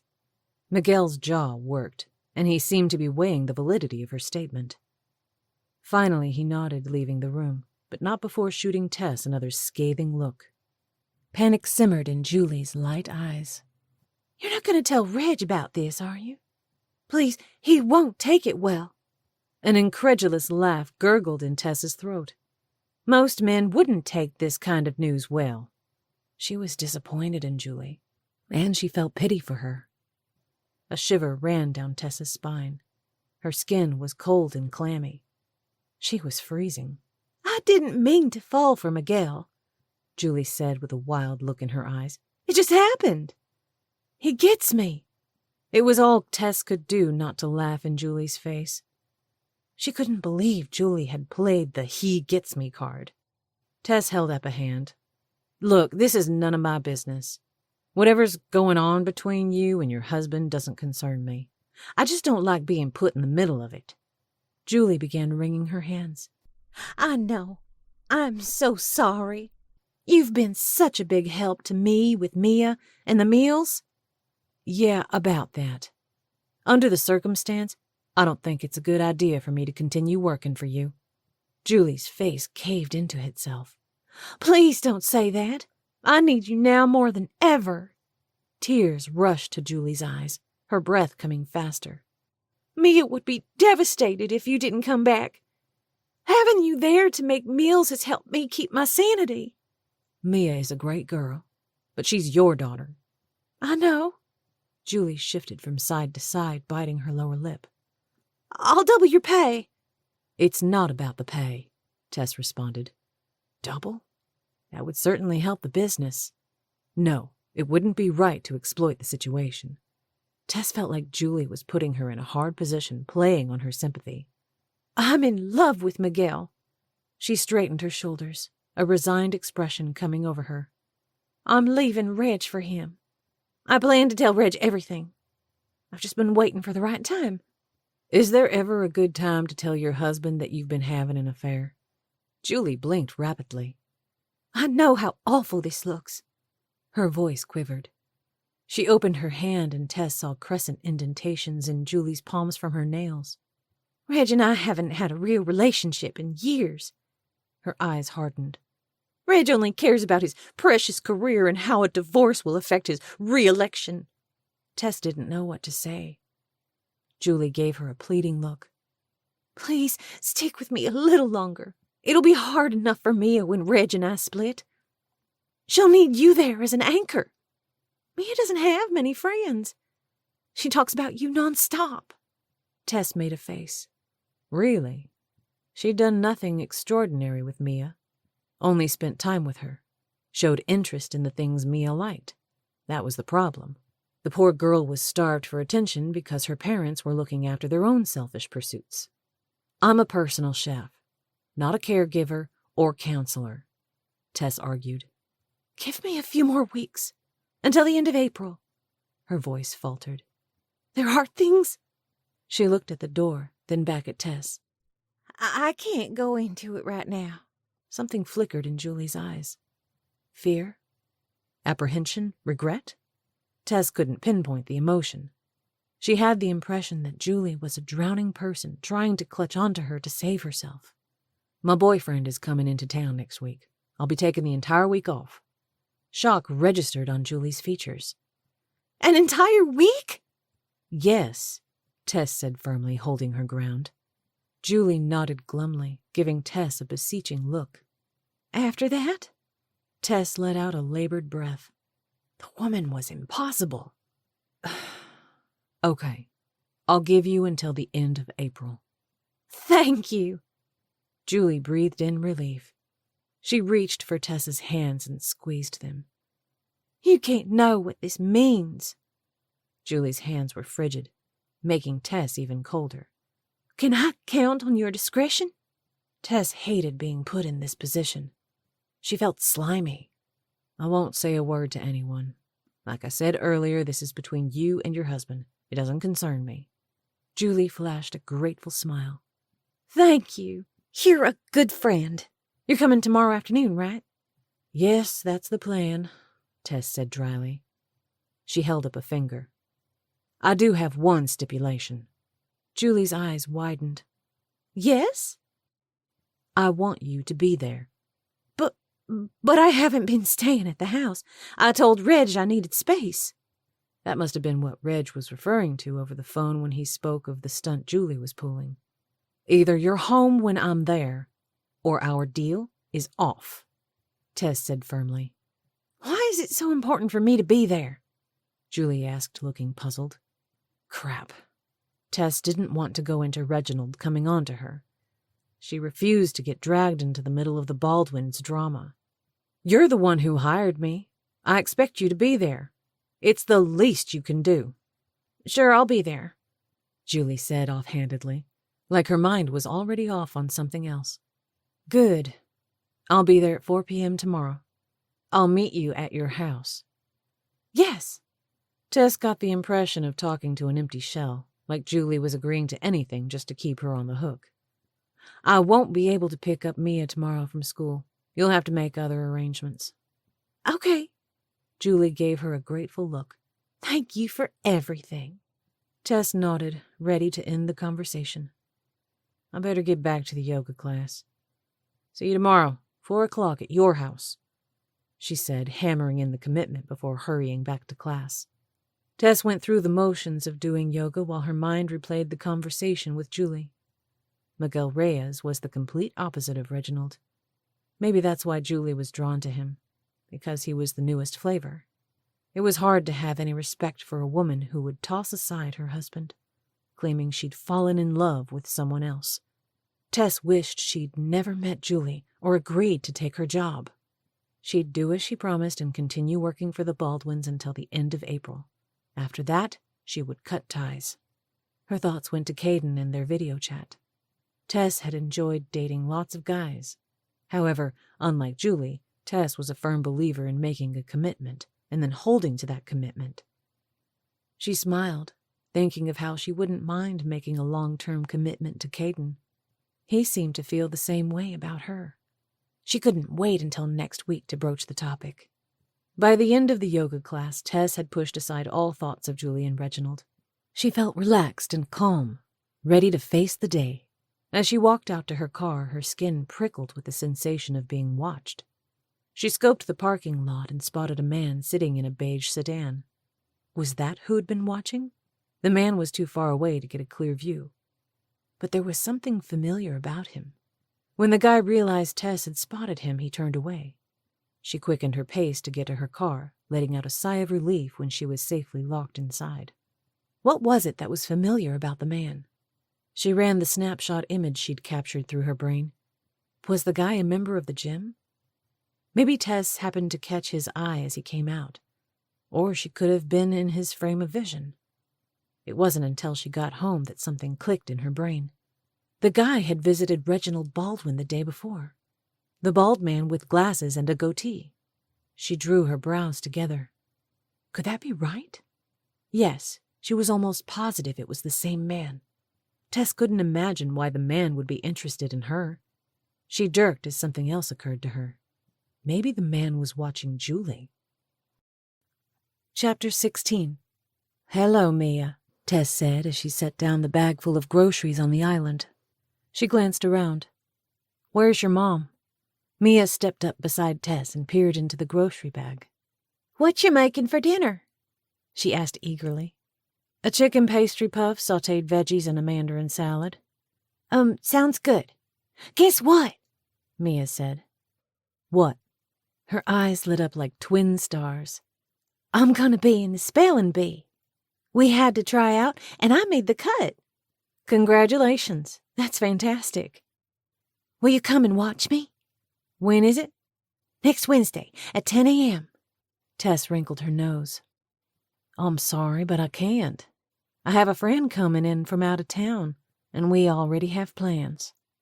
The dejected look on Mia's face shot an arrow through Tess's heart. She felt so sorry for Mia and how lonely she must be. I can't wait to hear all about it, Tess said, trying to lighten things up. Maybe you can get your mom or dad to video it, and I can watch it.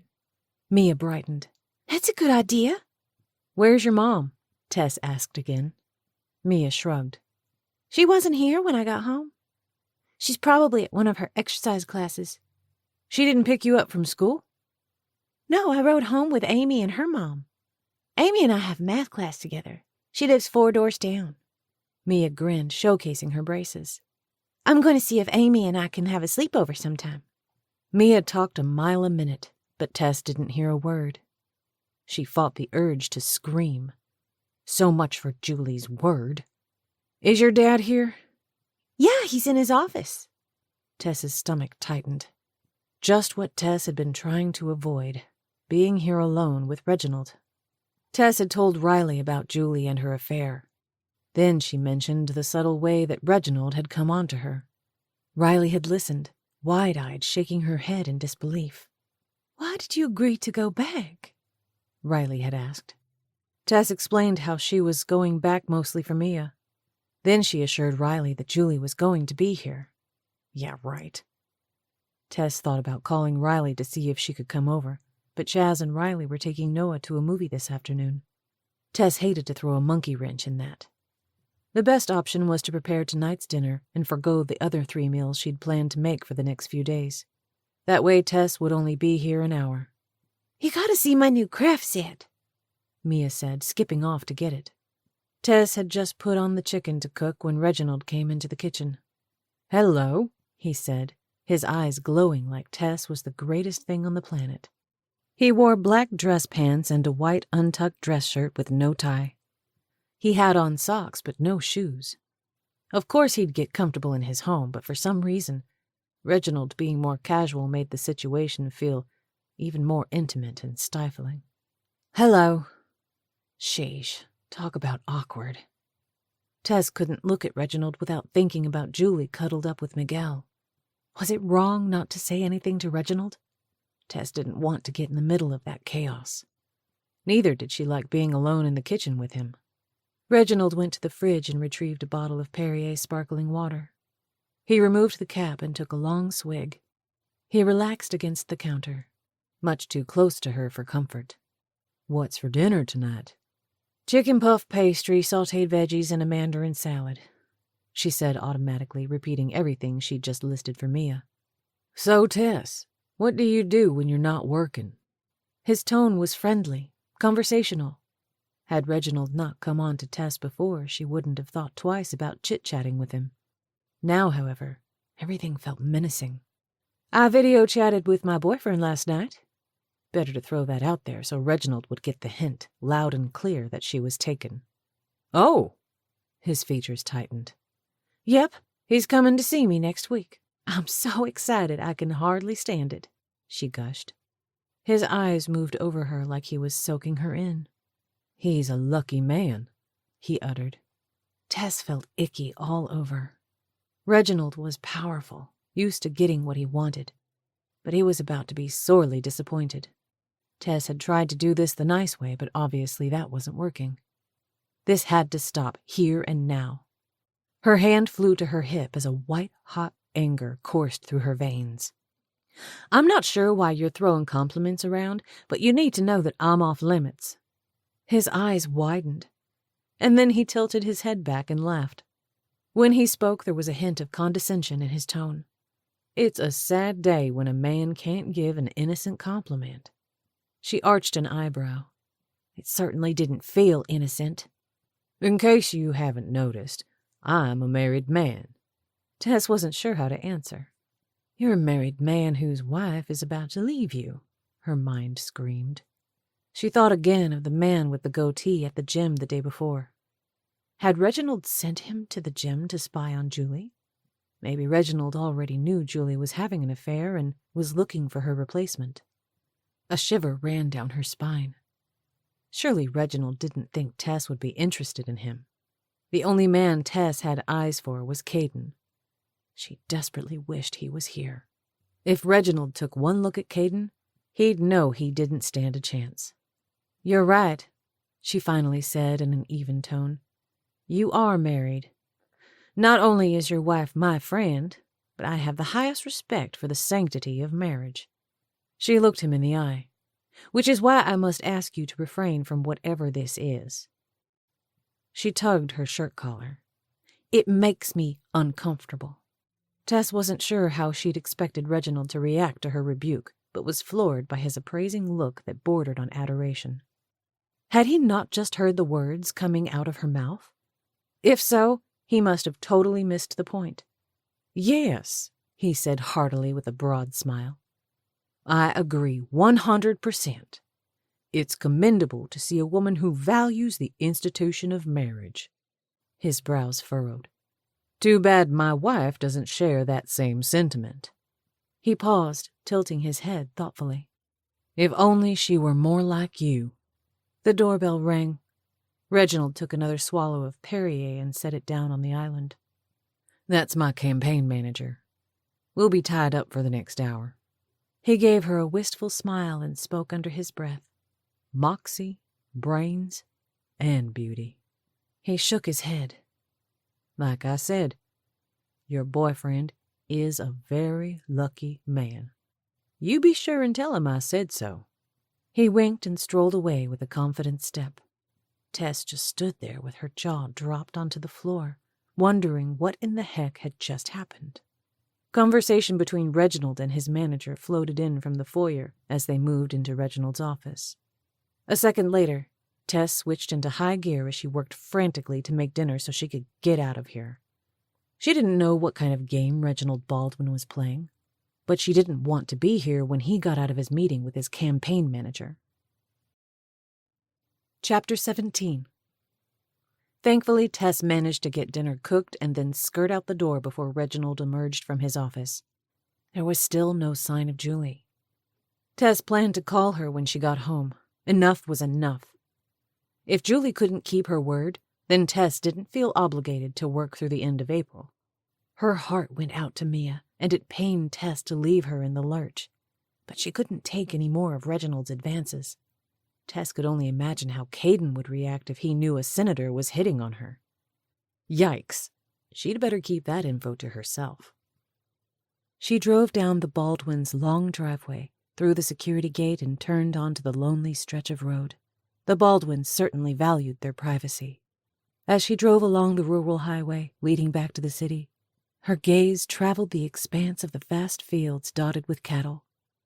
She jokingly told Riley that on many occasions she could count the number of cars on one hand that she would pass heading back into Fort Worth. This evening was one of those times. Tess turned on the radio and surfed to find a good station, deciding on classic rock. She sang along to the lyrics, letting her thoughts drift to her favorite subject, Caden. They'd texted back and forth a few times today. He mentioned that he couldn't wait to see her. She sighed heavily, tightening her hold on the steering wheel. Longing for Caden rose swift and fierce, causing her eyes to grow moist. She laughed out loud at herself for being such a sap. She'd thought Riley had it bad for Chaz, and here she was pining away for another O'Brien. The brilliant sunset pulled her out of her thoughts. Tess couldn't have painted it any better. The master had touched the sky a deep, vivid pink and purple, threaded with dainty gold ribbons of light. If only Caden were here to see it. She soaked in the beauty of the panoramic view as she drove, a feeling of nostalgia drifting over her. She and Caden had walked hand in hand on the beach, laughing and talking until their tongues wagged tired.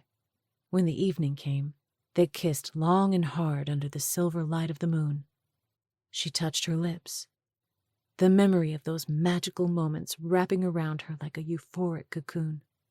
The exquisiteness of those memories made the bitterness of being apart even more acrid. This evening, Tess hadn't passed a single car. It was so remote that she had the eerie feeling of being alone in a vast expanse of tawny fields that blended seamlessly with the brilliant canopy of sky. Out of the corner of her eye, Tess saw something up ahead on the left. It took her brain a second to process what it was. A black Land Rover had smashed into a tree about 10 feet off the road. She slowed the car as her pulse shot through the roof. There was someone in the vehicle. Julie had a black Land Rover. Her mind spun a mile a minute. Tess made a U-turn in the middle of the road and pulled along the side. She turned off her engine. With trembling hands, she unbuckled her seatbelt and jumped out. She dashed to the driver's side door and looked through the window, tears springing to her eyes. It was Julie. She had a large gash in her forehead, blood streaming crooked lines down her face. Tess tried to open the door, but it was locked or jammed. Tess beat on the window. "Julie! It's me, Tess! Can you open the door?" Julie placed her palms on the window like she was trapped. A helpless panic raced through Tess like wildfire. She tried the passenger door. It was locked. Tess beat on the window again. "Unlock the door!" Julie had a dazed look like she didn't know where she was or what was happening. Her phone. Tess needed to call 911. "I'm going to get my phone," she yelled as she ran back to her car, grabbed her phone, and pressed the numbers. She waited, but nothing. She tried again, but the call wouldn't go through. "Are you kidding me?" she screamed. No service! She barked out an incredulous laugh, pushing her hair out of her face. Julie could be bleeding to death, and there was no one to help. Briefly, Tess considered breaking the glass on the passenger side with a rock and trying to drag Julie out. No, that could be bad. People weren't supposed to be moved after an accident.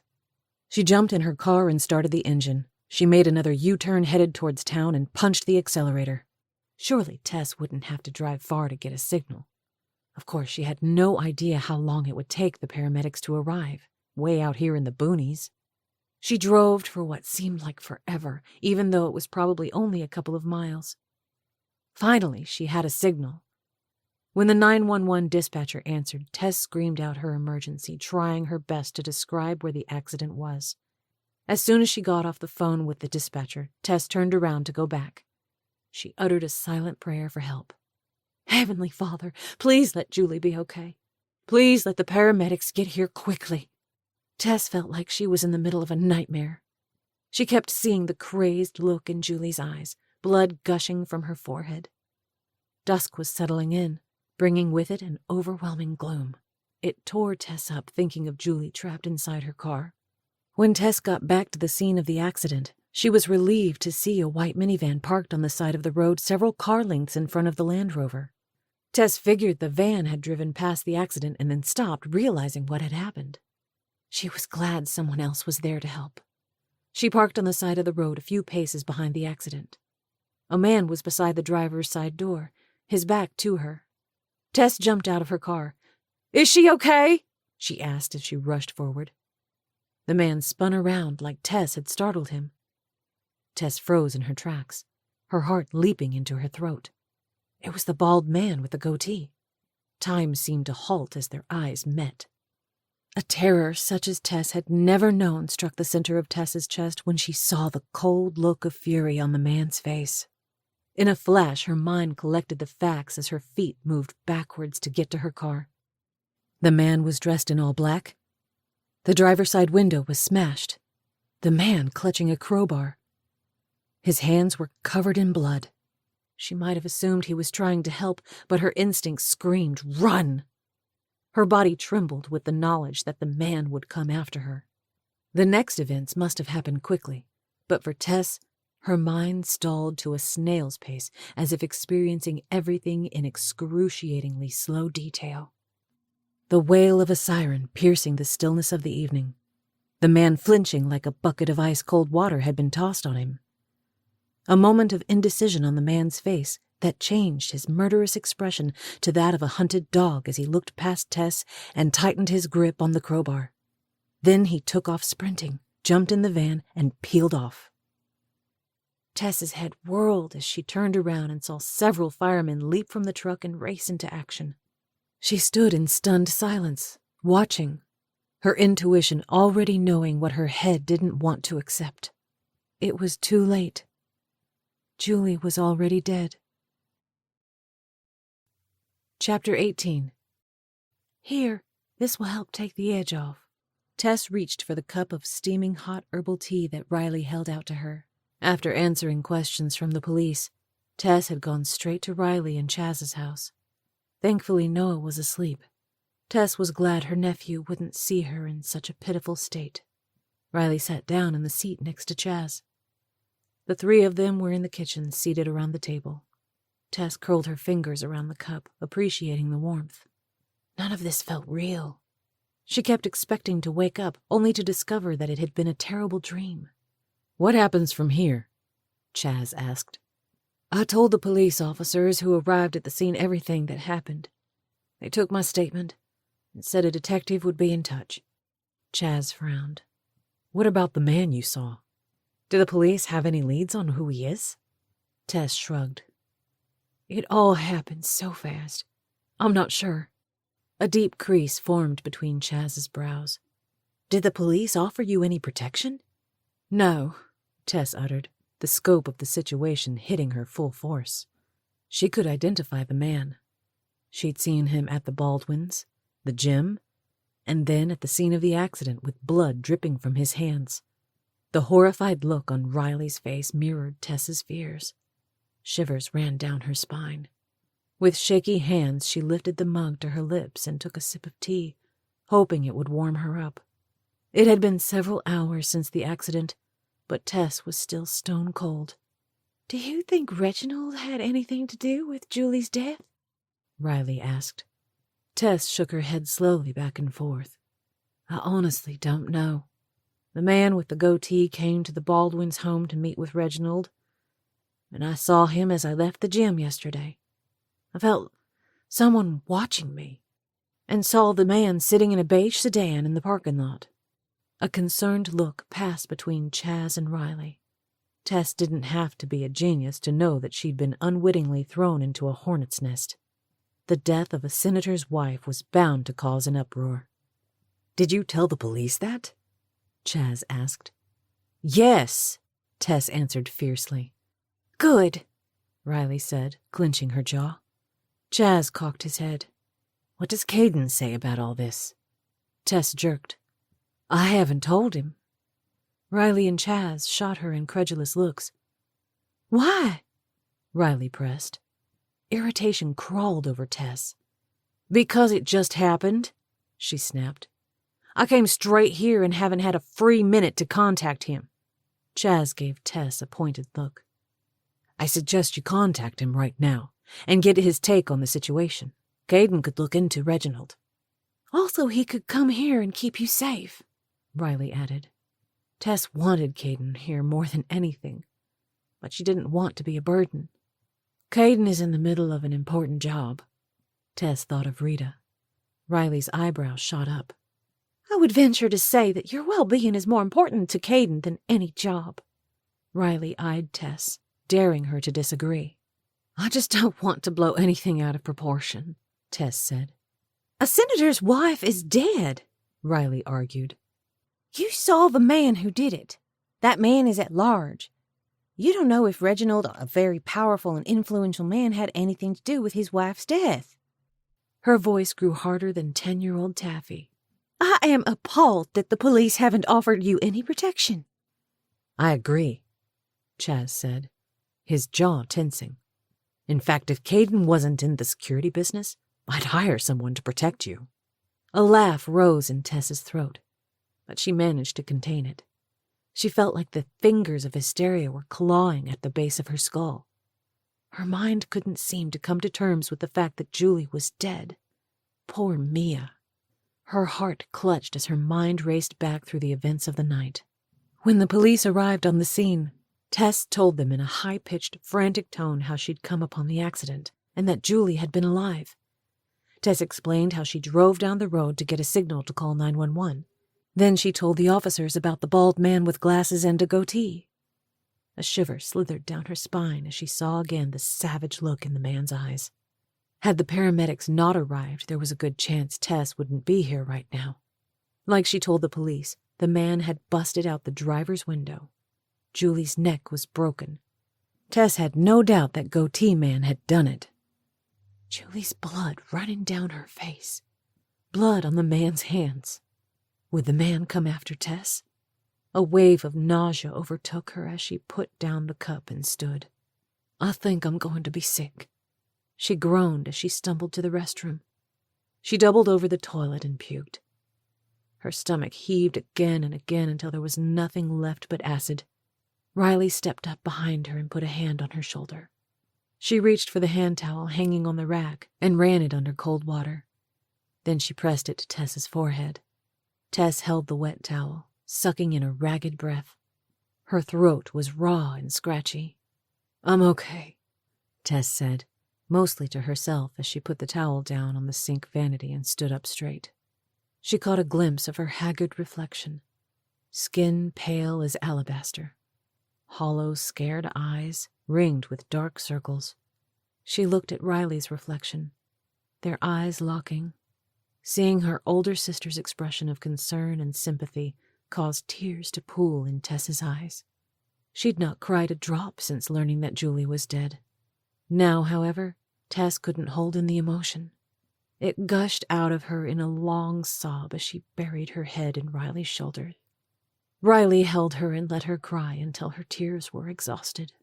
Finally, Tess pulled back, sniffing. Chaz's voice sounded from the hallway. "Is everything okay?" "Yeah." Riley pressed her lips together in a tight smile. "We're okay." She looked at Tess. "I put clean sheets on the bed in the guest room." Numbly, Tess nodded, thinking how she didn't have anything to wash her face with or brush her teeth. Crazy how her mind was worried about such inconsequential matters at a time like this. Mia's world was shattered tonight, and a perfectly healthy woman with everything to live for was dead. And there was Reginald. If he was innocent, then he was most likely devastated.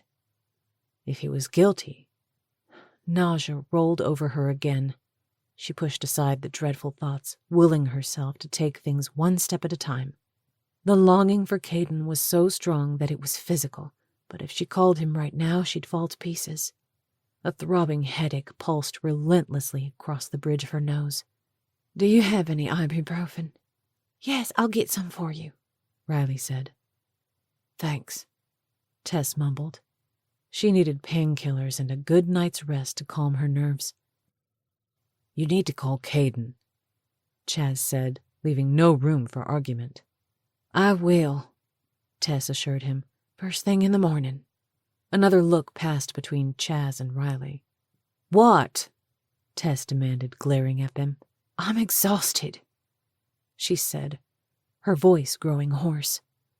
Tears rose in her eyes. "I can't think straight, much less talk right now," her voice broke. "I just need to get some rest." "All right," Riley said. Her expression was concerned and sympathetic, every bit the older sister. "Let's get you in the bed." Tess nodded, allowing Riley to take her arm and help her to the bedroom.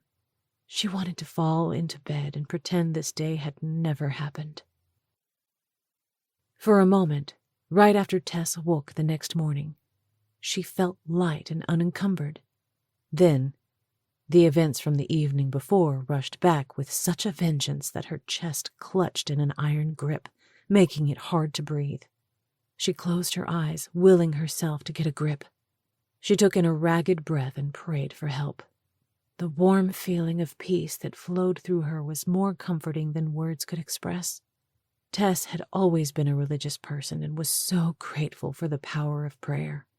The reassurance she felt gave her the courage she needed to get out of bed and face the day with a gritty determination. Her schedule was full today with clients, but Tess wasn't up to working.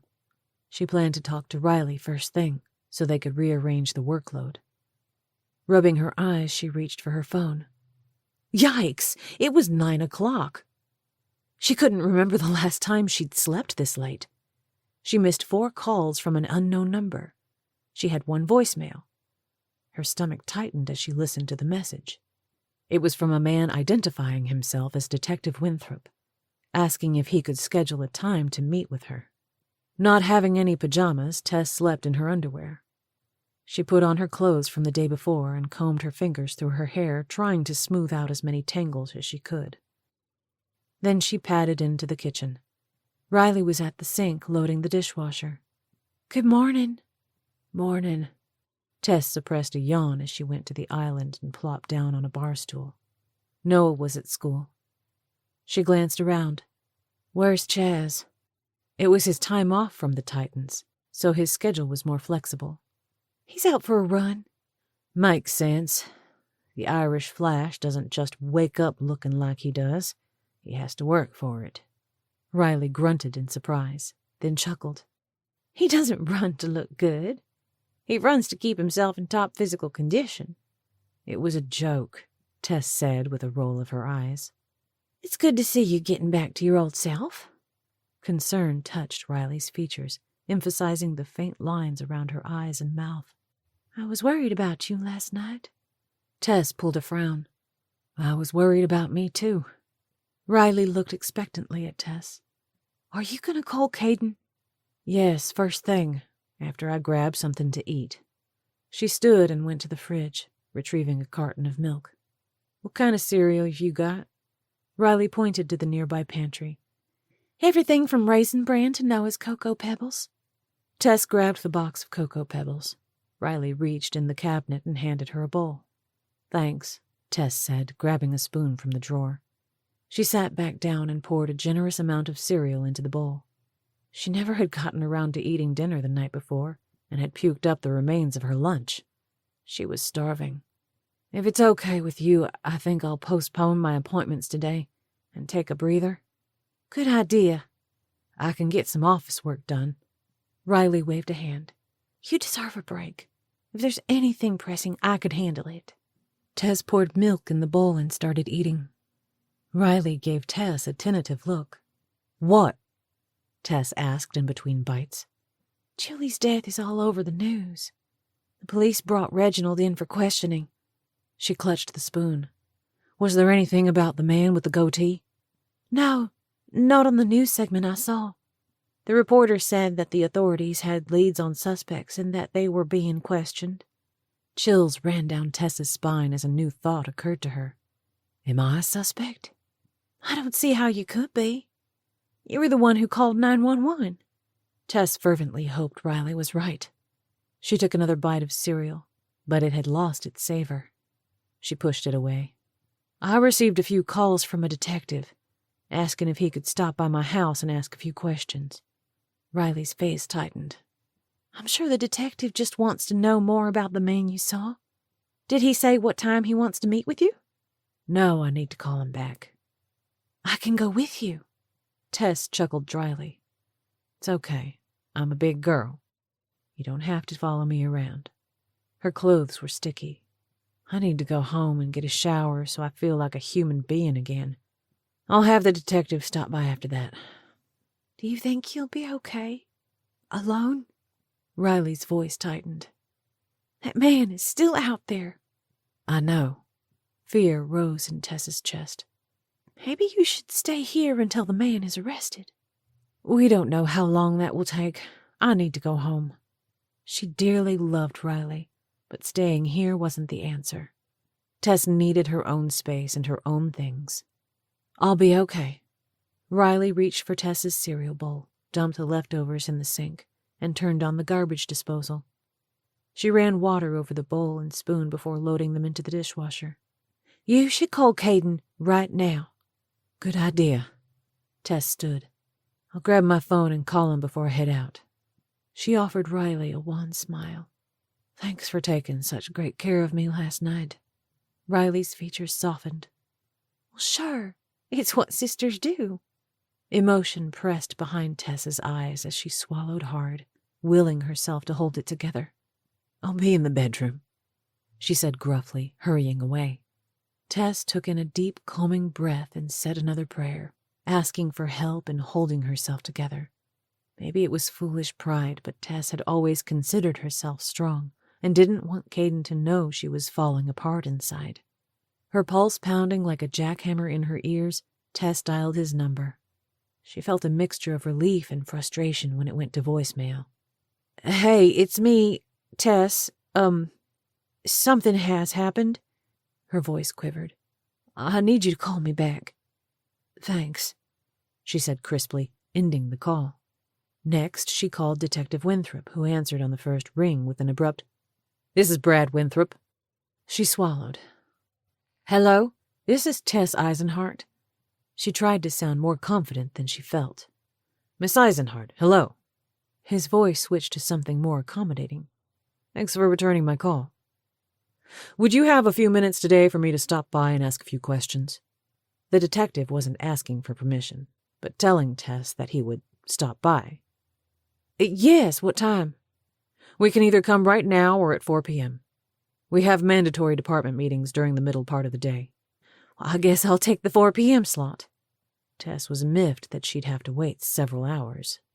She wanted to get the appointment over with so she wouldn't be worried about it all day. "Sure thing. Can I get your address?" Tess rattled it off. "All right. Thank you, Miss Eisenhart. My partner and I will be there at 4. Tess wondered if she needed to take Riley up on her offer to go home with her. No, she didn't want Riley mixed up with this. Tess had watched a few crime shows, but she had no idea how all of this would play out.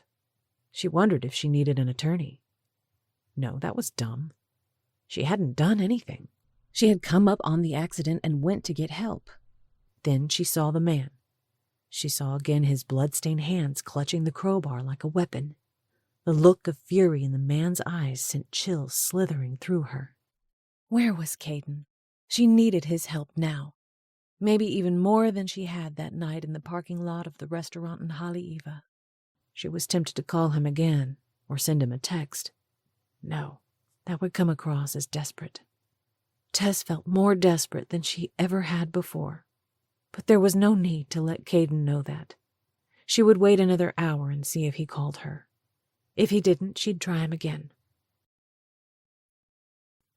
Chapter 19. The hot water pounding on Tess's shoulders helped ease her tense muscles. She inhaled the steam, letting it seep into her nasal passages. Just getting a shower helped restore a sense of normalcy. She got out of the shower, dried off, and wrapped a towel around her hair. Her phone rang. She hoped it might be Caden, but it was Riley. Hey, how's everything going? Riley was determined to watch over Tess like a mother hen guarding her chick. I'm good. Just got out of the shower. Did you talk to Caden? Riley asked eagerly.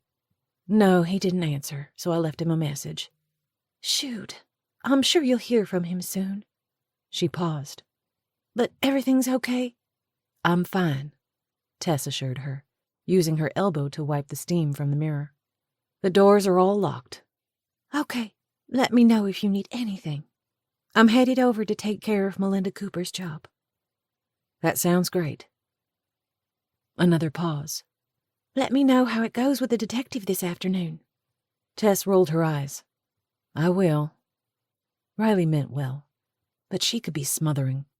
After getting dressed and fixing her hair and makeup, Tess ate a turkey sandwich and went into her office to get caught up on some computer work. An hour later, finding it impossible to concentrate, she went into the living room and put in a movie.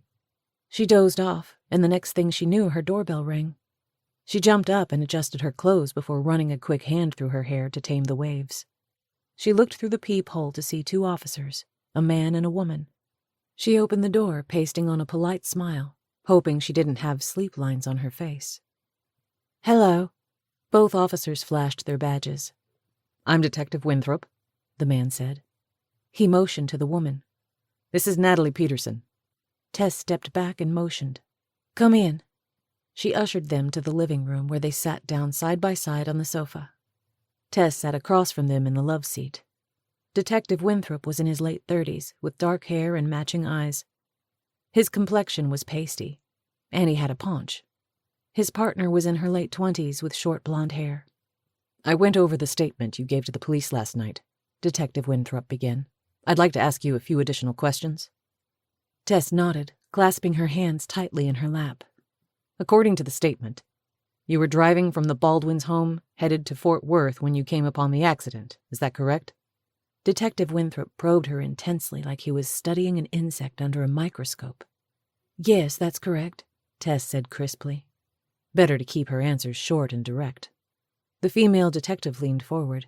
What is your affiliation with the Baldwins? What was the woman's name? Natalie something.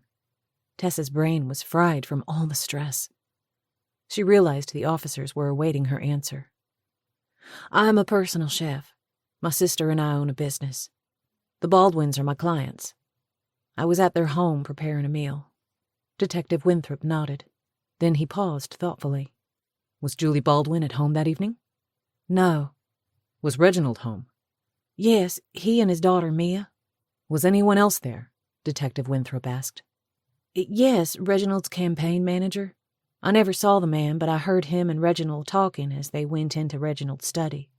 Tess opened her hand, realizing that her fingernails were digging into her palm. She didn't know why she was so nervous. She wasn't at fault. Still, there was a lot riding on this, and she knew enough to realize that she was a key witness in the investigation. Tell us everything that happened yesterday evening, Natalie prompted. I told the officers everything. I'm sure it's in the report. She gave them pointed looks. Yesterday had been torture. Tess didn't want to have to relive everything. Natalie offered a patient smile.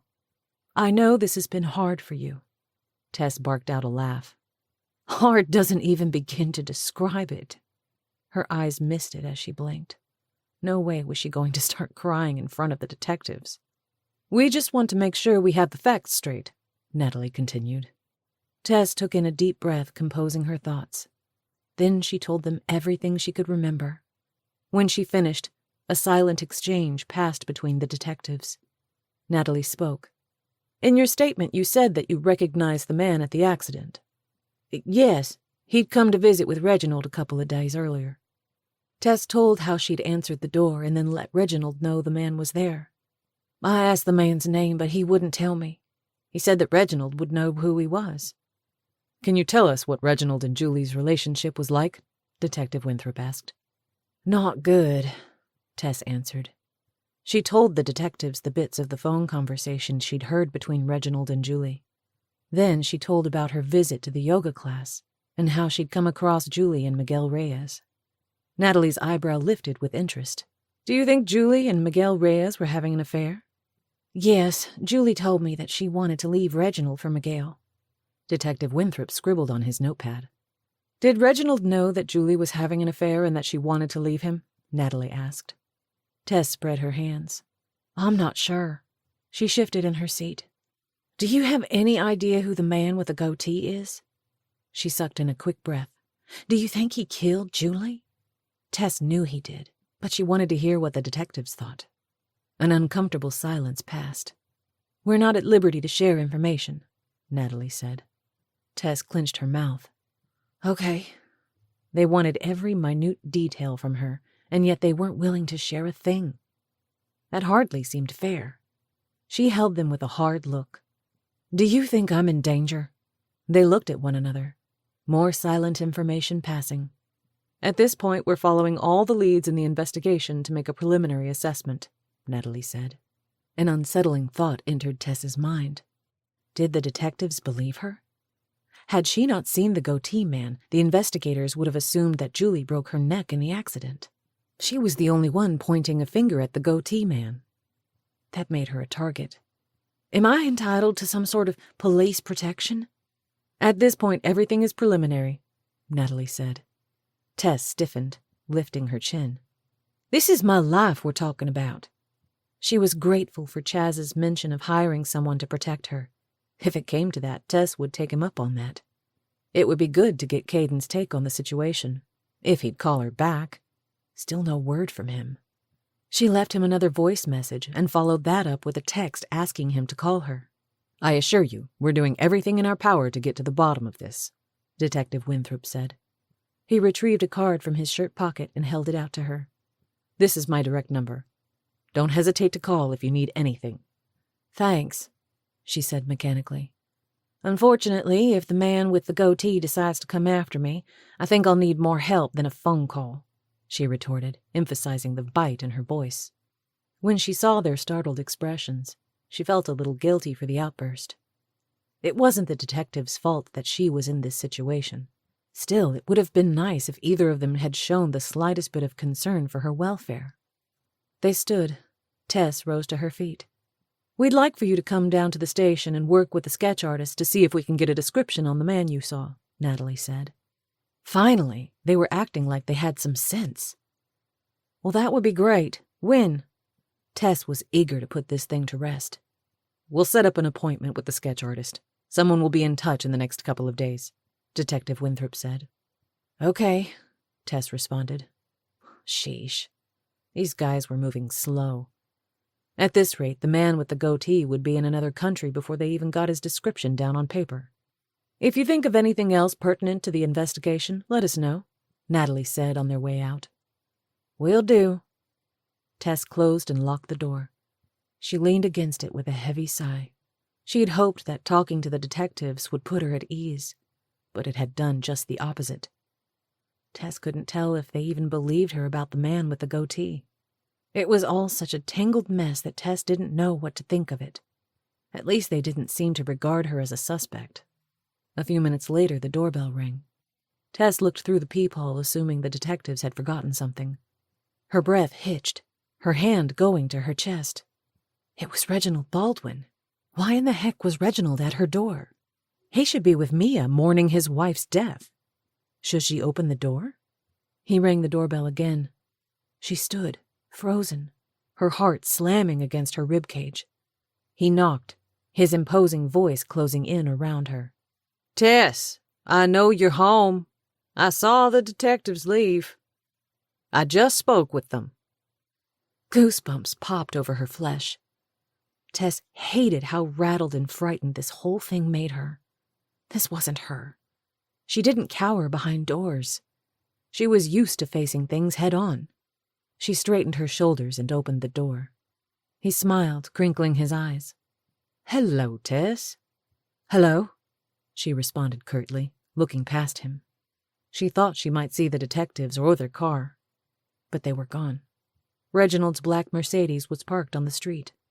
The Baldwins had several expensive vehicles, all of them black. Her eyes flickered over him. He was wearing a white dress shirt rolled up at the sleeves and black dress pants. His wavy hair was impeccable. Reginald didn't look like he'd just lost his wife. A shudder ran through her, and she wondered again if Reginald had anything to do with Julie's death. Reginald motioned, his expression polite. "May I come in?" Was it a good idea to invite Reginald in? She looked him in the eye. "What did you talk to the detectives about?" "The man you saw at the accident. They wanted to know who he is and why he came to my house to speak with me." Tess sucked in a sharp breath, her mind racing to piece everything together. "Did the detectives tell you everything I said in my statement?" A faint amusement overtook his patrician features. "Let's go inside and have this conversation, shall we?" The rational side of Tess argued that if Reginald had wanted to harm her, he wouldn't have parked his Mercedes on the street or spoken to the detectives.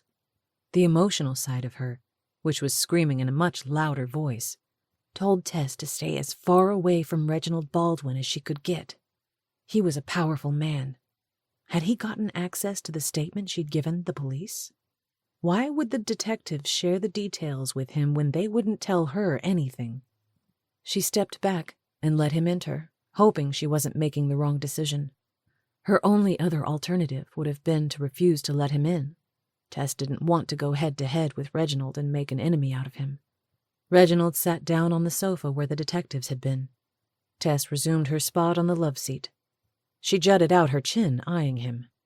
"You seem to know a lot about what I told the police." A slight smile touched his lips. "I'm a senator, Tess. It's not hard for me to get information." Her heart dropped.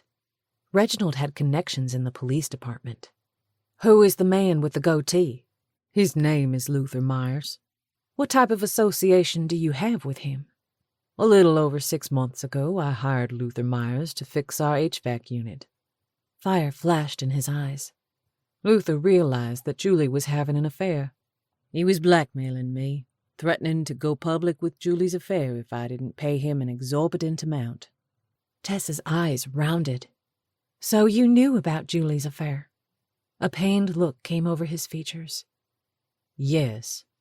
He looked down at his hands, his jaw working like he was fighting to contain his emotion. "Julie and I had our share of problems." He looked at Tess, his eyes pleading. "I was too consumed with my work. Julie was lonely, searching for something within herself." His voice trembled. "I take full responsibility for the part I played in the situation." Not sure how to respond, Tess switched gears. "Did you tell the police about Luther Myers and how he was blackmailing you?" He gave her a puzzled look. "Of course. I have nothing to hide." A haunted look carved deep lines in his face, making him look older. "I can't believe Julie is gone." Tears filled his eyes, his jaw quivering. "I loved her." He balled his fist and put it to his mouth. Tess had never been good at knowing what to say in difficult situations. She just sat there, trying not to stare. After a few minutes, Reginald regained control of his emotions. "I'm sorry," he said, offering a tight smile as he mopped his eyes. "No worries." Tess's mind ran through everything that Reginald had said. What possible reason could Luther Myers have for wanting Julie dead? Reginald's head swung back and forth. "I don't know." He looked thoughtful. "Maybe he was also trying to blackmail Julie. She could have threatened to go to the police. Luther was following Julie. Reginald jerked. What? How did you know that? I saw him when I came out of the gym. He was in a beige sedan. At first I wondered if he was following me. Then I figured it had to be Julie. He frowned. Did you tell that to the detectives? Of course. Good. They sat in silence as a couple of minutes passed. Tess chewed on her inner cheek. Why are you here? Reginald blinked, like her question had caught him off guard. Then he sighed heavily. I came because of Mia. She's in bad shape. Tess's chest tightened. I've been worried about her. Reginald's lips curved in an appreciative smile.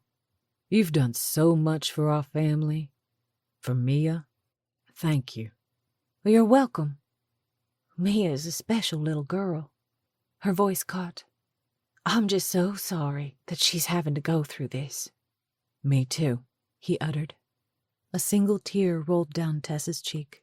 She brushed it away with the palm of her hand. You asked why I'm here, Reginald said. Yes. I came to ask you to continue working for me. Mia needs you now more than ever. An invisible noose tightened around Tess's neck. I don't know that I can do that, she said tersely. She touched her neck as she cleared her throat. It would mean a great deal to Mia, and to me, he finished quietly. The intimate look in Reginald's eyes set Tess on edge. Suddenly she was ready for him to leave. Would you please consider it? She nodded affirmatively, even though she had no intention of doing any such thing. She'd had enough of the Baldwins to last her a lifetime. She stood, signaling the end of the conversation. She moved to the door as Reginald stood and followed. She opened the door, expecting him to walk past her, but he stopped next to her, giving her a meaningful look. After this settles down, I'm going to need a good woman by my side. She stiffened, her blood solidifying in her veins. Did you really just say that to me the day after your wife was killed? A faint amusement glittered in his eyes. Forgive me for being crass, but I'm a man who goes after what he wants. I've wanted you since the first day you came into my home. He picked up a lock of her hair and rubbed the strands between his index finger and thumb. You are everything a man could ever want, he murmured. I always get what I want. He gave her a tender look as he leaned in and stroked her cheek. Tess was frozen like a rat in a trap. Reginald might have kissed her had they not heard the grating sound of a throat clearing. She jerked back, her heart wrenching. There stood the person she'd longed to see most in the world. Caden! His name tumbled out of her throat in a half-laugh, her face burning with shame. Tess would have died 1,000 deaths to escape the accusation in Caden's furious eyes. His fists were clenched, his jaw razor-sharp, the whites of his eyes popping. Dizziness steamrolled over Tess as she stumbled to regain her footing. Reginald arched an eyebrow, his shrewd eyes assessing Caden. And who might you be? He asked in a condescending tone. An incredulous laugh gurgled in Tess's throat. The corners of Caden's jaw popped out like marbles. He was all muscle and raw fury, about to pounce on Reginald. Physically, there would be no contest. Caden would rip Reginald to shreds. However, Reginald had political and legal connections that could damage Caden's career. "This is my boyfriend," Tess inserted, her knees wobbling like toothpicks. "I've been trying to call you all morning." "I was on a plane, trying to get to you." He gave her a hard look. "I was worried about your safety, but you seem to be in good hands." "But how?" she sputtered as the thought came to her like lightning. "Chaz called you." "Last night." She winced at the daggers shooting from his eyes. Somehow she managed to make her tongue work as the words tumbled out. "This is not what it looks like." She rushed down the steps and caught hold of Caden's arms, searching his face. "Do you really think I could give someone like him a second look when I have you?" Tears burned her eyes. "I love you." Caden blinked, his jaw relaxing a fraction.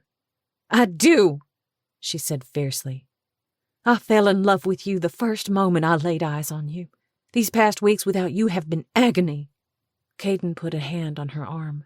The gesture was both protective and possessive. "Who was he?" "The senator whose wife was killed." Shock streaked over Caden's features.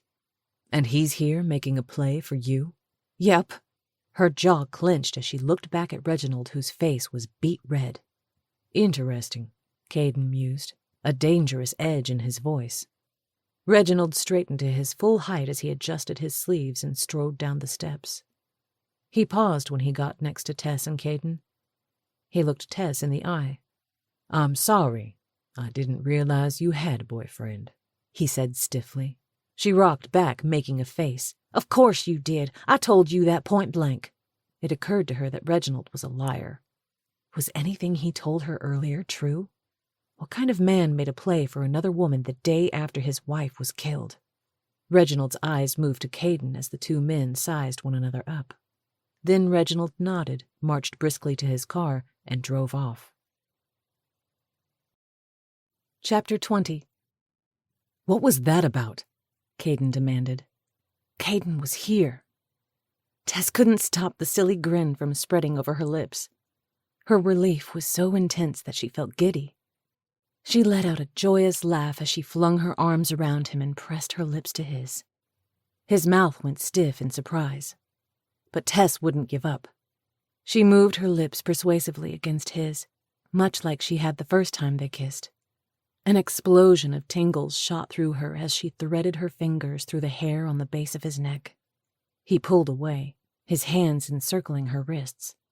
She gave him a questioning look, apprehension zigzagging through her heart. Was Caden rejecting her? His eyes deepened with desire as he roughly pulled her into his arms, his mouth coming down on hers. The kiss sent a river of fire running through Tess's veins as her hands moved over the hard ridges of the defined muscles in his back. She loved the taste of Caden.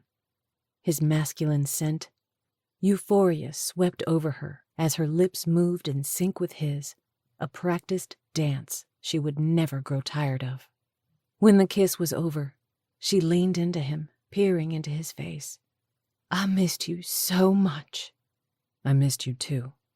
A shadow darkened his face. "When I saw that man touch you, I wanted to rip him apart." The fury in his eyes scared her a little. "That man is nothing to me," she said in disgust. She looked around, realizing they were standing in the yard, probably putting on quite the show for the neighbors. Not that Tess minded, but she wanted to get Caden alone, in the privacy of her home. A delicious shiver ran through her at the thought. "Let's go inside." He draped an arm around her shoulders as they went in. He closed the door behind them and pulled her in for another urgent, exploratory kiss that left her weak in the knees and clinging to him. Tess felt like a kid in a candy store as she led him into the living room. He looked around with sharp eyes that missed nothing. "So this is where you live?" "Yes," she laughed. He moved to sit down on the sofa, but she caught his arm and pulled him back up. "Let me give you the 2-cent tour." Tess saved the art for last. Anticipation raced down her spine as they walked into the spare bedroom that Tess had turned into a studio. She felt shy about showing Caden her work, as if the innermost corner of her soul was on display. Caden's features were a mask of concentration as he took his time and studied each painting as if it were a work in a museum. Her heart picked up its beat as he stopped in front of the unfinished painting she was working on now. He gave her a questioning look. She stepped up beside him. "It was supposed to be a gift. I didn't realize you were arriving so soon," she added unnecessarily. "What do you think?" She held her breath, waiting for his response. A crooked smile slid over his lips. "Well, your subject is ugly as homemade sin, but your work is incredible." She laughed, shoving his arm. "That's not true. You're a great subject." Tess was copying a picture she'd taken of Caden on her phone. He stood on the beach at Turtle Bay. There was a fierce expression on his face as he stared at some distant point up the beach. Caden frowned. "I look so brooding." She smiled. "Yes, you do." "Hey," he countered, making a face. She touched his arm. "You're perfect. My Stormy warrior." He turned to face her, grinning in amusement. "Stormy warrior, huh? I can live with that." "If the shoe fits," she teased. He made a face. "Much better than brooding." "Yes," she agreed with a chuckle. The air grew electric. "You really are incredible," Caden uttered. His aqua eyes moved over hers in a slow, leisurely way that warmed her blood. "And I'm not just talking about you as an artist." He touched her hair. "You are so beautiful." Oh, how she loved hearing that. His voice had just the right amount of huskiness to be sizzling sexy. She could get lost in the depth of his mesmerizing eyes that were an even mix of blue and green today. "Thank you for coming." "Of course." She cupped his jaw. "I'm sorry you had to break away from your job early." Conflicting emotions flickered in his eyes as he nodded. She flinched inwardly, detecting that something was bothering him. "How's Rita doing?" An unbidden thought slithered around her heart like a cold serpent. One second she felt like she and Caden were connecting on a level so deep there weren't words to express it. And the next, she could feel him pulling away. Her heart sank. She couldn't fathom the thought of Caden distancing himself from her. He blew out a long breath, his lips pressing together in a straight line. "She's hanging tough. One of my coworkers took my place as her protection detail. Maddox is a former SEAL and seasoned employee in the security group. He's a good guy and will do everything he can to keep Rita safe." She relaxed, inwardly chiding herself for being so paranoid about Caden. The odd vibe had nothing to do with her but his work. He was worried about his client. It was touching to see how much Caden cared for Rita. Tess placed a hand on his arm. "What happened to her?" Rita was a grandmotherly type. Tess couldn't possibly conceive of a scenario where Rita would need protecting. Then again, Tess never thought that she would need protecting, until now. Tess could tell that Caden was trying to decide how much to disclose. Rita came into work on a Saturday morning and stumbled upon her boss executing his cousin with a bullet to the head. Horror trickled through Tess. It was mind-boggling to think what Caden must deal with on a normal basis. No wonder he was so tough. I'm sorry." He shook his head, a glum expression coming over him. "I feel for her. Her boss is awaiting trial, which is a critical time for Rita." He pushed a hand through his dark auburn hair. "After the trial, Rita will have to go into the witness protection program. It's doubtful she'll ever see her children and grandchildren again." Hot needles pelted Tess as perspiration beaded over her nose. Would that happen to her? She was the only one who'd seen Luther Myers. Reginald was a public figure with a huge amount at stake. Was he being blackmailed like he said? Or was he involved in Julie's death? She couldn't stand the thought of never seeing Riley or Noah again. Or Caden. Caden gave her a funny look. "Are you okay? You're pale as a ghost." She bit her lower lip, commanding herself to be tough, but the emotion refused to stay at bay. "It's been a tough 24 hours. Tears spilled over her cheeks. "I'm just glad you're here." "Me too." He gathered her in his arms. She rested her head against his chest. The steady beating of his heart helped calm her nerves. Caden was here. He'd come for her, and she hadn't even had to ask. A few minutes later, when she got control of herself, Caden went into business mode. "We need to talk. I need you to tell me everything about the Baldwins, right down to the last detail." Tess nodded. "Let's go into the living room where we can sit down." Her legs felt too unsteady to stand. The second they got seated, Caden's expression prompted her to begin. She took a deep breath before plunging into the narrative. She told Caden everything she could think of, even the part about Reginald's subtle passes at her in the kitchen. When she got to that part, Caden's face darkened, his jaw going razor sharp. Tess felt fury radiating off him. Caden truly was a warrior in every sense of the word. His passion was awe-inspiring, but it also scared her a little.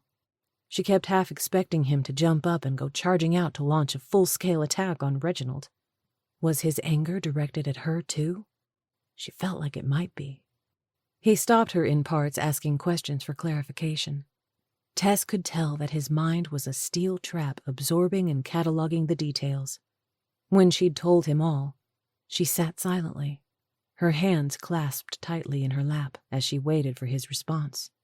She felt the urge to shrink into herself, making herself smaller as if she could somehow disappear and escape the ugliness. Caden's visit was supposed to be glorious and happy. It wasn't supposed to be like this. Caden probed her with sharp, assessing eyes. Did you ever do anything to encourage Reginald or make him think he had a chance with you? The comment came at her like a punch in the gut. She balled her hands to keep them from trembling. How could you ask me that? Of course not. She lifted her chin. Do you have so little trust in me? He held up a hand. I'm not trying to accuse you. I'm only trying to get a full scope of the situation. Well, you're barking up the wrong tree. Tess, you're vivacious, bubbly, beautiful. Before us, you dated a lot. His eyes held a hint of accusation. She gurgled out a hoarse laugh. Where was this coming from? Maybe her intuition earlier had been correct. Caden was putting distance between them. Why are you doing this? He gave her a quizzical look. Doing what? Making me out to be the bad guy. I'm not. I'm only trying to get to the bottom of this. Her voice rose. If you're truly trying to help, then why aren't you asking the right questions? He met her gaze full on. Such as? Such as, what are the police doing to locate Luther Myers? Her voice grew shrill. Was Reginald being blackmailed? Or is he involved in Julie's death? Her eyes burned. I'm the only one who saw Luther Myers at the accident. She pointed to her chest, something wild and uncontrolled coming over her. Me!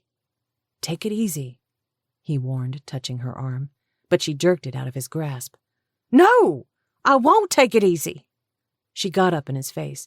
You have no right to accuse me of leading Reginald Baldwin on. The air sucked in a hard, raw breath as they eyed one another, neither of them willing to back down. He clenched his jaw. You're right, he finally said, his shoulders deflating. His expression deepened to something dark and impenetrable. You have no idea the thoughts that were running through my mind when I showed up here and saw you with that man. His blazing eyes held hers. I won't go through another situation like what happened before. I need to know that you're 100% committed to me. I'm not, nor will I ever be, Becca, she spat. Frankly, it hurts that you would compare me to her. I've been upfront with you from the get-go. You're the one who's holding back. That's not true. Yes, it is, she flung back. I can feel it. The minute we get close, you retreat into your shell. I felt it right after you looked at my art, and I'm feeling it now. That's ridiculous, he scoffed, but she saw the truth in his eyes. He knew she was right. Her heart cracked. I told you I loved you earlier. What was your response? She had him, and they both knew it.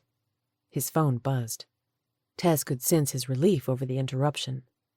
I need to take this, he said, getting up and moving to the far corner of the room, distancing himself from her again. She'd thought earlier that it was too soon in the relationship for her to openly proclaim her love. The rational part of herself argued that she shouldn't be too hard on Caden for not saying the words back. The inner, tender part of her was crushed. She still couldn't believe that Caden would doubt her loyalty. Well, he did come upon the scene with her and Reginald after he'd dropped everything to help her. Tess could only imagine how incriminating that had looked. Still, she'd run to Caden and told him she loved him. Then they kissed like there was no tomorrow. Tess assumed all was good between them. Obviously, that wasn't the case. Caden seemed to be very good at separating the physical from the emotional. Could she be with a man who doubted her? Caden was damaged from his past relationship. Tess had known that when she took the plunge, because she thought she could change him. She assumed her love would be strong enough for them both. Yes, she loved Caden, heart and soul, but she needed to be with someone who loved her just as much. Fear rippled through her when she saw the stiff set of Caden's broad shoulders and heard his abrupt responses. Something was wrong. He ended the call and turned to face her. The anguish on his face carved a hole in her heart. Haltingly, she got to her feet. "What's wrong?" "Rita," he croaked, shaking his head. She went to his side, her frustration with him forgotten for a moment. The cabin was attacked. Her hand went to her mouth. "Oh, no." Her voice trembled, and she could hardly force out the words. "Is Rita okay?" "She fell during the attack and fractured her hip. She's in the hospital." A swift relief swept through Tess. "I'm glad it wasn't worse." "Me too." A hot anger burned in his eyes. Wes Hamilton, the other security detail assigned to protect Rita, is a traitor. He sold her out. His voice shook. If Maddox hadn't been there... He shook his head, rubbing his chin. "Is Maddox okay?" "Yes, thankfully. He has a cracked rib and dislocated shoulder, but he's okay." A sickening coldness spread through Tess. She could practically read Caden's thoughts. "You regret leaving Rita to come here, to help me." His silence was his answer. She bit down on her lower lip, nodding. "I see." Her insides were boiling, making Tess feel like she would explode. Somehow she managed to keep her voice even. "First of all, I didn't ask you to come. Chaz did. I'm sorry that you had to pull away from your precious job to worry about me." She glared at him. "Well, you don't have to worry. I release you from any responsibility." He gave her an incredulous look. "I didn't mean it like that." "Of course you did," she yelled. "Tess." He reached for her hand, but she stepped back. "Don't," she barked. "I'm tired of your accusations." She felt weary to the bone. Not just her body, but her spirit. "I'm tired." Her voice broke as she tried again. "I'm tired of being the only one who's giving this relationship everything. I want someone who will love me the same as I love him. Totally and completely, holding nothing back." She gave him a withering look. "It's obvious that person is not you." Her mind was on fire. She had to get away from here and get away from Caden. "Riley tried to warn me about you and your past, but I wouldn't listen." A brittle laugh scratched her throat. "Like an idiot. I thought love would conquer all." Traitorous tears filled her eyes. "I guess I'm the sucker." Tess heard the thread of hysteria in her own voice, knew she was losing it. In a tornado-like whirl, she charged into the kitchen and grabbed her purse, keys, and phone. Caden followed on her heels. "Tess, you're being ridiculous." The calm and controlled tone of his voice only added to her fury as she pushed past him to get to her car. "Tess, stop!" he yelled as she peeled out of the garage, not bothering to even hit the remote to close the door. Tears stung her eyes as she sped away. Chapter 21. "I messed up," Caden said miserably to Riley when she opened the door. Riley's eyes rounded with concern as she looked past him. "What happened? Where's Tess?" Caden stepped inside the door, raking both hands through his hair. "We had an argument, and Tess left." "Left? What do you mean left?" Riley's voice shot up an octave. Caden began pacing back and forth across the foyer, feeling like a caged animal. He was caged, trapped within the jail cell of his own stupidity. Tess had told him she loved him, was painting a picture of him. Was that not proof enough of her commitment? His own inadequacies had overshadowed reason. Chaz strolled into the foyer, a mile-wide grin on his face. "Hey, little bro, welcome to Texas," he said heartily, then stopped short when he saw the state Caden was in. Chaz glanced hesitantly at Riley. "What's going on?" Riley threw up her hands. "Your brother and Tess had words, and Tess took off." Hearing the words that came out of Riley's mouth and the way she said them made Caden feel like a slime ball. "What happened?" Chaz asked. Caden wanted to hunt down Reginald Baldwin and bust the man's head for causing grief between him and Tess. A smothering silence descended on the room, and Caden realized both Chaz and Riley were waiting for his explanation. When I got to Tess's house, she and Reginald Baldwin were outside by the front door. The man leaned in and touched her face. The vehemence in Caden's gut left a sour taste in his mouth. Tess told me that she had no interest in Reginald. He didn't want to go into the part where Tess had told him she loved him. That was too personal to share right now. I tried to be understanding, but it gnawed away at me. He clenched his jaw, especially when I questioned Tess about the Baldwins and the accident. When Tess told me that Reginald had come on to her before, and I knew she kept going back there, You what? Riley's lips thinned with irritation as she glared at him with condemning eyes. I insinuated that Tess might have led Reginald on. What? That's absurd. Riley's nostrils flared as she threw back her head. My sister's in love with you. Since the minute she met you, you're all she can think about. Her voice cracked. If you can't see that... Chaz went to her side and touched Riley's arm. Hun, that's enough. You don't want to say something you'll regret. Riley took in a hard breath, nodding. She clammed her lips shut, but her reproachful eyes burned a hole through Caden. Chaz draped his arms around Riley. I know they're family, but you have to let them work it out. Chaz offered Caden an apologetic look, but it also held an element of, you messed up bad. Caden held up a hand, directing his comments to Riley. Everything you're saying is true. I'm a moron. The truth is, I acted like a jealous maniac. His throat closed as he coughed, nearly choking on his saliva. I was afraid of falling in love again, terrified that Tess would leave me high and dry. If you think that, then you don't know my sister, Riley said hotly. I realize I was wrong. Caden hesitated, his jaw working as he fought to control the tremor in his voice. This is no excuse, but in the middle of our discussion, I got a call from my boss informing me that an attack was made on a 60-year-old woman I was assigned to protect. The mood in the room shifted as compassion settled into Riley's expression. Is the woman okay? Chaz asked with a note of concern. Her hip was fractured. She's in the hospital. Caden's jaw tightened. One of the men assigned to protect Rita betrayed the location of the cabin where she was being held. I was mad and frustrated. Regret pricked at him. I took it out on Tess. As you can imagine, she didn't take it well. Knowing Tess, I have no doubt, Riley said dryly. I deserve everything Tess threw at me and then some. Emotion bawled in Caden's throat. I know I don't deserve her, but Tess is the greatest thing that has ever happened to me. He met Riley's gaze, silently pleading for her understanding. Tess won't answer my calls. Can you help me find her? I need her. He finished, distress pressing like a concrete block on his chest. He had to find Tess and make this right. Riley gave him a long look like she was sizing him up. Finally, she motioned with her head. Let's go into the kitchen so I can get my phone. I can track Tess's location on the friend locator app.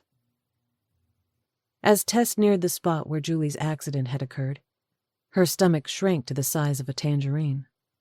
She slowed the car, her eyes scouring the area. All traces of the accident had been removed. The only indication of anything having occurred was the dented tree trunk. She thought again of what a waste Julie's death was and the damage it had done. Not just to Tess, but to Mia. Rain splattered the windshield as Tess turned on the wipers. She pushed the accelerator as she resumed her speed, peering ahead at the black ribbon of road ahead of her. Rain came down in steady sheets that coated the road in a silvery, slick sheen. Tess had an excruciating headache pounding like a meat tenderizer mallet against the bridge of her nose and base of her neck. Her head felt like it was 10 sizes too big, and her eyes were swollen. After storming out of her house, she'd randomly driven around streets in Fort Worth. Then she started getting calls and texts from Caden. With each one, she scowled, calling him every derogatory name she could think of. Finally, the calls stopped. Disappointment rankled her gut. It was just like Caden to give up so easily. That was the problem. Caden wasn't willing to fight for them. Maybe he wasn't such a warrior after all. Just when Tess was about to head home, she'd gotten a call from a number she didn't recognize. The first 3 times she didn't answer. The person didn't leave a message. On the 4th time, Tess answered. At first, all she could hear was muffled sobbing. Then Mia identified herself. Tess's heart wrenched hearing the anguish in Mia's voice. Her mind replayed the conversation as she drove. I'm scared, Mia gulped in between sobs. Tess's heart skipped a beat. Why are you scared? She held the phone tighter, pressing it to her ear as if the motion would somehow help pull the words out of Mia. I'm alone? Confusion swirled inside Tess. Where are you? At home. Where's your dad? He left. He had a work event and said I'm old enough to be alone. It's dark and I heard a noise. More weeping. Reginald's insensitivity was exasperating. Tess didn't know what the laws were about leaving a child at home. At 12 years old, Mia was probably in a gray area. Fury rose in Tess's chest. What kind of man left his daughter alone at night right after her mother died? Please, Mia pled, desperation coating her voice. Can you come and get me? The last thing Tess wanted to do was go into Reginald's lair. I don't have permission to get you, Tess explained gently. Mia cried harder, the sounds coming out in ragged gulps. Is there anyone else you can call? Someone who lives close by? She searched her brain for a solution. What about your friend? The one you rode home from school with? Mia heaved out the word in a breathless rush. Amy? Yes. Can you call Amy or her mom? I already tried. They're not home. Her voice went shrill. I don't know what to do. I want my mama. Fresh tears welled in Tess's eyes. Reginald wasn't there. Tess could at least go and check on Mia. There was no way she wanted to be there with Reginald. Did your dad say what time he'll be home? Maybe he'll be back soon. No, he won't be back until after 11 p.m. Did your dad tell you that? Yes, she wailed. Time seemed to pause as Tess sucked in a breath. All right. I'll get there as soon as I can. Hurry, Tess, please. A loud boom of thunder rattled the car, bringing Tess back to the present.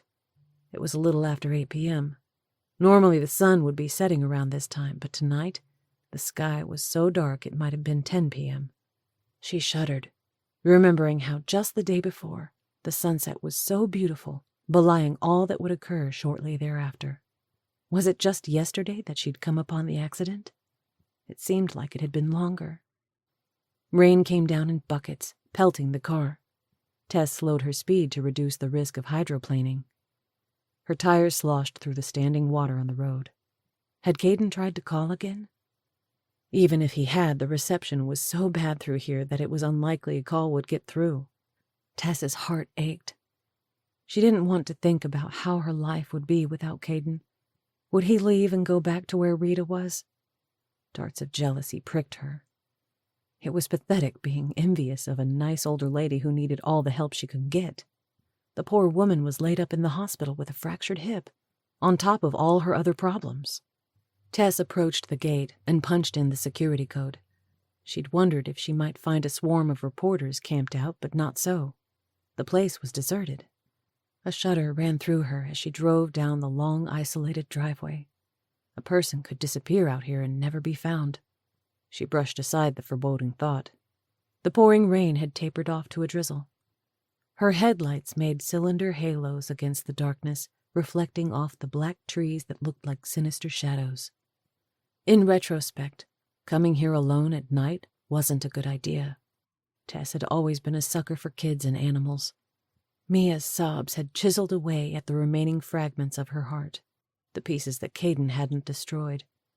She was beginning to detest Reginald Baldwin and all the complications he'd caused. In a perverse way, Tess felt responsible for Mia, even though she had no parental authority. Mia didn't understand that, though. The poor girl was desperate for attention and love. Tess got out of the car and hurried to the front door, her eyes darting around at the inky blackness surrounding her. She felt naked and exposed, like someone would rush out of the darkness and attack any minute. Her heart pounding wildly in her chest, she punched in the door code with a shaky hand. She pushed open the door and stepped inside, closing and locking the door behind her. Only then did she pause long enough to draw in a breath. Normally, Tess didn't scare easily, but the recent events and her heightened emotional state were the perfect storm for hysteria, causing her brain to conjure up all sorts of frightening scenarios. She straightened her shoulders and smoothed down her clothes, trying to brush away the dampness of the drizzle. The house was eerily quiet. "Mia, it's me," she called as she walked down the hall, her shoes making solemn clicks against the wood floor. She went into the kitchen. No sign of Mia. Tess figured she was probably in her room. She placed her purse on the kitchen island and started walking that direction. She paused in her tracks as she felt more than heard a movement from behind. Her skin prickled as she turned. "Mia," she uttered as a sharp and paralyzing terror ran through her, stealing her breath. A macabre smile curled Reginald's lips. "Hello, Tess." Chapter 22. Caden's insecurities rose in his mind like hideous monsters threatening to chip away at his sanity. If he hadn't been so jealous and paranoid, Tess would be with him right now. He wished he could be more charming and considerate like Chaz, who always seemed to know exactly what to say to the opposite sex. Chaz was debonair, whereas Caden was more of a blunt instrument. Tess had taken him as he was and loved him anyway, even though he'd given her very little to go on. Oh, how he wished for another chance to fight past his fears and prove to her that he could be the man she wanted. The need to find Tess was overwhelming. If anything happened to her, Caden would never forgive himself. He left Colorado and came here to protect Tess because she was in danger. Then, like an idiot, he let her go off on her own. Shame on him for giving her the impression that he shouldn't have come for her. Caden would have come for Tess 100 times over. It's just that the news of the attack on the cabin had thrown him for a loop. He was furious at himself for not being able to see through the traitorous Wes Hamilton. He wanted to hunt Wes down and beat the living daylights out of him. Caden had transferred that anger to Tess, and everything went sour. Every fiber in his body longed to jump into action. It probably took Riley less than 5 minutes to get her phone, but for Caden, it felt like an eternity. Noah was in the adjoining family room building a tower out of Legos. When he saw Caden, he gave him a cool guy wave, probably something he'd seen on TV. Caden nodded and waved, his mind going back to Tess. The corners of Riley's lips turned down. "That's odd." Chaz looked over her shoulder. "What?" Caden tensed, his training taking hold as he braced himself for the worst. "It shows that Tess is at Reginald Baldwin's house." His breath pushed out of his lungs in a hard thrust as he grunted. He'd certainly not expected that. Evidently, neither had Riley. Her face drained. "Why would Tess go there?" Riley shook her head, her lips disappearing to pencil-thin lines. "Something's not right. I'll try calling her." A second later, a film of apprehension coated Riley's eyes. "It went to voicemail." She gave Chaz and Caden a stricken look. "Do you think Tess went there voluntarily?" Caden's insides nodded. Tess was in trouble. He could feel it. He jumped into action. "I've got to get to her, now." "Should I call 911? Riley's voice was tight with alarm. Chaz raised both eyebrows, crinkling his forehead. "And tell them what? That Tess went to visit Reginald Baldwin?" Unfortunately, Chaz had a point. All they had to go on at this point was a hunch. Caden didn't know how much of what he was feeling was valid. He was worried sick because he'd pushed Tess away. "Give me the address," Caden demanded gruffly. "I'll go there now." "I'll go with you," Chaz said. While Caden didn't like the idea of putting his brother in danger, he was glad to have the help. "Let's go," he said as Riley handed him a slip of paper containing the address. The brothers raced out the door. A silent prayer formed in Caden's mind as he prayed for Tess's safety. He'd hoped to feel peace in response, but instead a cold, hard pit formed in his stomach. His only hope was that they would get to Tess in time. Chapter 23. Tess's legs collapsed to jello as she took a step back, her hand going over her chest. "What are you doing here?" she squeaked. "I live here." The blank, impersonal tone in Reginald's voice was more chilling than his menacing smile. He stepped closer, his frame looming over her. Shakes trembled through Tess's entire body as her pulse thrashed like a trapped animal against her temples. "You are supposed to be at an event." She tried to hang on to what little control she had left, but it was slipping away faster than the last glimmer of sunlight giving way to the dark abyss of night. He laughed regretfully as his eyes moved over her with a peculiar light that both disgusted and terrified her. "I was willing to give you the world on a platter," he uttered. "As a senator's wife, no door would have been closed to you."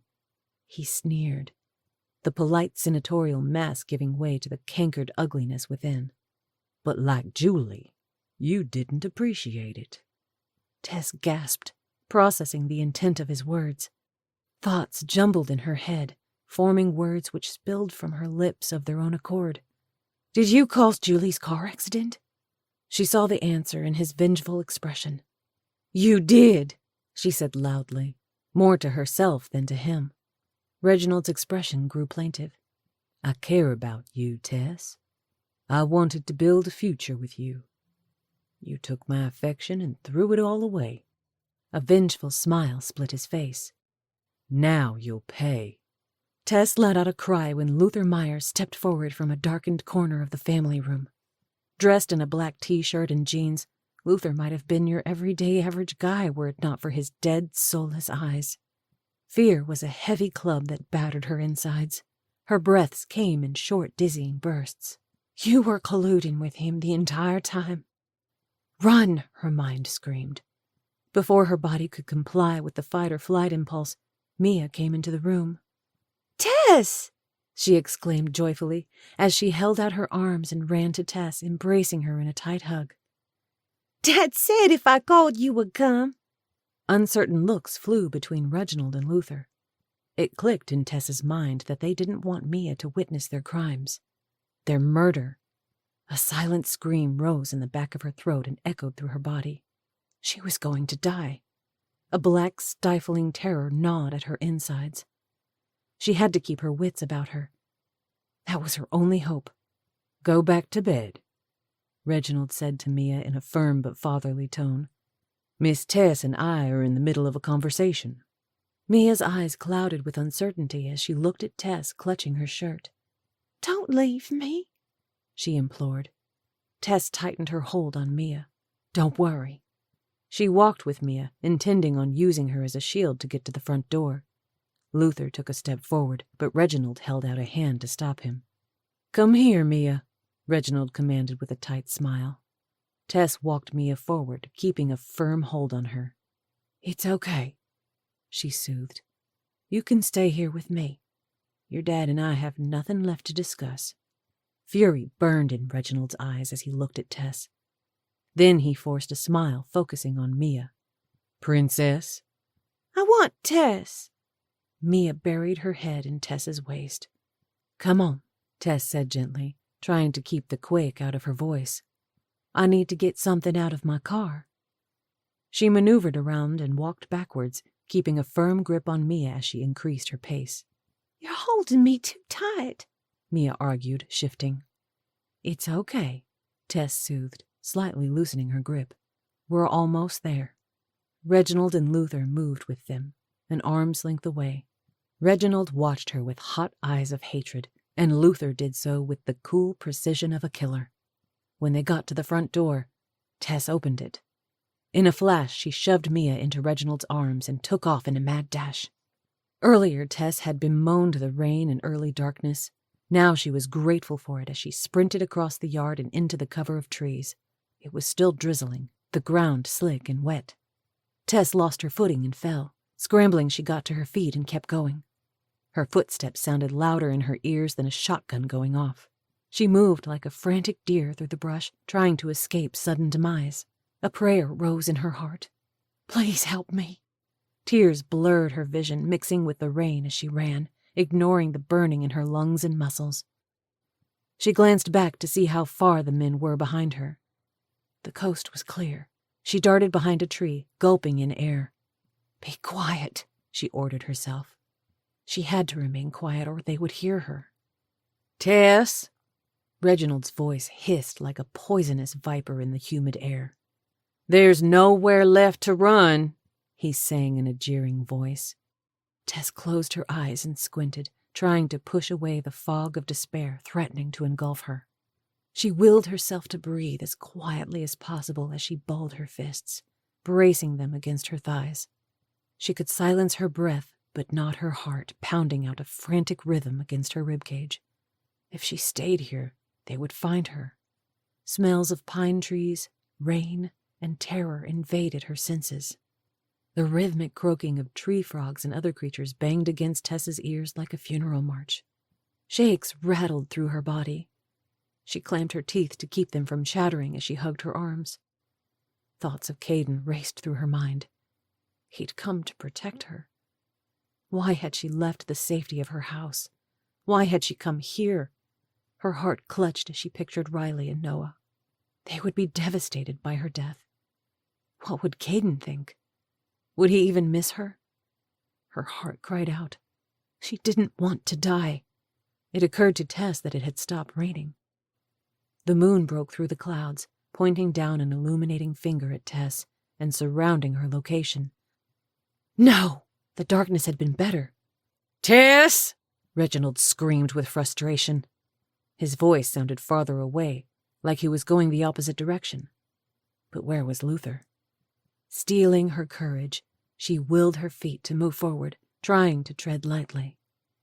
She'd only taken a few strides before stepping on a twig. The sickening crunch sounded like a breaking bone in Tess's ears. Her bones breaking. Life draining out of her like Julie. She took off running, blindly as fast as her legs would go, terror overtaking all else. Thorny weeds pulled at her pants, but she pressed on. Suddenly, the ground gave way beneath her and she spiraled out of control as she tumbled down a steep embankment. A startled yelp wrenched her throat when her knee hit the tip of a protruding rock, sending a jarring pain through her. A second later, she landed on the ground with a brutal thud, nearly knocking the breath out of her. She clutched her knee, wincing. Her pants were torn.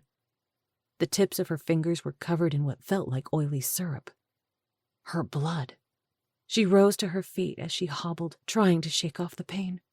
With a renewed effort, she continued forward, increasing her pace to a disjointed jog. Rough arms grabbed her from behind, tackling her. She fought but was no match for her opponent as he yanked her to a standing position, clutching her shirt in his fists. The fiendish look on Reginald's face made him look more monster than human as he pulled her close. His vengeful and brazen eyes roved over her, settling on her chest. The hungry lust on his face turned her stomach sour with the knowledge that he intended to violate her. Brutally, he pressed his lips to hers. Gagging, she tried to pull away, averting her face as she beat against him with her hands.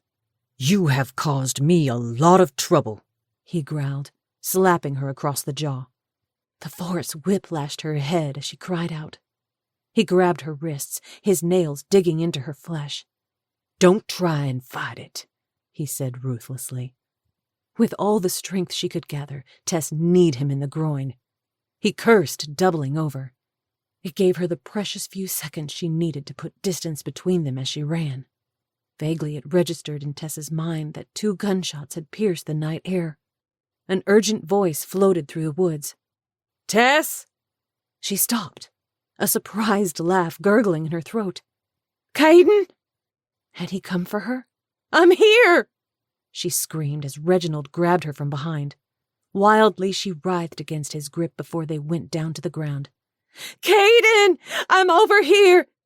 Help!" Was Caden really here? Or had her desperate mind conjured up her greatest wish? Reginald was on top of her, pinning her down. She twisted, her hands clawing at the wet ground, feeling for anything to use as a weapon. His hands viciously pressed around her neck, squeezing off her windpipe. Coughing and gagging, her hand curled around a rock. She brought it up and hit it against Reginald's temple. He cursed in surprise, falling back. She hit him again. His body went slack as she pushed him off her, hoarsely drawing in blessed air. Tess heard the thrashing of fast footsteps against the foliage and saw Caden coming towards her. Her knees went weak with relief. Time slowed as she caught a glimpse of her future reflected in the defiant set of his jaw. In that moment, she knew that for her, there would never be anyone else but him. "You're here," she breathed as she fell into his arms. How? She sputtered. "Did you find me?" Riley tracked you on her friend locator app. Gratitude welled in Tess's chest. Her prayers had been answered. Then she remembered that Reginald was on the ground and Luther was still out there. Her body trembled as she pulled back. Was Reginald dead? A heavy coldness sat like concrete in her gut. Had she killed him? She swallowed in relief when Reginald groaned and touched his head. "I'd stay down if I were you, or else I'll finish what my lady started." The dangerous edge in Caden's voice was unmistakable. A hysterical laugh rose in Tess's throat. Caden had said something similar to the guys in the parking lot of the restaurant in Haleiwa. It occurred to her that this time was different. He'd called her his lady. She could only enjoy the inference for a breath of a second. The next instant, her insides tightened as terror returned with a vengeance. She grasped Caden's arm, feeling as though her knees would give way. "Luther Myers is out here." "He's no longer a threat," Caden said, his voice going as hard as steel. Tess remembered the gunshots. "Is he dead?" "No, but he'll wish he was dead when his butt is thrown in prison." He looked at Reginald, who had moved to a sitting position. "The same goes for you." Tess's disoriented mind had a hard time grasping everything that was happening. "Where's Luther?" Chaz is holding him at gunpoint. Caden's eyes blazed with wrath as he eyed Reginald. "The police are on their way." Bruised and battered as she was, it was at this point Tess could think clearly enough to regain a measure of her wits. She cocked an eyebrow, turning to Caden. "It was a bit presumptuous to call me your lady, don't you think?" He jerked, his head lowering slightly. "I'm so sorry for the way I acted." His eyes pled with hers. "Can you ever forgive me?" A bubble of happiness swelled inside her, making it difficult to keep a straight face. She dipped her head back, eyeing him. "I acted like such a—" He hesitated like he was searching for the right adjective. She squared her jaw. "Jerk? Idiot? Moron?" A shaft of iridescent moonlight caught the movement of a crooked grin pulling at the corners of his lips. He was Superman, Adonis, and Captain America all rolled into one, with an Irish temperament to boot. Tess figured that their argument would be the first of many to come. That was okay. Tess could fight hard, so long as they loved just as hard. "What can I possibly do to make it up to you?" he uttered with a surly grin. Her mouth moved to answer, but stopped when she heard sirens in the distance. Reginald got to his feet and attempted to run. Annoyance flickered over Caden's expression as he rolled his eyes. "Hold that thought," he said, as he sideswiped Reginald's leg, sending him collapsing back down to the ground with a groan. "I believe I'd stay down this time if I were you," Caden warned. His movements were so controlled and effortless that it struck Tess as funny. She clammed her mouth to keep a giggle from escaping her throat. It was reassuring to know that Caden hadn't lost it this time, like he almost had in Haleiwa. "As I was saying," a ghost of a smile touched Caden's lips. "What can I do to make things right?" His voice was soft, imploring. Tess studied him. "I'm sure I'll think of something." A full smile broke over Caden's lips. "Yes, I'm sure you will." His expression grew tender. "For the record, I love you." His voice went husky. "I'm just sorry it took me nearly losing you to say it." Tess could no longer hold back the avalanche of emotion.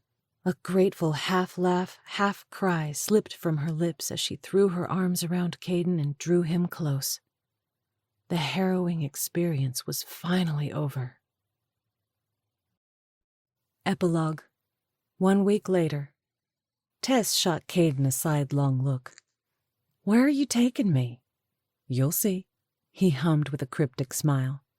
They were in the car headed to some unknown location. This morning over breakfast, Caden announced that he had a surprise for Tess.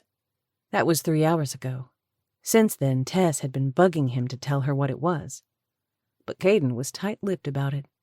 Tess could tell that he enjoyed dangling the carrot, especially when she was chomping at the bit to know what he had up his sleeve. Playfully, she shoved his arm. "Come on, soldier boy. You can tell me," she taunted. "Unless it's top-secret information." When he glanced her direction, she wiggled her eyebrows. "It involves some of your hotshot covert security—" She twirled her hand, searching for the right word. "Stuff. Doesn't it?" He chuckled, shaking his head. "Ha, real funny." "Tell me," she implored. "Hold your horses. We're almost there." She stuck out her tongue and then thrust out her lower lip in a petulant pout. "Careful. I'll have to put those lips to good use." The husky promise in his voice sent tantalizing shivers down her spine as a happy smile tipped her lips. Tess had thoroughly enjoyed spending the past few days with Caden. They'd gone to the rodeo at the stockyards and done half a dozen other tourist things on her list. However, the best part was just having Caden by her side. After the terrifying experience at the Baldwins' estate, Caden decided that he would stay at Tess's house instead of Riley's and Chaz's, so he could make sure Tess was okay. Not wanting to be alone in an empty house, Tess was grateful. Caden was sleeping in Riley's old bedroom. It was a good thing Caden was there because, for several nights in a row, Tess had woken up screaming from a nightmare. Caden had calmed her down, holding her in his arms until she fell back asleep. In the light of day, Tess was happy and content, especially with Caden here. At night, however, her fears returned with a vengeance. In her dreams, she found herself running through the wet, tangled wood, sick with fright, to escape a madman. Sometimes it was Reginald's crazed, vengeful face that tormented her. Other times it was the cold, dispassionate face of Luther Myers. She suppressed a shiver, hugging her arms. Reginald and Luther were arrested and being held without bail, awaiting a trial date. Tess questioned if Reginald would get off easy because of his connections. But Caden assured her that his boss Sutton was working with law enforcement officials behind the scenes to make sure the justice system would work swiftly and effectively. Mia was staying with Julie's older sister who lived in Houston. Tess hadn't spoken to Mia since that dreadful night. She hoped that Mia would be okay. Her situation was heartbreaking. To lose her mom, and then to realize that her dad had orchestrated the murder? Tess asked Caden how he and Chaz knew that she was in the woods that terrible night, instead of inside the house. Caden explained that when they arrived at the Baldwins' mansion, the front door was standing wide open with Mia in the doorway. Tearfully, she told Caden that her dad and another man had gone after Tess. Mia had unwittingly lured Tess to the mansion, but she'd also contributed to Tess being saved. Thoughts of what could have happened, had Caden and Chaz not come when they did, tormented Tess. She hoped that with time, the terror would subside. Caden was leaving tomorrow to go back to work. Rita had been moved to another safe house where she was recouping from her injury. Tess could tell that Caden was anxious to see how Rita was doing. Tess didn't blame him for being concerned about his client. However, the thought of him leaving gnawed at her insides. "Are you okay?" Caden gave her a funny look. Tess forced a smile, pushing away the gloom. "I'm fine." No, she was better than fine. She was good. Great. Every day since the accident, she'd gotten down on her knees and offered a heartfelt prayer of gratitude to Heavenly Father for keeping her safe. Nearly losing her life made Tess realize that she had so much to live for. Every day was a gift to be cherished, something to keep in mind for when Caden left, and she had the tendency to fall back into a pit of gloom. Tess shifted in her seat as she angled towards Caden. She traced the outline of his chiseled profile and the determined set of his chin, marveling how everything she'd ever hoped to find was packaged up in one stubborn, fierce, wonderful man. Tess's own brand of perfect. "What are you grinning about?" She blinked. "Was I grinning?"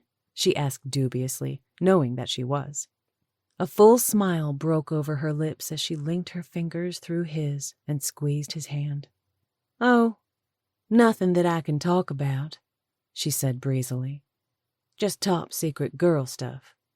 I see how it is, he drawled. Now you're keeping me in the dark. It works nicely, she quipped. You're a vengeful woman, he joked, giving her an appraising look that warmed her blood. Tess realized where they were going. This is Riley and Chaz's neighborhood. Are we going to visit them? Nope. You have me intrigued, she mused. Caden was so much fun. She loved how even the everyday moments with him were thrilling. I could tickle-torture the details out of you. She poked at his ribs as he flinched. She discovered that Caden was ticklish. He contorted himself to get out of her reach, thankfully while still managing to keep a firm hand on the steering wheel. Not while I'm driving, he said, giving her a reproving look, but his turquoise eyes simmered with amusement. I have to get you while the getting's good, she countered. I see how you operate. Get me when I'm distracted. She laughed. Works nicely. A couple minutes later, Caden pulled in front of a house. It was a couple streets over from where Riley and Chaz lived. He turned off the engine and unbuckled his seatbelt. Tess frowned. This is your surprise? I don't understand. Do you know the people who live here? The house was a mid-sized ranch style. Instead of answering, Caden only smiled. He got out of the car, strode around, and opened her door. She gave him a questioning look. Come on, he laughed, taking her hand. When they reached the door, he turned to face her. Tess couldn't pinpoint the various expressions that washed over his handsome face. A lopsided grin tugged at his lips as he took hold of both her hands. Tess waited expectantly for him to announce the big surprise. He cocked his head thoughtfully. On second thought, it's better if you just see it. Okay. See what? He let go of her hands and reached in his front jean pocket, fishing out a silver key. He unlocked the door and opened it. He stepped inside and pulled her after him. The house was empty. What do you think? Of the house? Should I make an offer? She blinked several times, hope springing in her chest.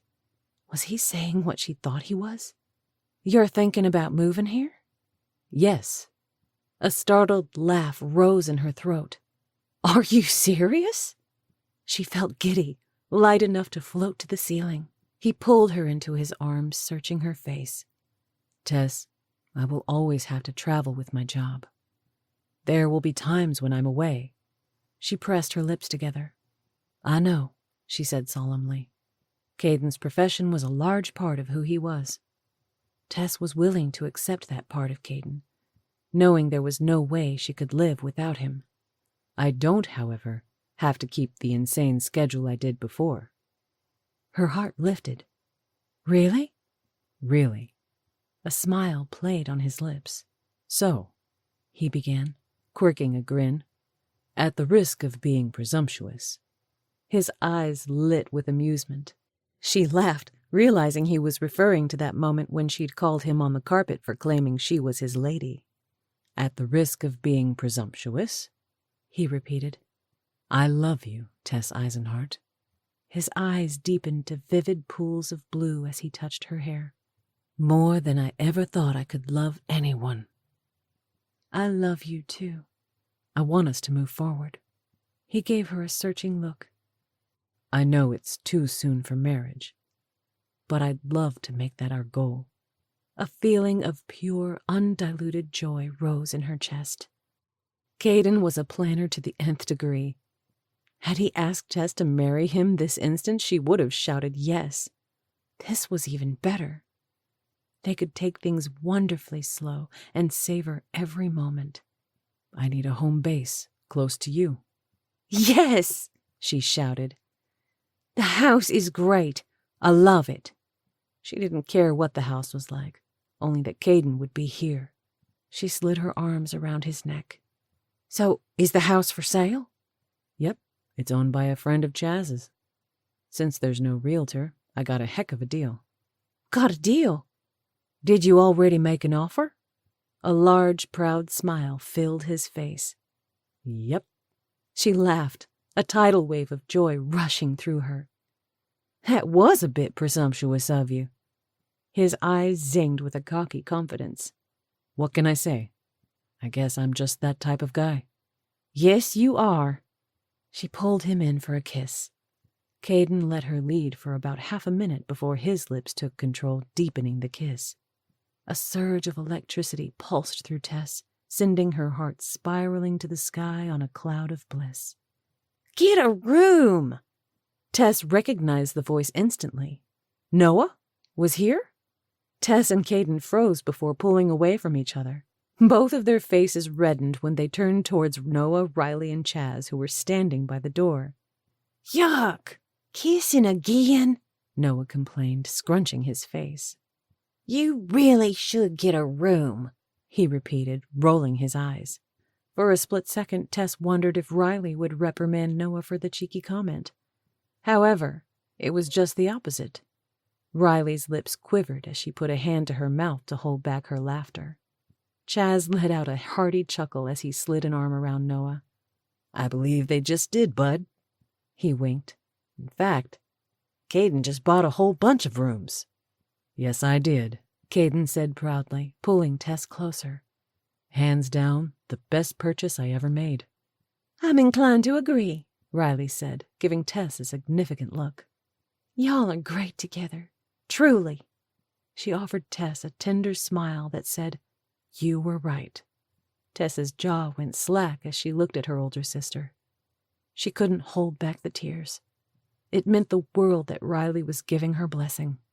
Tess was grateful that despite all the arguments her head put forth as to why she and Caden weren't right for each other, her heart had known the truth all along. Caden was her perfect match. This has been The Stormy Warrior, O'Brien Family Romance, Jennifer's Navy SEAL Romance Book 3, written by Jennifer Youngblood, narrated by Autumn McNamara. Copyright 2019 by Jennifer Youngblood. Production copyright by Jennifer Youngblood. All rights reserved. No part of this collection may be reproduced in any form or by any electronic or mechanical means, including information storage and retrieval systems, without the written permission from the author, except for the use of brief quotations in a book review. Visit Jennifer's official website at jenniferyoungblood.com